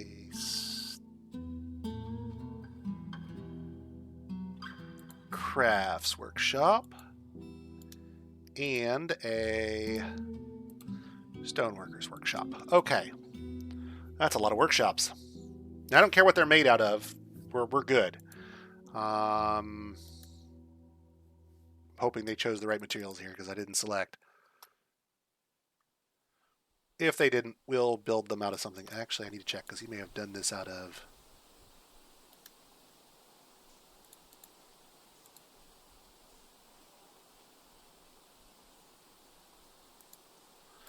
I guess we'll see. As long as he doesn't use the charcoal to build the furnace, we'll be fine. They should be able to make all these out of stone, no problem. And we're going to start cutting some more trees to clear back the forest a little bit further.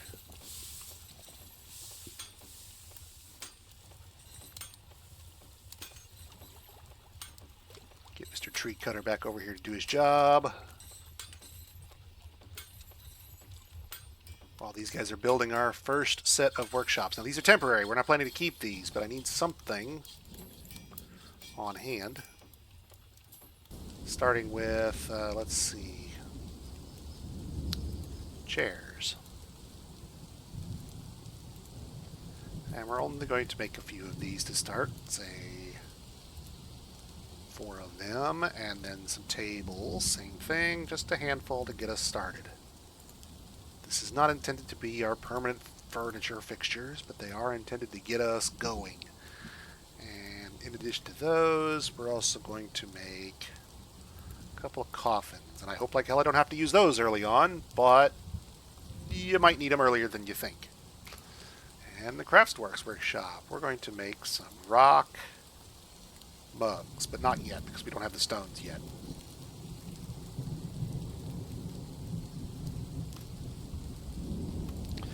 And our carpenter's workshop is going to make beds. We're going to put that on repeat.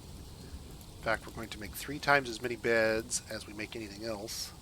Wooden bins, also on repeat. Wooden buckets, I only need a couple of those, but I'd like to have some. Let's see, what else do we need? We will need some barrels, but not yet. We do want a couple of these, although we won't necessarily need them right away.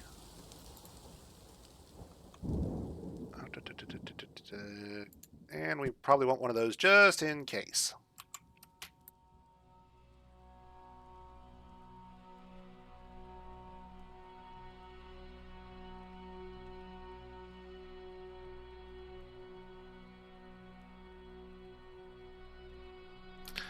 Alright, now, first things first. In our smelter, coke from bituminous coal on repeat. Coke from bituminous coal. Again, just to... we're priming the pump here. You don't need the second job. Just the one. Bronze bars, use ore. Why am I doing use ore instead of make copper bars and then make tin bars and then make bronze bars? And the answer is twofold. Time and resources.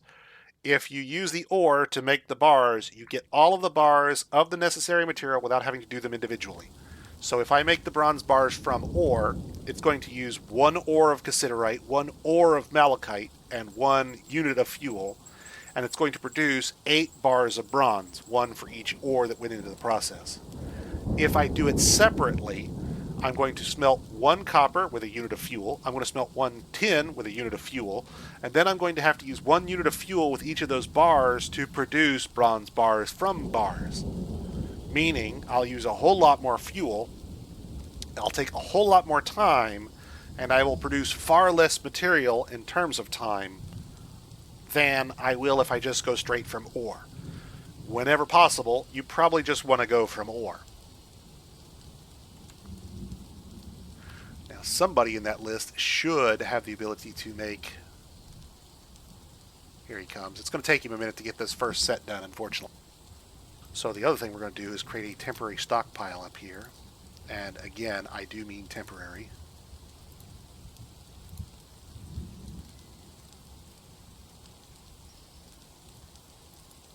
And, oops, damn it, I always do that. Doop doop doo. And this is going to handle let's see, stone, but, oops, custom. And I want to only handle none of that, none of that, none of that, none of that. I don't want anything stockpiled here except the very specific things we brought with us. And that's only as a temporary thing for purposes of getting them over here. So other people will haul them while somebody else is using them. They're heavy and it takes a lot of time to move them this distance. If I were digging my hole closer to the wagon, I wouldn't bother with the stockpile. But I'd kind of like folks to get this shit moved over here so the guy that's doing the smelting can get on with his work. So they'll do a little shuffling, and while they do that, the carpenter is over here making furniture for us. Our tree cutter is getting to the last of his logs. And don't see. And it looks like nobody is idle, which is what we want initially. Right now, when we have so few dwarves and so much to do, we need them doing as much as we can get them to do, as fast as we can get them to do it. And in a lot of cases, that's going to involve using our labor in some ways that you probably won't later. Now, let's dig a stairwell. And right about there ought to do. And we're going to go 3 by 3, and we're just going to go straight down. Am I going to dig all 50 levels of this stairwell right away? Nope, not at all. But we're going to let them get started. This is going to accomplish a couple things. First off, it's going to have the guy that's doing our pick work is going to get started, get busy.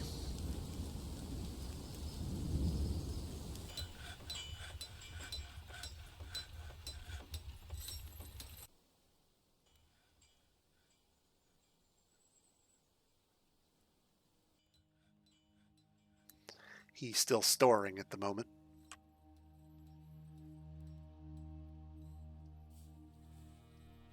Heavy stuff is heavy. And you can see our bituminous coal is being delivered. I'm hoping they'll deliver some of theirs, some cassiterite, so our smelter doesn't have to go as far to get the cassiterite as he does to get the malachite. And we need a little of both over here. Now there's some both. So the guy who's doing the smelting, once he gets over here, is going to go over here and pick these up instead of going all the way back to the wagon. That'll save us some time.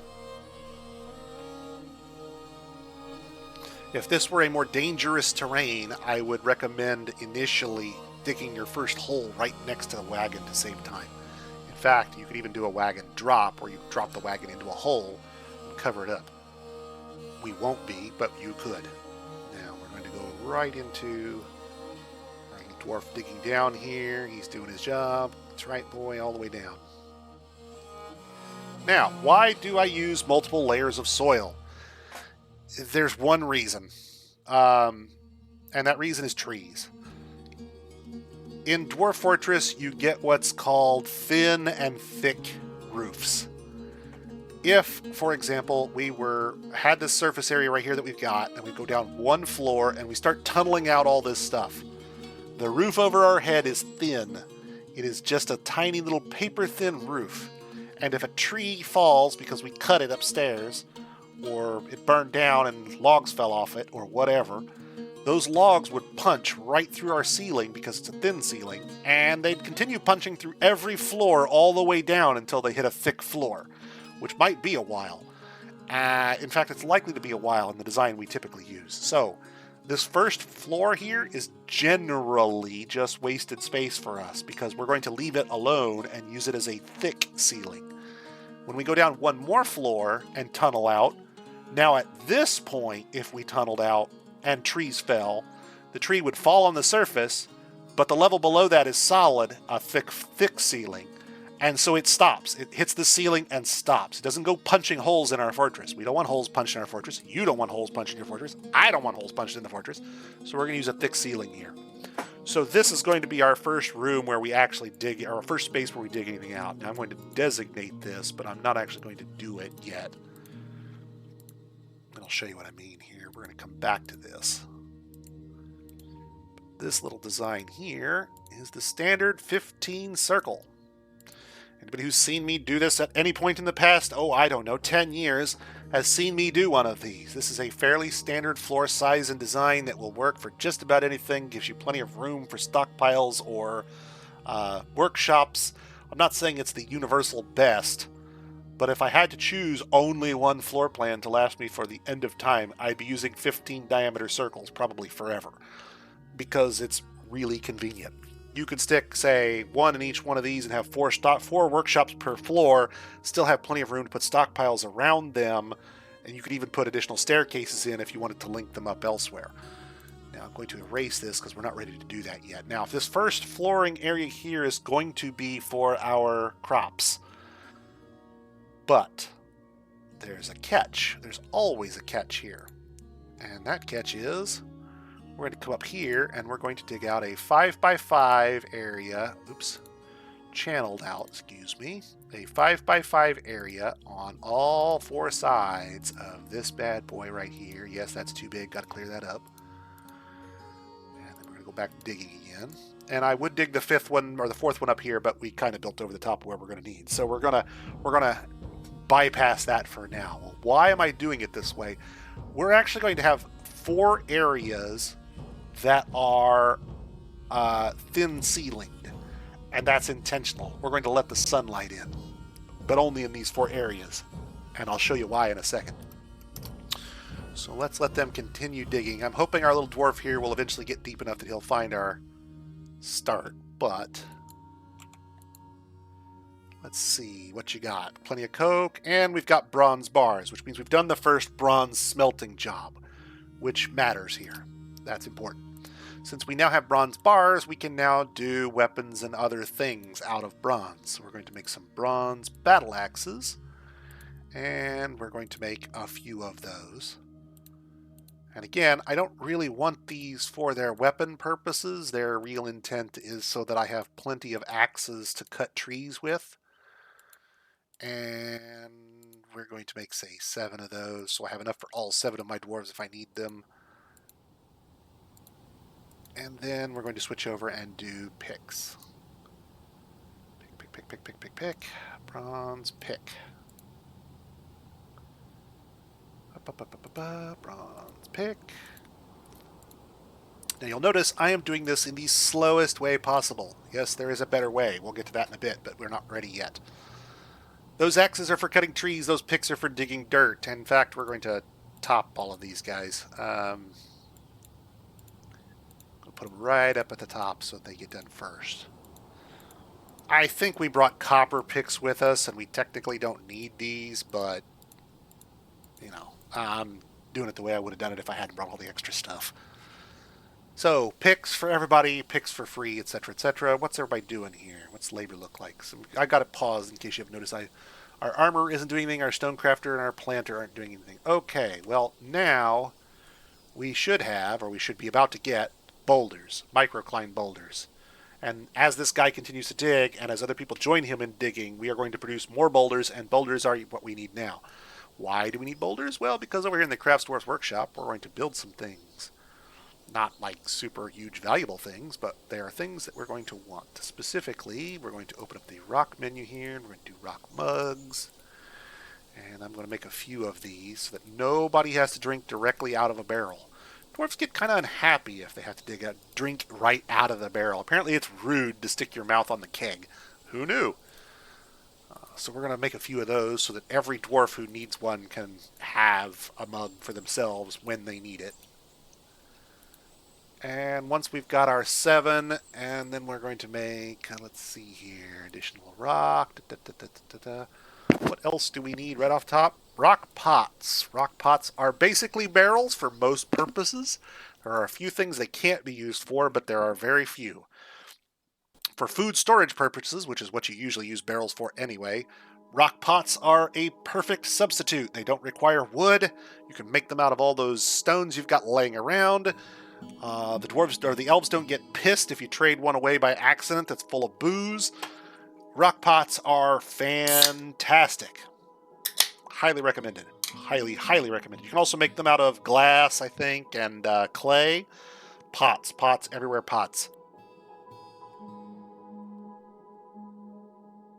Now, rock mugs, rock pots, great, we're set there. Let's go back to our units. Who is idle? You're idle?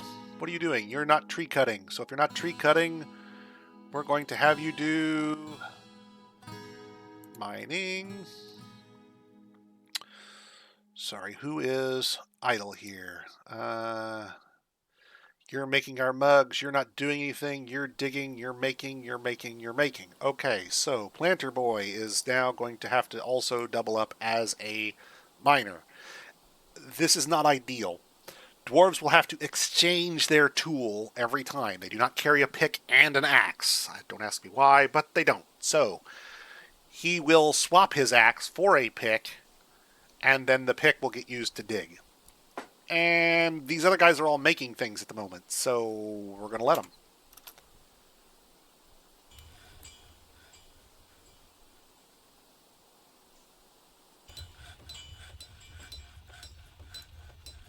Our smelter is doing smeltery things. Our diggers are doing diggery things.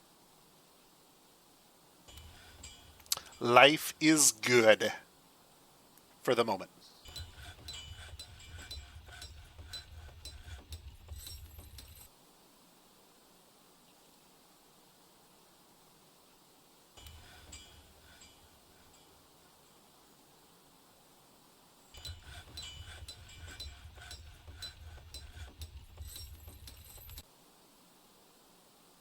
I want to check to make sure we're not running out of coke. We don't use it up too quick. Once you get the cycle really going, there's a couple of times through the cycle you won't run out. But if your smelter is slow and your blacksmith or your weaponsmith is fast, and you're hauling the stones a long way, you can actually dry the cycle out before your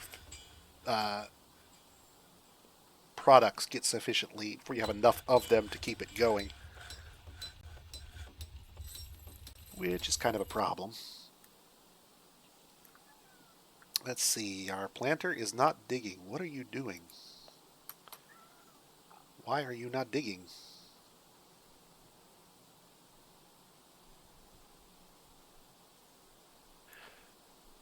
You have a copper battle axe. We do have picks, right? Pretty sure we had picks in there somewhere. Oh, hang on a minute. I've got cat.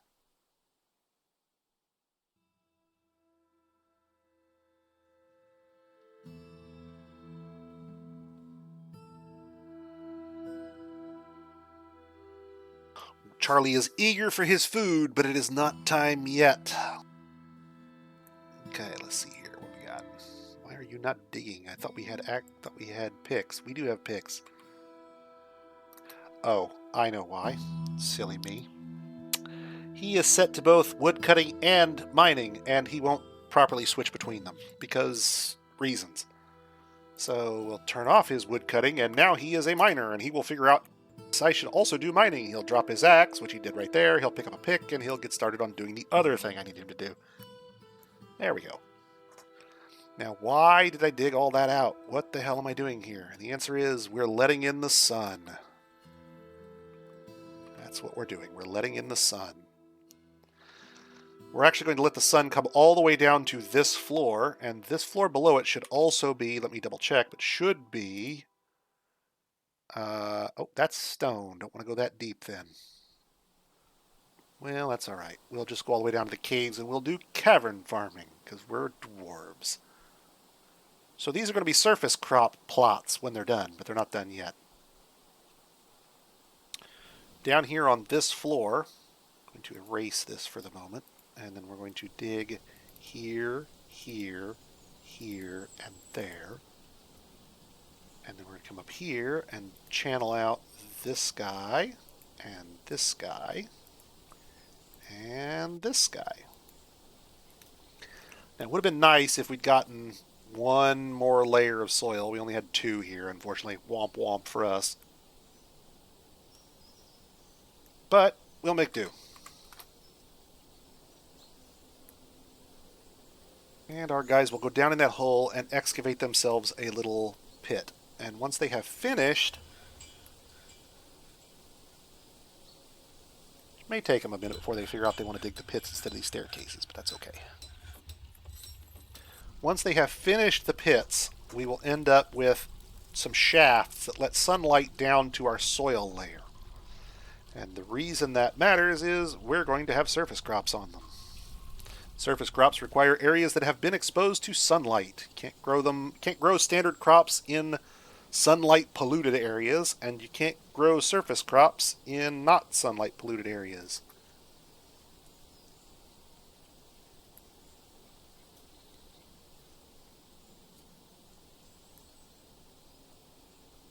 All right, with the wheelbarrow active, now we're moving the stone along a lot faster because our dwarves will use the wheelbarrows to move those rocks up here for smelting, which will get this process done a lot faster now.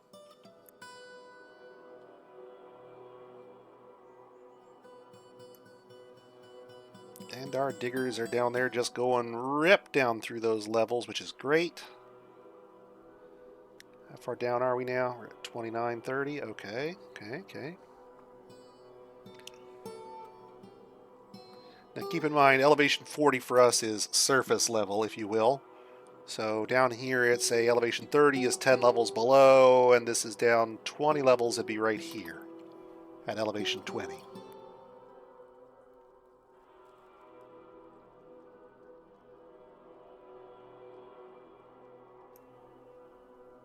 And they're digging. Let them go. Now, if I wanted to get this done faster, say it was important to me because I'm an evil terrain, probably a good idea to invest in the mining skill initially for your dwarves, for some of them at least. The higher your skill at mining is, the faster your dwarves will tunnel rock. Eventually, they will be so good at it, they will just, it's like they're walking through it. They're so fast.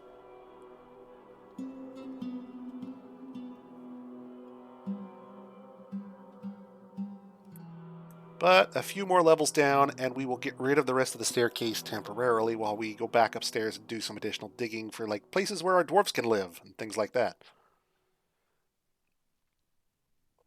But I kind of want to hit a cavern first, if I can. If we do. It's possible we've missed it, that we've come down right through a rock pillar and just missed it.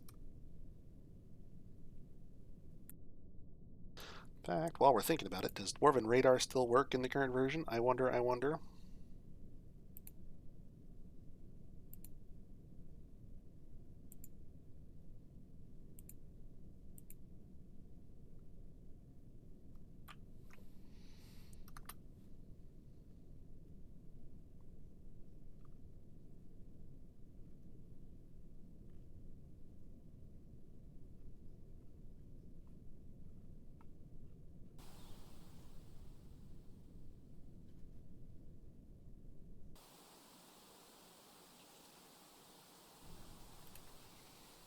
I'm thinking Dwarven Radar may not work for us here either anymore. Putting all the difficulties in place for us today, boys.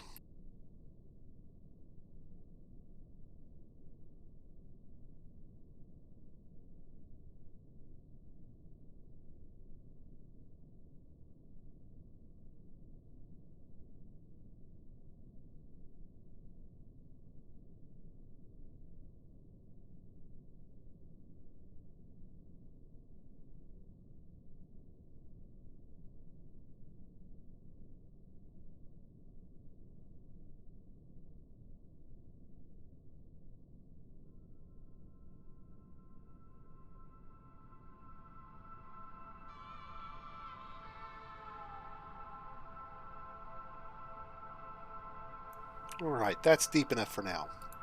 Let's get rid of this staircase here for a moment. No, I take it back. I forgot. Dwarf Fortress has a problem with staircases in the current version, doesn't it? Still haven't. We've changed how staircases work. I always forget this. And it is an annoying little thing.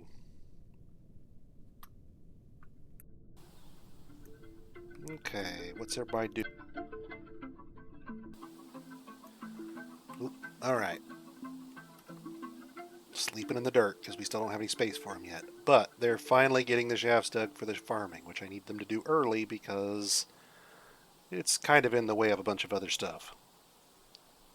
Now what this is going to do is create an area here that if you look at this... Oh, we embarked in an area with fire clay. That's nice. Let's see. We're going to have an area here that is effectively surface, although it's underground. And we're going to de-ramp the corners and walls here.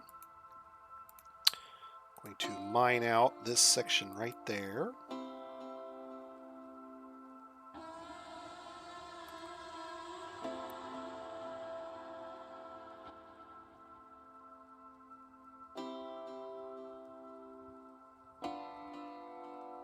We do not have a brook here, do we? We do not. Okay, then.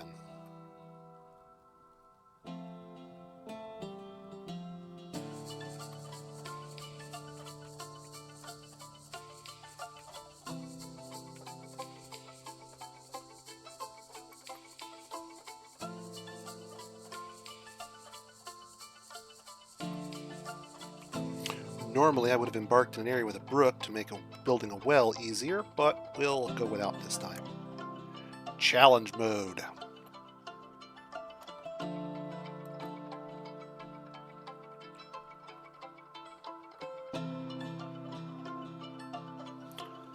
And this area here, we will now...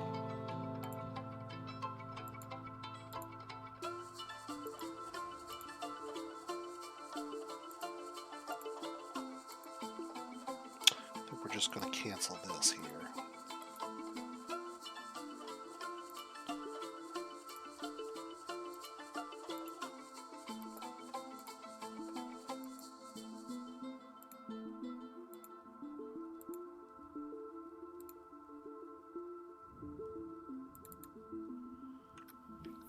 Okay. So, those areas are ready to go as soon as we get them de-ramped.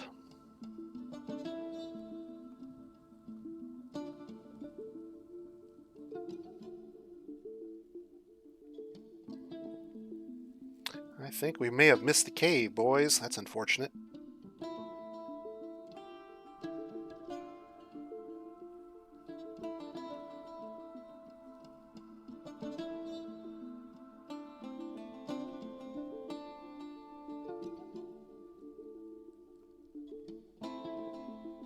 Not the end of the world, but not ideal.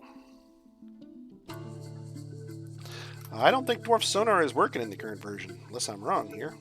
Workshops, farming, farm plot, blocked, blocked, blocked, blocked, blocked. I'm just scrolling down here. Oh, wait. There's something right there. Negative 54, Jesus. But that's the bottom of the world, so that's not a cavern. The problem is, normally I set my caverns fairly open, and in this instance, we have not. And so it's entirely possible that we, let's make sure here, 40 is right here, so should get at least 20 before we hit a cave. So this should be, everything above this should be solid. 19 isn't showing anything, 17 isn't showing anything, and 16 isn't showing anything. 15 isn't showing anything. 14, 13, 12, 11, 10.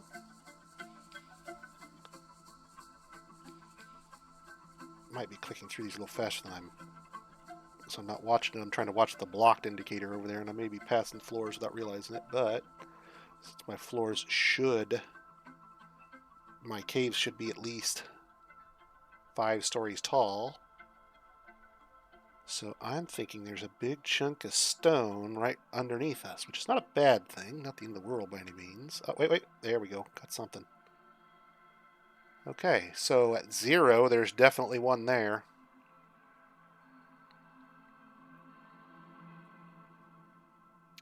Definitely get a ping at 0. Okay, so if 0 is a hit, then the nearest hit could be 5. Or 6 if we missed one, maybe. Nope, looks like we're just going to go all the way down here. Let's see, so 0, we got a hit, but not right under us. It's like off the corner here. -1 is ground level, so that's a cave. And we are going to come in from the ceiling because this area that we're digging down into is considered flat. So we are going to hit the cave. It's just a little deeper than I thought it would be. Not ideal, but not the end of the world. We're almost there. Now, who's not doing anything? Labor, miners, Let's see who's not doing anything. Stone crafter and stone worker. Okay. Well, then you guys just both got drafted. You are now miners. Pick up a pick and start digging with the rest of them.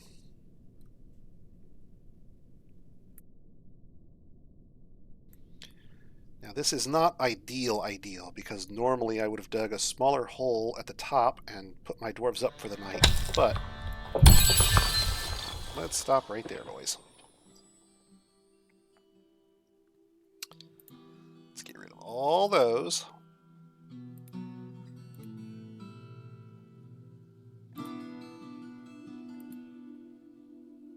Make those into up staircases, not up downs. Notice they're going to go up only.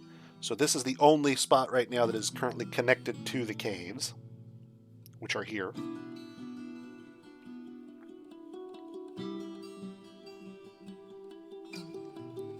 So we are at the ceiling of the cave up here. And then if I drop down one level, you can see that there is a mushroom like directly below us. So something could stand on that mushroom and come up our staircase if it wanted to.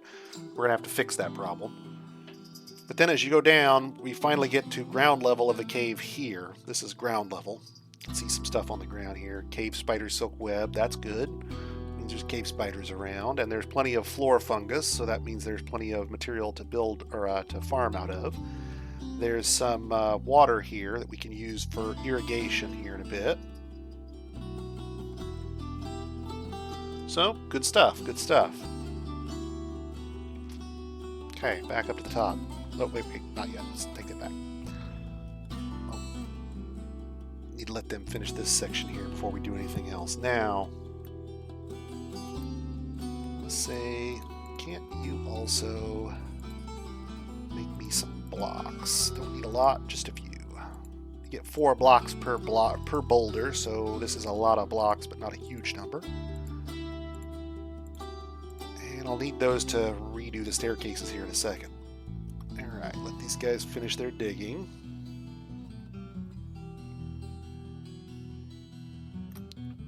Now, by now, I should be getting some folks who should be mining but aren't. Hang on a second here. I have Cat.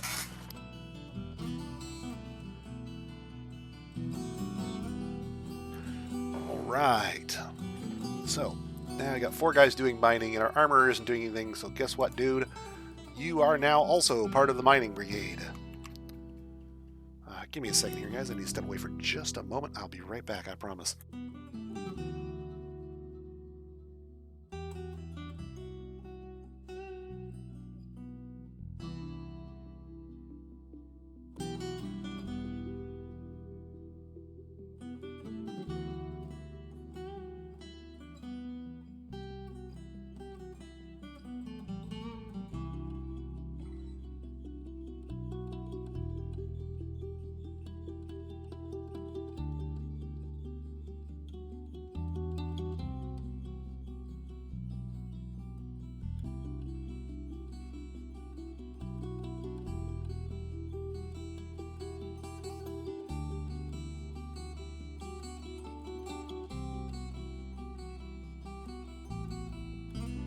Alright, back to it. Let these guys finish up here and clean this bits out.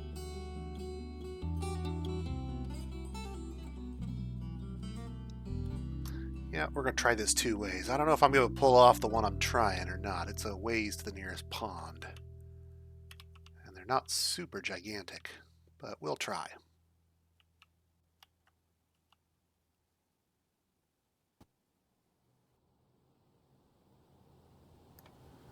Now, if this works the way I'm hoping, and it probably won't, but we'll try, we'll be able to dump this pond over here, or maybe these ponds, plural, here, into our fortress. And since the ponds are a finite water source, we will not be too worried about flooding. But I need, in order to make that work, water. And we did not, unfortunately, on this map, pick one with a brook. Hang on a moment.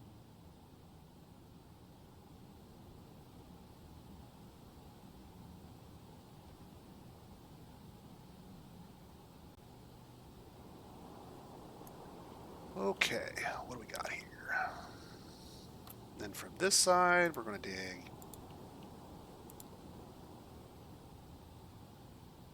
right there.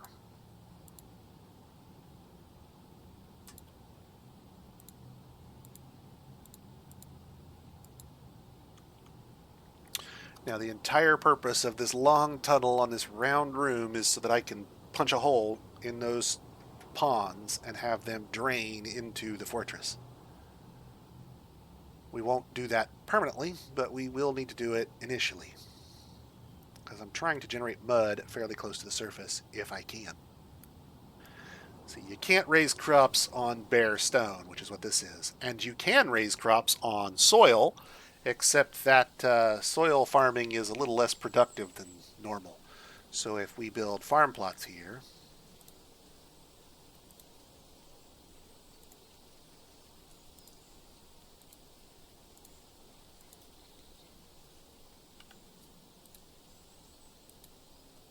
those farm plots have been exposed to the surface, so they'll be surface farm plots. That's okay. But for underground crops, we need to either irrigate or use the caverns if possible so that we can minimize the amount of poor soil that we have to deal with.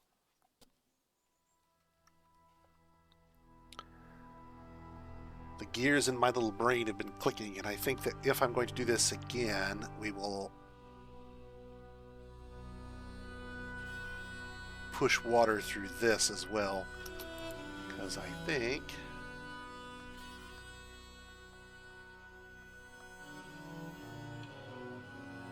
oh, you lying sacks of pus. I know we have seeds.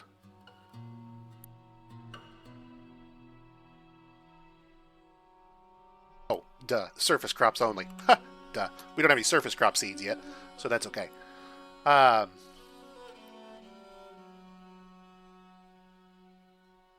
Okay, so there are 3 farm plots. Now, we can't use these yet for anything good, unfortunately, because we don't have surface crop seeds to plant in them. And they also represent giant gaping holes into our fortress, which is not ideal either. So, let us fix that problem with some flooring, which is a construction floor. And I don't care what these floors are made out of. Wood would be great. I don't care. We're just going to floor them over completely at the surface level, mind you, not down on where the farm is. Since those plots have been exposed to light, these floors are not going to hurt us in any way. The indoor area there will be sun polluted forever.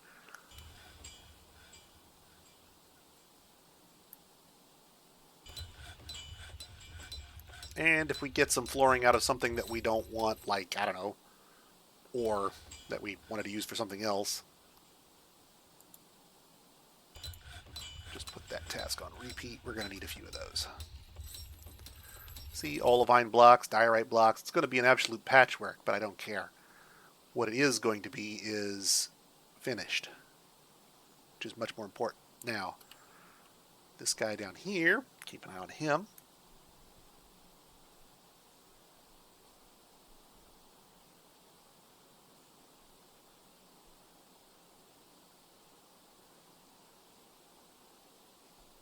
When we do this, it's going to get wet in that tunnel. And I don't know if we're going to need to drain both of them or just one. You can calculate it, of course. There's a 7 depth, and you need at least one of 1 depth to cover.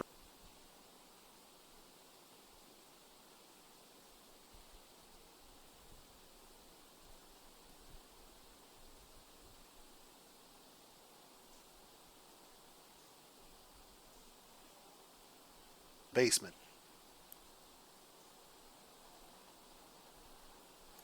Come on, boys, get to it. Who's not doing anything? Nope, everybody's working. We're good. And as soon as this is done, I got to get some dwarf living space up because we don't have any now, and we really, really, really need some.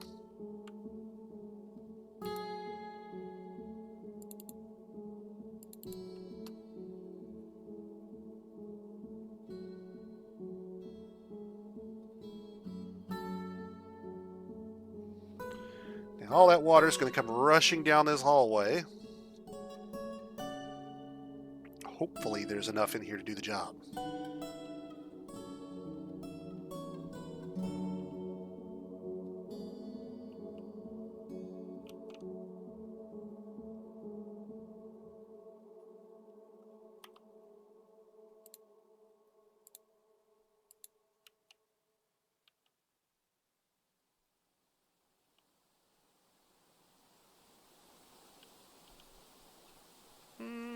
don't think we're going to need the other one.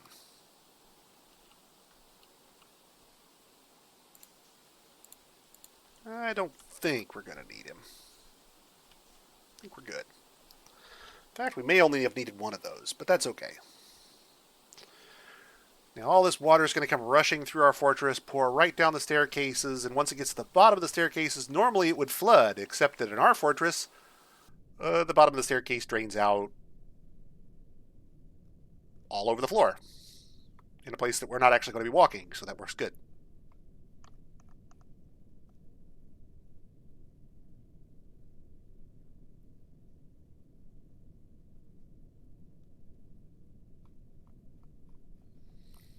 So, flooding continuing, all good, all good. Lots of flood activity to go. Okay, so build door. I don't think I have a door made. I need to make one of those real quick. I should have done that sooner. Sloppy. Door. Now, please.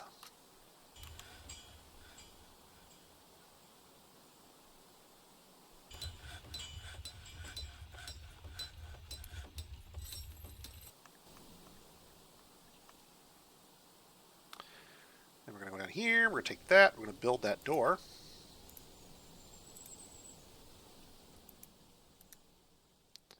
I don't know that I'm actually going to need that door, but I want to make sure we get all of this room flooded all the way up here, not just right here by the door. Can always disassemble the door later to let the drainage happen if we need to. Looks like we're okay, though. We're not going to need it. Nope, not going to need it.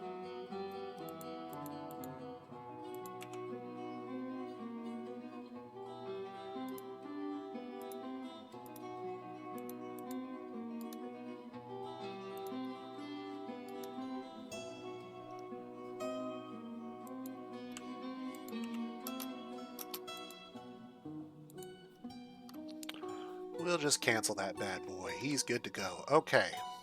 Now, all this excess water is going to take a minute to get gone, unfortunately. But we didn't have as much excess as I was worried about. There's some, but not a whole lot. Okay, there's our subsurface crops getting ready to go. Okay, now then.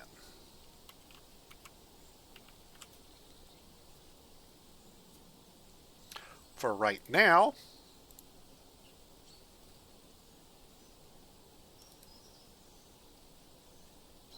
you think about how to do this properly here so I don't kill myself later.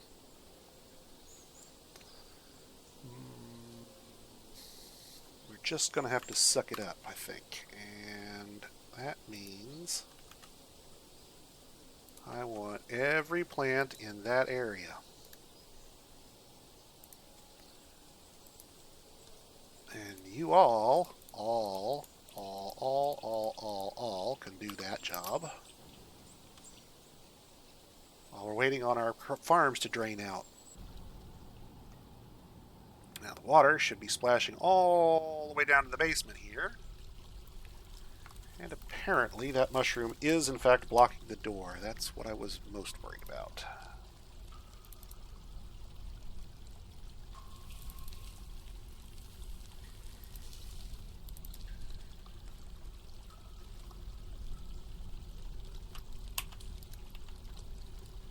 Do I have someone who is... No, I do not.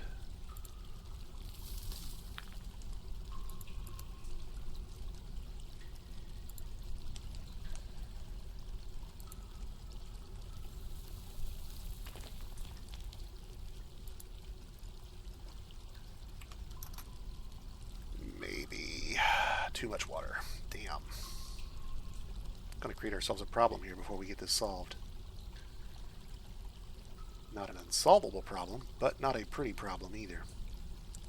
These last few levels are going to flood up a little bit before we... That's annoying.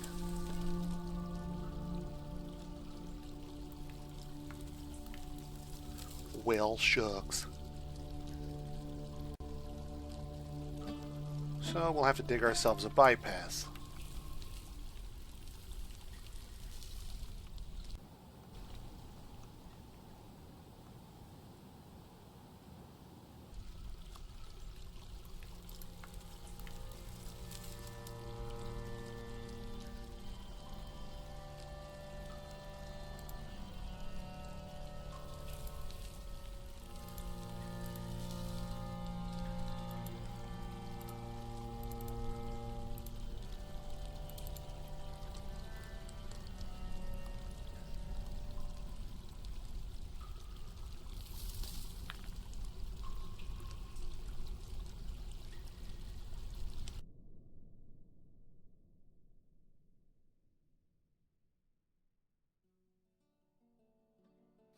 I need somebody to do it, by golly.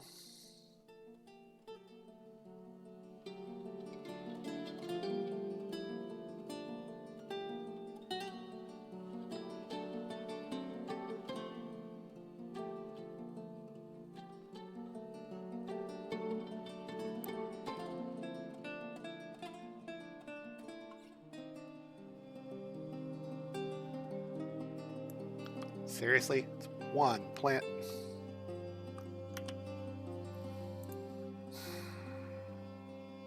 I know exactly what the problem is.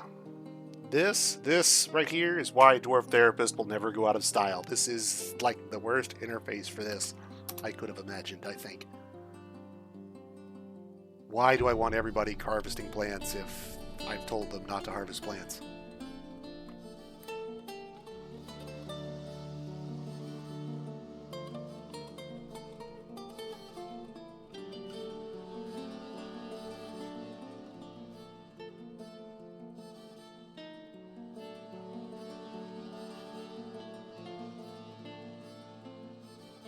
Will they dig it out before I have to go up even further to dig the bypass? Let's find out.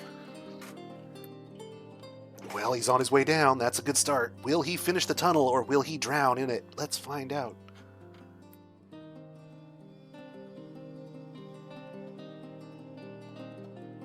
Because it's getting a little damp down there, 2 levels down there, bud.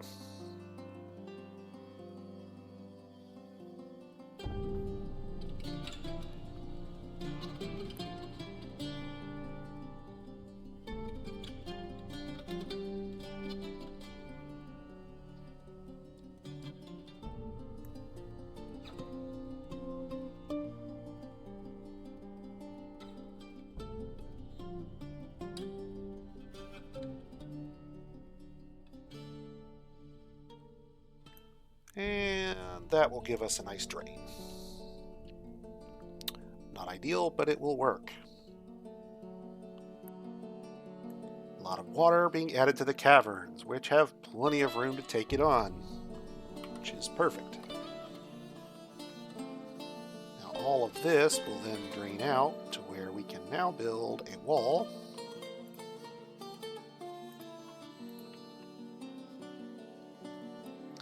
Here, oops, and there, and there. Actually, let's give it a sec. I should be able to build it right here, which would be better.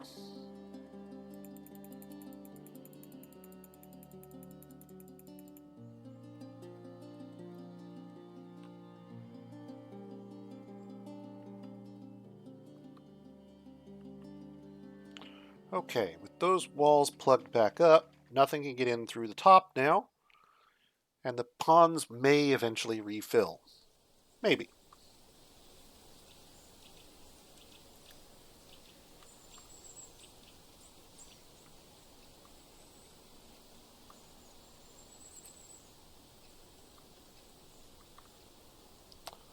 And if we time it right, we can even get our farm plots designated when the water drops below 2 in all those spots.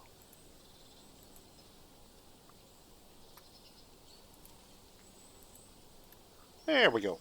Now this is way more farm plot area than you're ever really going to need. Let's see, get rid of you, get rid of you. Erase that chunk right there because we don't need it anymore.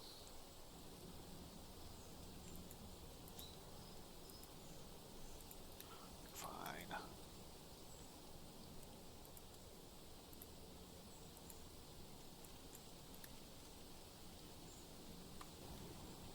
Clear that back a little bit, dig out our last trench. Okay, and then right below this level is where dwarves can actually live. Live is good. Actually, let's go down one more because we're going to have problems with water. Not infiltration, but it will constantly complain that the tile is wet because the tile above it is damp. So we're going to go one more floor down.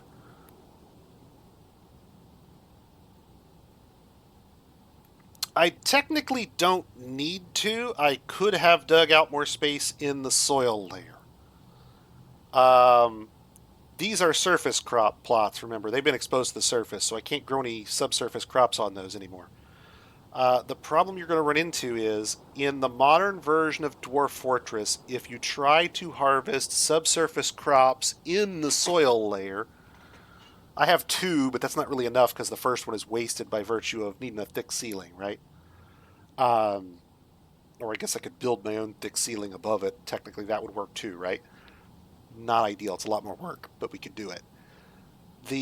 So my surface crop plots are down here, 2 levels down, and the third level down is stone. And I didn't have enough left over to do subsurface crops in the soil layer. So I hedged my bets. First, I dug over to the ponds to try and flood them. Flooding works just like that to create mud. You already know about that. And secondly, I was still digging down so that we could get to the caves with the intent that if necessary, I could wall off some section of this and make a farm plot inside there to have cavern farming. Either will work. Um, in this case, flooding works better for me because I like to have my farm plots in one area so I can have all my farm production stuff in one area, I guess you'd say, right? Um, so all the farmers' workshops and we still don't have subsurface pasturing done, so I'm going to have to do something there as well, but not yet. My suspicion is for the animals, what I'll do is I will dig a small area over here and then come up one floor and we'll put a pasture here and a pasture there. And those don't need to be irrigated because they're in the soil layer, they'll grow fungus. Whereas the farms have to be irrigated or you get the poor soil warning. For the surface crops, I don't think you get the poor soil warning if you're in the soil layer, whereas for the subsurface crops you do. All right, those are disassembled. Good. Now let us trench out the last chunk of this. And everybody's kung fu digging now, aren't you?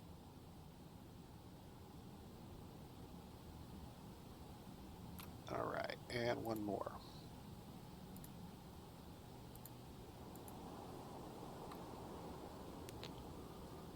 And once we get that done, we can build the last surface farm plot, and then I really need to get some dwarven living space up because we have none, and we've got the materials for it, we just don't have it.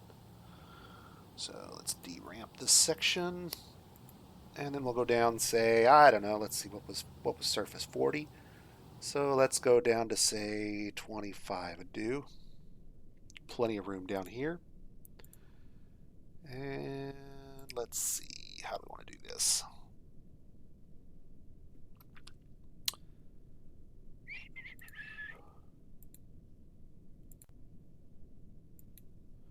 Why is surface crops 2 down instead of 1 down? And the answer is trees.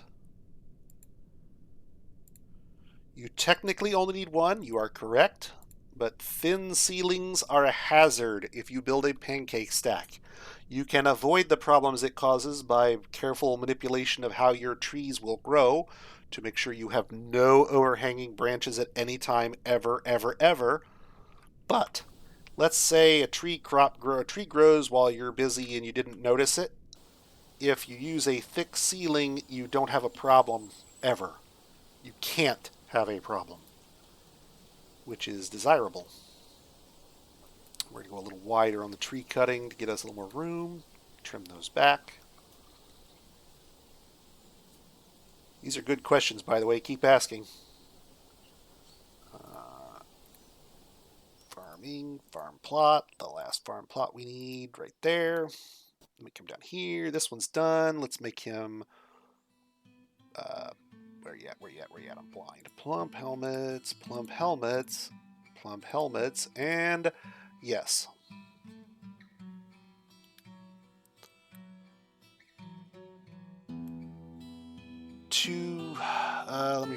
Let me think about this. Hold on a second. The easiest way to do this is maybe to do a diagram real quick. Hang on.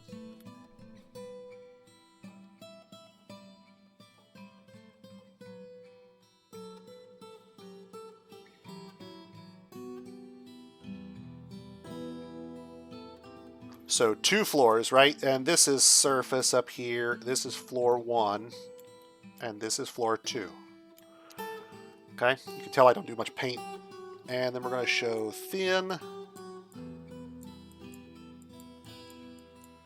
And thick.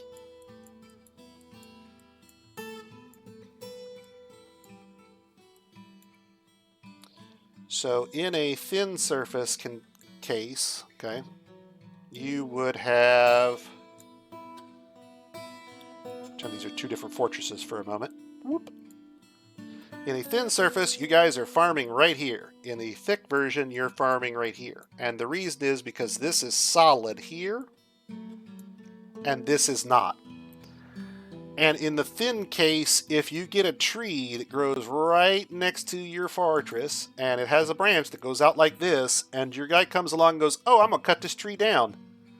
That branch becomes a log, and that log goes through this floor, and it goes through this floor, and it goes through this floor, and it keeps going until it hits a thick ceiling, or the bottom of your fortress, whichever comes first. If that same tree falls above this guy, it lands right there. Every time. If I wanted to do this where I am with thick ceilings above, and technically I have some, you can make it thick again by filling it in. That's what we would have to do. If I filled in this floor right here with solid walls, okay, these floors are no longer necessary at that point. But right now I have 4 holes here, 1, 2, 3, 4, that are thin. These are a hazard. I will tell you right now, these are dangerous. If something falls on them, it will punch through this, it will punch through this, it will punch through this, it will keep on going until it hits, that's the first thick floor it would hit. Anything between the surface and there is a pancake. Your pancakes will contain pancakes, and you don't want that. Extremely hazardous. So, how do we avoid that? Well, there's a couple ways. The first way is no tree will grow on these tiles because I have floored them back up. That fixes part of our problem. But it doesn't stop a tree from growing, say, here and having branches that extend over the thin spot. So, we need to fix that, and we need to do it relatively soon. There are a couple ways to do that. There's cheaty ways, and, well, the cheaty's not the right word. There are slightly exploitative ways, and there are not exploitative ways. The exploitative way is to clear out this space so that there are no trees growing in it, and then build stockpiles. Stuff doesn't grow in stockpiles unless the game has changed, so those stockpiles will prevent anything from growing, so you basically map out this same circular space as a stockpile, and then tell it not to hold anything, ever.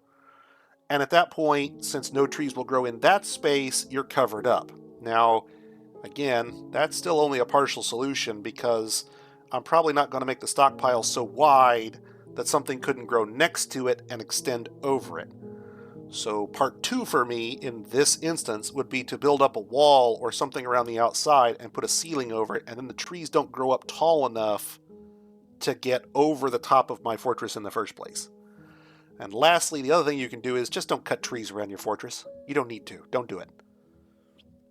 If I go over there at the top right over here, if I go way up over here and I cut all my trees over here, I'm never going to have a problem anyway, so no big deal. If you want to guarantee that you never have this problem, grow your surface crops on the surface, thick layer on the first floor, pancake thin all the way down from there on in. And hailstone, almost all of my fortresses have this problem. So I constantly am thinking about ways to solve it, ways to work around it.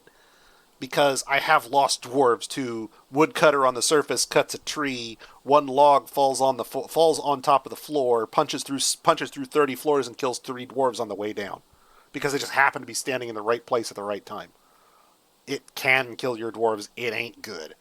So think about it in advance because you're going to have to work around it. Now, that's the good news. The bad news is,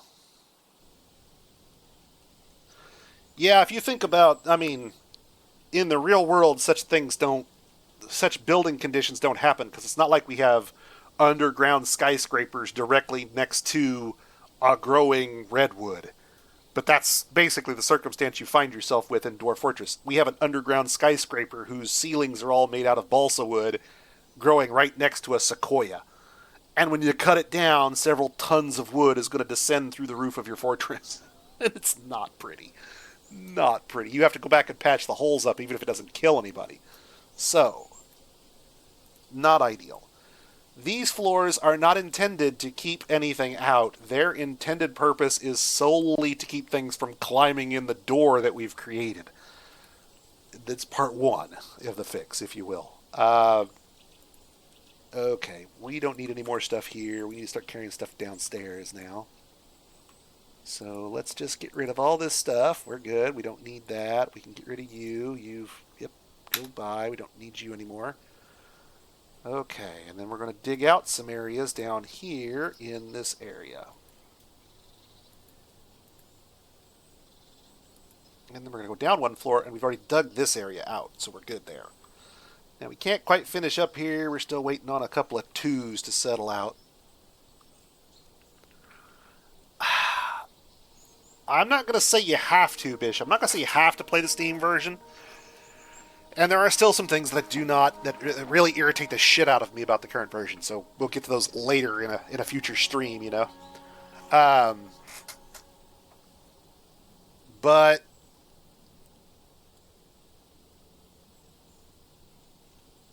I can't think of any really good reasons not to. Yes, you have access to everything and tile sets and all that, but it works well enough. If you're going to use external tools like Therapist, which isn't ready for the current version, a bit annoying there, but DF Hack works. And I think, isn't there, I'd have to look, but I'm pretty sure there's a labor spreadsheet thing in here somewhere. It's been a while since I've used it. One of the GUI features has like a therapist-like display. Oh, look!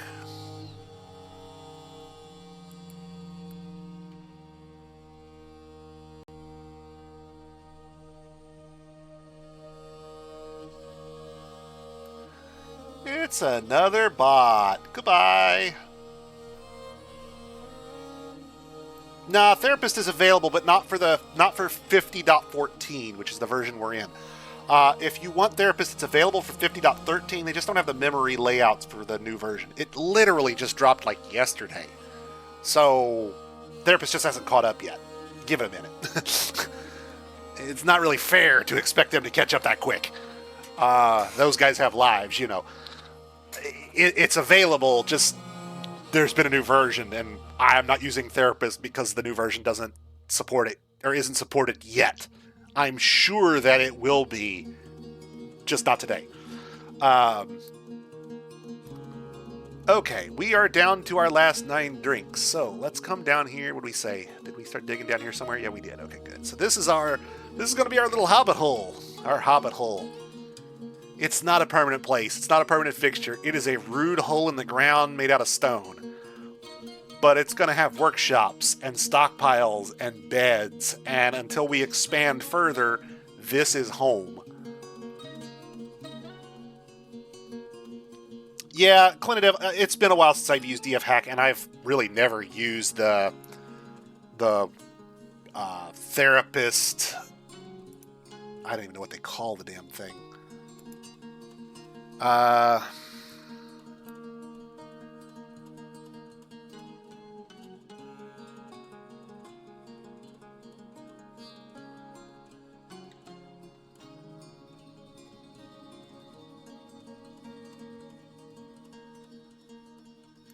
Hey guys. Yeah, no. I'm not. Don't misunderstand, Glenn. It is not a criticism of the guys doing DF Hack or Therapist, either one. Those guys are awesome and deserve some fucking respect. So, I thought, however, that there was, and I'm going to have to go through all of these features because it has been a long time since I tinkered. It basically pops up a giant spreadsheet therapist-like display inside DF hack inside the game, and you can set things there, but it is a really, really condensed view, and it can be a little hard to use at first. It works, but it's not super convenient, I think is how I'd phrase it. And at the end of the day, I'm a lazy schlub, so therapist is great. For now, however, for today, for tomorrow, for the next few days, we're good. I can get by on a fortress without it. It's just not ideal. Need my data views, damn it. Alright, so now we've got some space cleared out. Let's build some stuff. Namely, let's get some beds, because we haven't and we do. As in, we haven't done so and we do need to.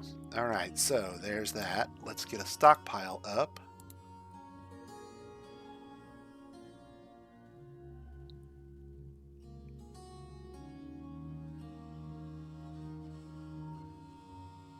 Oh, you mean to export the memory layout? Oh, I'm going to have to look. I haven't done that. I didn't know you could do that from DFHack. That's news to me. I like it. We're going to do that, just not right this second, because I didn't have time to do it before I started streaming today, so we're not going to do that. Not today.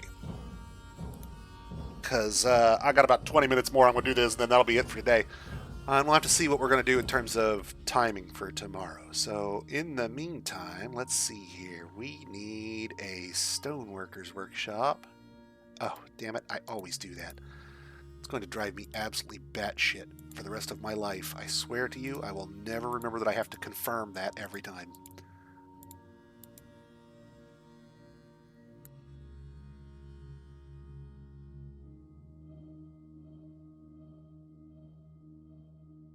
What's funny is all these bots I get to ban, they're restricted, dude. They don't get their shit. You guys don't even see it. They pop up, I ban them, and you've never even seen their thing. It's doing them no good. All this ban evading.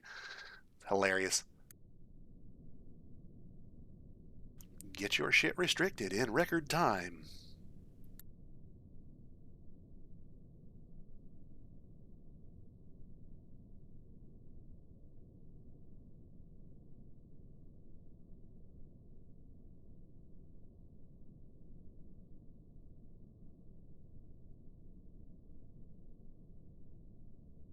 All right.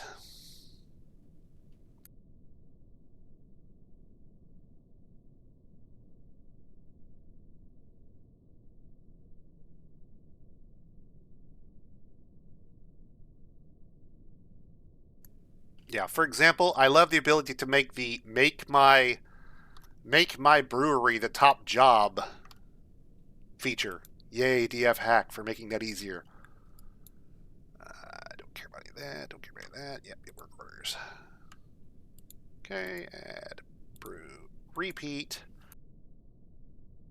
And we'll start producing some alcohol. Now, this stockpile needs to handle everything except stone and wood. I think everything else is okay. Yeah, everything else is okay. And this is a generic stockpile. It's meant to hold everything I can throw at it, basically, with the intent and purpose being that we'll get our stuff moved downstairs. So what should happen now is dwarves will begin moving things downstairs. Since we have 13 of them now, hopefully there will be enough of them spare to do that.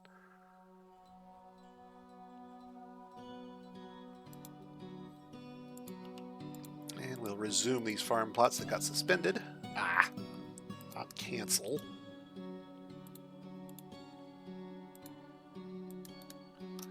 There we go.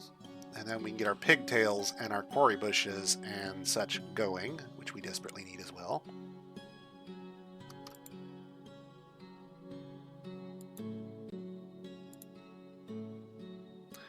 And in the seasons where we can't, we will do dimple cups.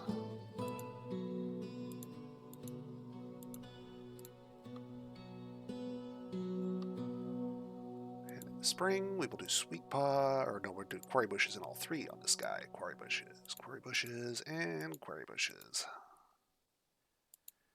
And in the winter, dimple cups.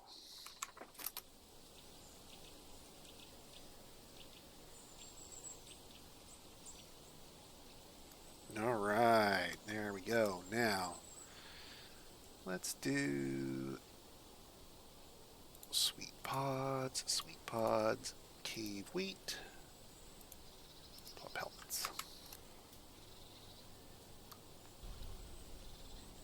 And then dive back to our basement here. Why are you guys not building my beds here, dudes? What's up with that?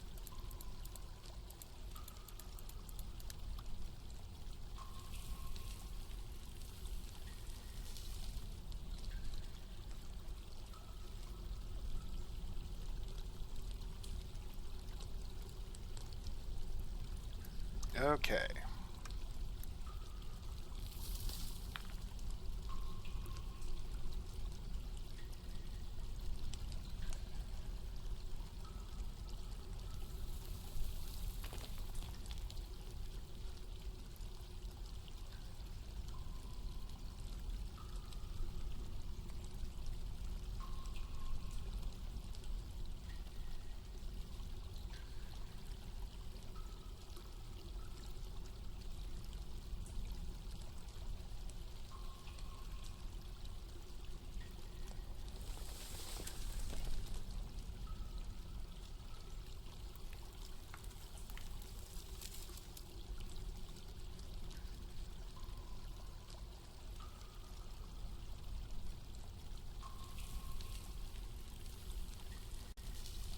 Make sure we don't cook our milk before we have a chance to make it into cheese.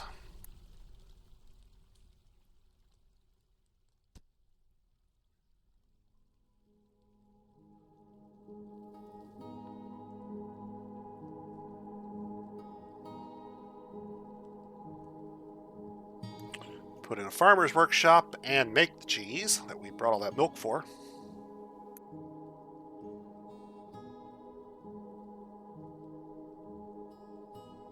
Now let's think about where we want to put stuff.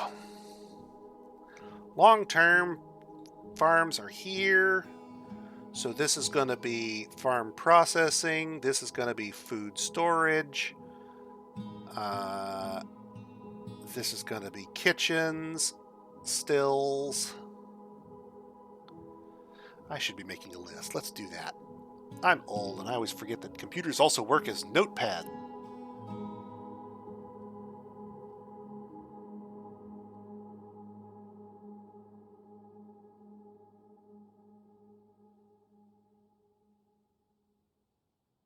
And I'm taking notes because we're down to our last few minutes here. So,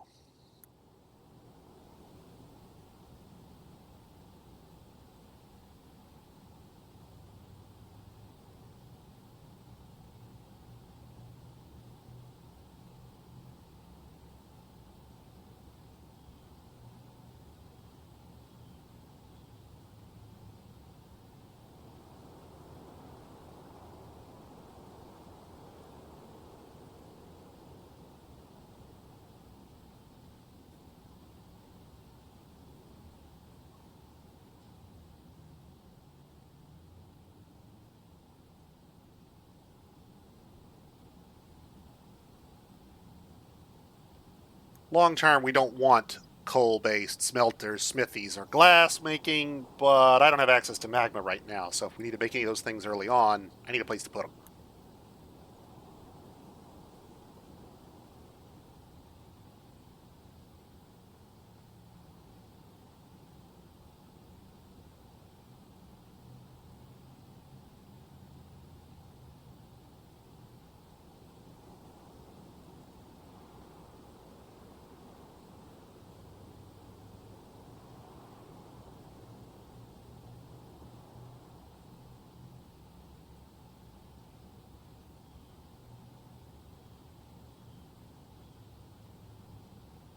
In a hurry, actually, Mike, and one of those things that I haven't tinkered with in literally a year. So, for a quick notes on what floors I'm going to put stuff in, yeah, this is where we're going to start.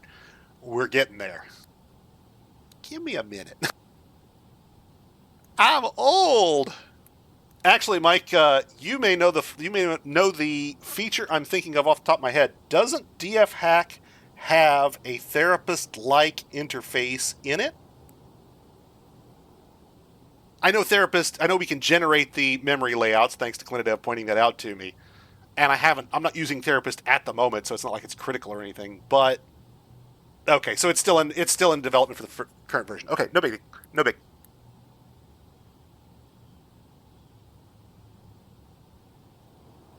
Okay, so farm, and then stone processing finished goods. That might be what I was remembering. It's been a while, and I won't claim that I would have remembered that.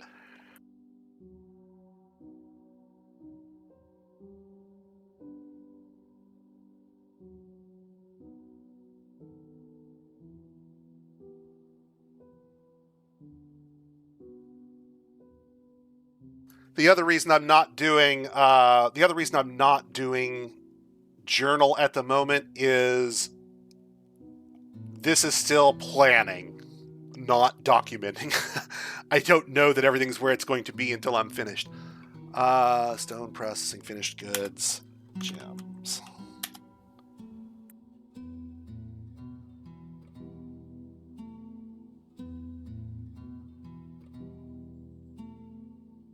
And I'm sure I'm missing something I'll think of in a minute here. Let's look at stockpile settings.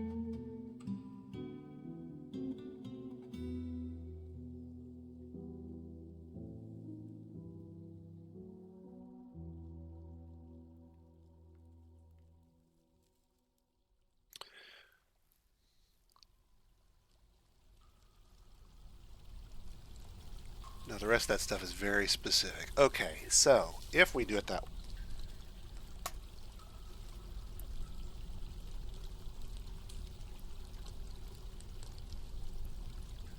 That takes us down to floor 3 as the bottom, which would give us 4, 5, 6, 7, maybe 8, 9, 10, 11, 12, 13, let's call it 14, 15, 16, 17, 18 down. So 12.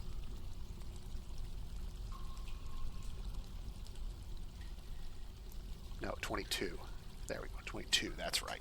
22. Okay, so that would be the bottom of our eventual plan. So this floor is kind of in the way, but not right away. Oh well, we'll make do.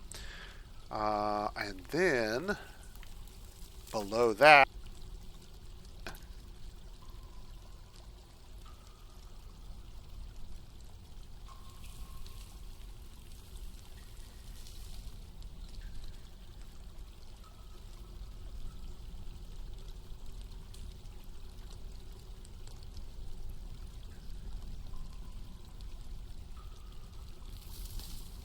our tavern, barracks, public library.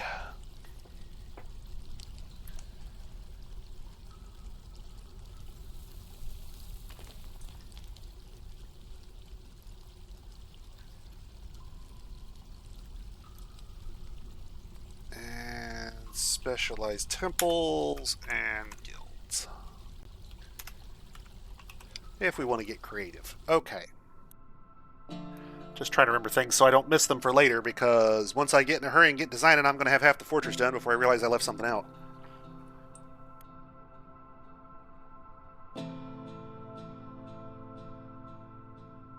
Okay, so near as I can see it, we are off to the races, and it has been just about 4 hours. So before I log off for the evening, or for the afternoon, really, and before we look to the future streams, and I try and figure out what the hell schedule I'm actually going to be doing this year on, does anybody actually have any questions for me before we get done?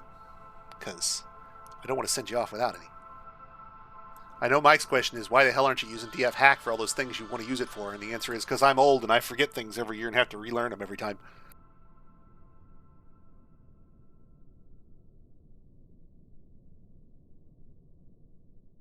Which probably wouldn't be so bad if I was playing a lot of Dwarf Fortress throughout the year, but generally I'm not.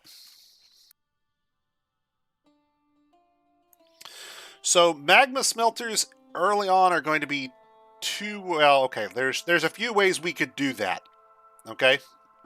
There's a cheaty way, which if you've never messed with it at all, is probably good just to experiment with on like a throwaway fort.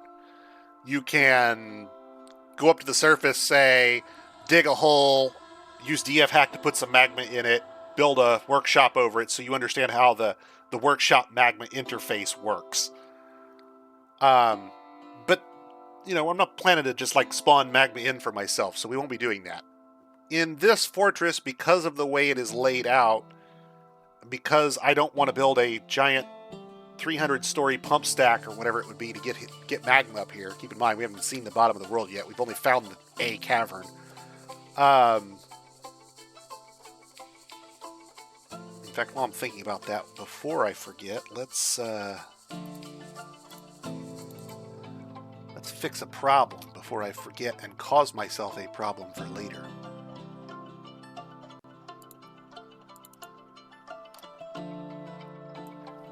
Yeah, give me a sec. I'm gonna do one more thing before we go. I remembered I punched these holes into the cavern. We never actually plugged them back up. Yeah, Hailstone, typically what I would do for a fortress like this, where there's not a volcano on site, and I typically don't play with a volcano or easy surface magma, is find out where the magma is down below and build the first workshops there. It's not pretty. It involves a lot of dwarves moving a long way. But that's just temporary. Then I would use mine carts to move the magma up to where I eventually want it. Speaking of, I'm thinking about it.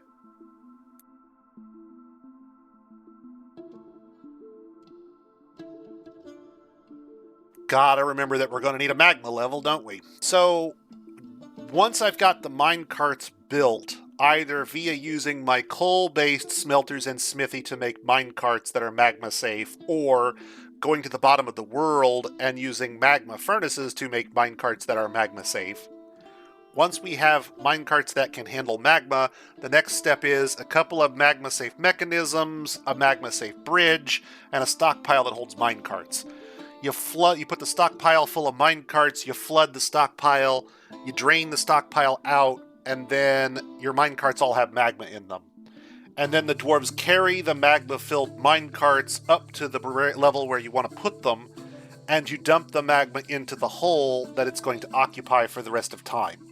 And since magma in Dwarf Fortress doesn't cool down and become rock, you basically dig a bunch of little tiny small holes in the dirt and pour a couple of mine carts in each one and put the mine carts back in the stockpile to be refilled if you need to. And at that point, you just build the magma smithy or smelter or furnace right over the top of the little hole you dug. It's actually really easy and convenient. I know some folks like to build pump stacks, especially if you're going to use magma for traps. You probably want to go that route. You could, I think, if you do it right, use mine carts to transport the magma. But I think if you're using it in volumes that you would normally think of with a magma trap, you're probably better off to have a pump stack at that point.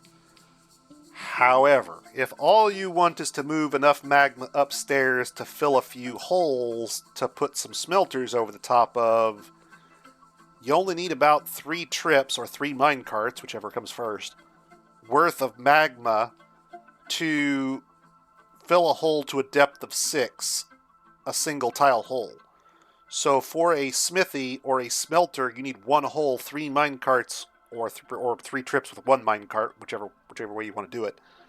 And you can put the magma wherever you want it.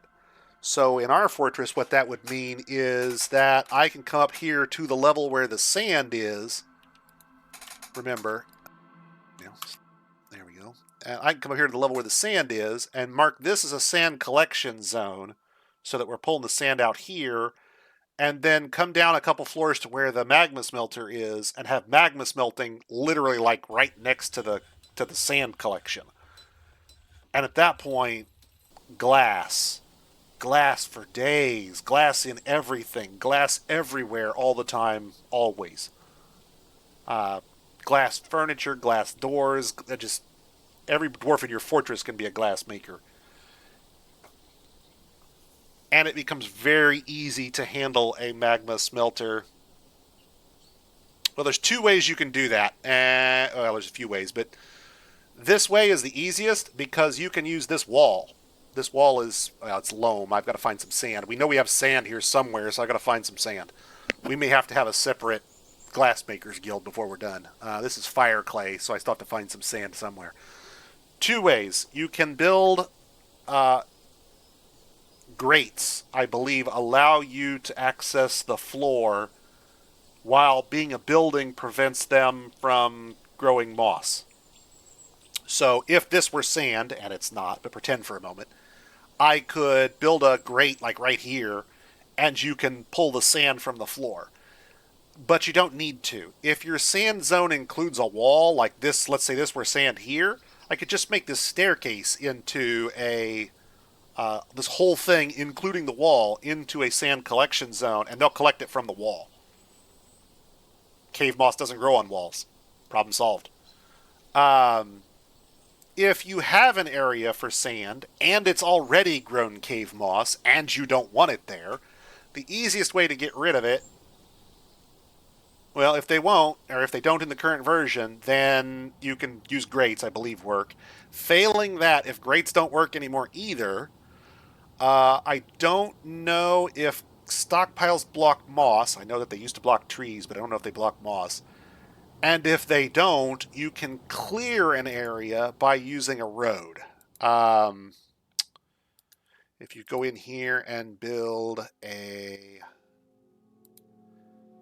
dirt road over that tile, when they finish it, it will get rid of that cave moss. And I'll just top priority that real quick so somebody comes along and does it, and presto, no cave moss.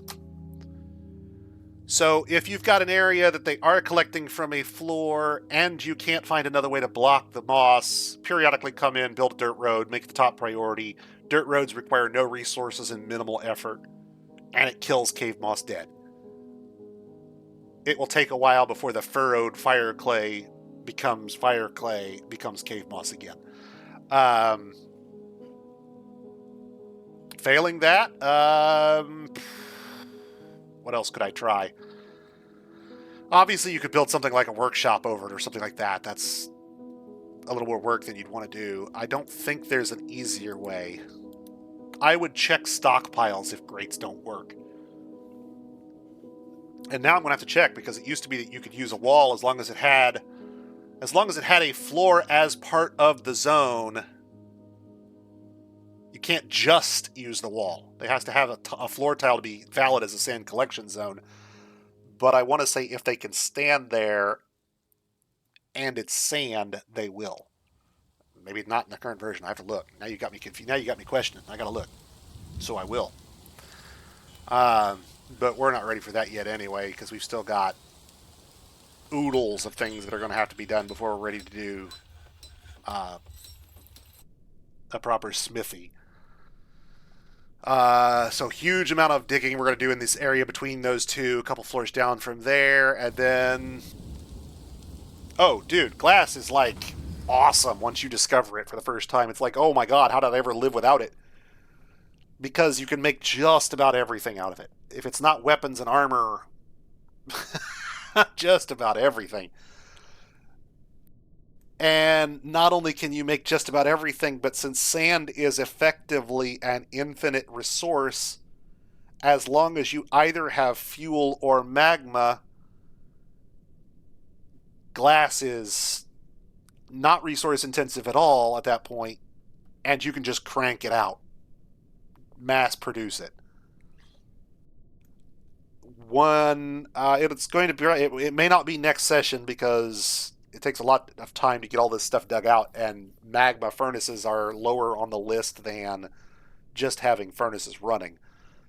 But probably 2 sessions or 3 sessions out, I'll have the magma furnaces up and running, I'm hoping. And then you can see them. And we will do them, since, like I said, since I don't have any sand here right next to where the fortress is, I'm going to have to figure out where on the surface... See, that's white sand over there. So maybe we dig out over this way, and then we'll have a separate area for magma glass kilns right here. separate from the rest of it, because the whole point will be to have empty bags, full sandbags, and the glass kilns all in the same area for purposes of just being able to rip the glass out as fast as possible. All right, so 4 hours down.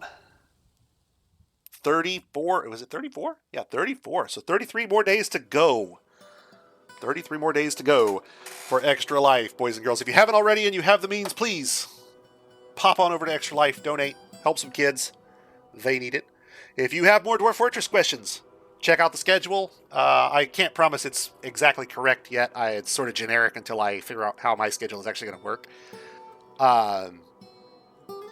We may have some shifts. It won't always be noon to or 1 to 5 or noon to 4. There may be some evening sessions that come up and down the road. But while the wife is at work, I'm a whole lot less likely to annoy her if I'm doing this while she's not here. So it's a little easier to do it during the day, usually, I think. So tomorrow sometime, and then we'll carry on from there. 34 days. So if you've got questions, pop back through. About a week-ish from now, this fortress will be, I won't call it done, but we might call it mature. It'll have all of its features and functions up and running. We're probably going to have to build a pump stack to get water up to the hospital if we don't want to build the hospital in the depths of the earth. So at some point I'm going to have to play with pump stacks again. I haven't done that in a long time because I usually embark near a brook and use gravity-fed wells. So I think in a week, maybe week and a half, we'll restart another fortress and go from there, and we'll have, usually 4 fortresses before the big day. And if you can't make any of those sessions before then, I believe it's November 2nd this year, we are going to have... Man, did I do my math? It's 33 days. 33 days. God, did I say 34? 33 days. I can't math. On the big day, of course, at 8 a.m., we'll start our final 24-hour fortress, and we'll see how far we can get it in 24 hours straight at that point. But that's down the road. 10 years, man. I would say 10 years running, but in 2018, I couldn't do it for health reasons. Yeah, this will be my 10th year, literally. Let me see here if I can pull it up.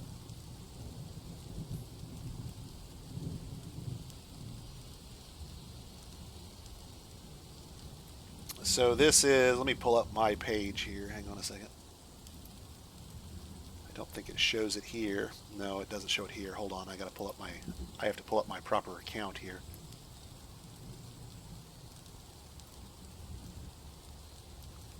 We have to date raised $9,444.88, and we have done this for 10 years of the last 11.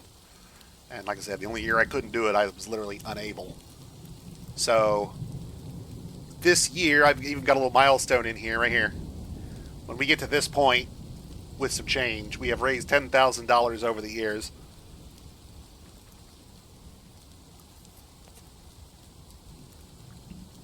I don't know how many more years I'm going to actually, A, be able to, or B, want to continue doing this, because it's a lot of effort over the space of a month to do. 4 hours a day is, when you do the math, that's 120 hours of Dwarf Fortress in the next 30 days. A lot of Dwarf Fortress. And that's not counting the big 24-hour stream at the end. So, yeah, probably 140, 150 hours before we're done, assuming no bonus streams. Okay, so 1 day down. 32 more to go? God, am I doing my math right? 31 days in October, 2 days in November. Yeah, so 33 days, and I can't math.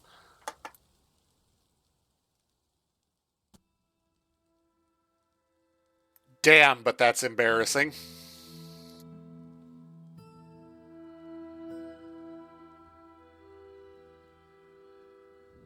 Actually, I need to check. I thought it was the 2nd of November. Maybe it's later.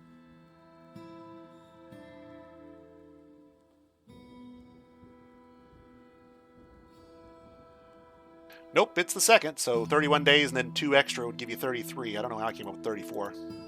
Apparently I'm not too bright. There we go. So 33 days. I'll have to fix the title on this one when I'm done. It'll be on VOD here on Twitch. I think they keep them for 14 days, so you get 2 weeks leeway. After that, I'm sorry to say, but you're taking your chances, because YouTube has this lovely problem of copyright campers who make videos that use common public domain sound, and then they publish like an audio track with their public domain sounds in it and claim it's it's their song, and then they copyright strike anything else that uses that same generic sound. Oh, well, I've been dinged for the tavern noises in Dwarf Fortress on YouTube, like, I don't know, 3 years running, to where I haven't even been able to publish this shit anymore. So I try to put it on YouTube, but frankly, I'm tired of arguing over copyrights with people when I'm just using standard Dwarf Fortress sounds. So we'll see. 14 days, that's the promise, because Twitch will keep them that long.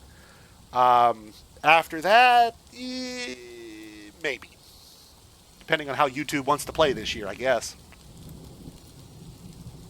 But frankly, since I do this for charity and in my spare time, I don't have the patience or the time to sit and argue with people over, no, that's not your stuff, it's mine, and you didn't have any of your copyrightable music in it. Stop trying to copyright ding me. It's not like I'm a pro streamer and I've got 1 million followers or something, man. I'm a tiny little nobody with like 200 people that show up throughout a month.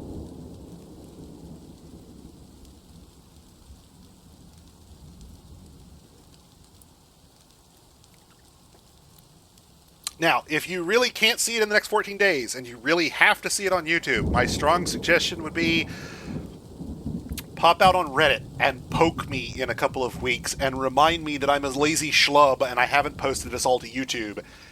And I'll probably try, and then we'll see how YouTube is going to play. But with the way things are going, if Twitch ever went under and stopped allowing me to stream live like this, I'd probably stop doing it, because frankly, I'm really tired of arguing with YouTube about what is or isn't copyrighted.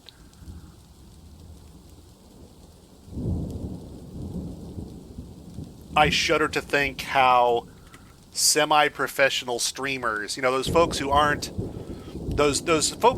big enough to do it as a full-time gig yet, the folks who have 100,000, 50,000 followers, who aren't big enough to make it their full-time job, whatever that cutoff is, but who are big enough that they're having to fight that fight on their own time alone because they don't have a staff doing it for them. Yikes. There's a gulf there, I think, that YouTube is going to have to eventually figure out some way to deal with, or the distance between, amateur and semi-pro streamers and those folks who are doing it for a living is going to become too large for people to cross over. That's my random thought for the day, I guess. But yeah, anytime in the next 14 days you can pull them off Twitch. I don't know if Twitch allows downloads, but it should. And then, generally speaking, I try to push them off to YouTube at some point down the road when I have 6 or 8 of them to do. It's not hard to try to publish them to YouTube. It's just hard to get YouTube to allow them to be published publicly. Okay, before I go, any other questions? Keep an eye out for schedule changes. I know I've got a schedule out there and it says like noon to 4 every day for the next 10 days. That may or may not hold. We'll see. So don't panic if you tune in at noon tomorrow and I've decided that tomorrow it's going to start at 4 o'clock or something. Till the schedule settles out a little bit, it can vary.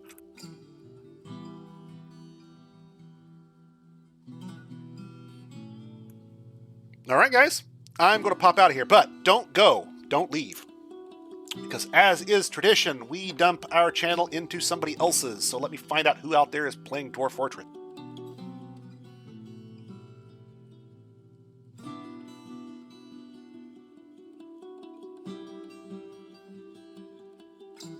And I'm probably the only person right now, but we'll see. Okay, so Blind is going. Let's do him.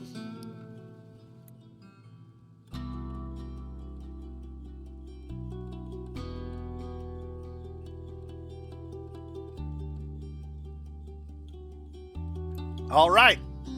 You guys have fun, and I will see you tomorrow if you're available or whenever you can come on by. Glad to have you, and I look forward to next time.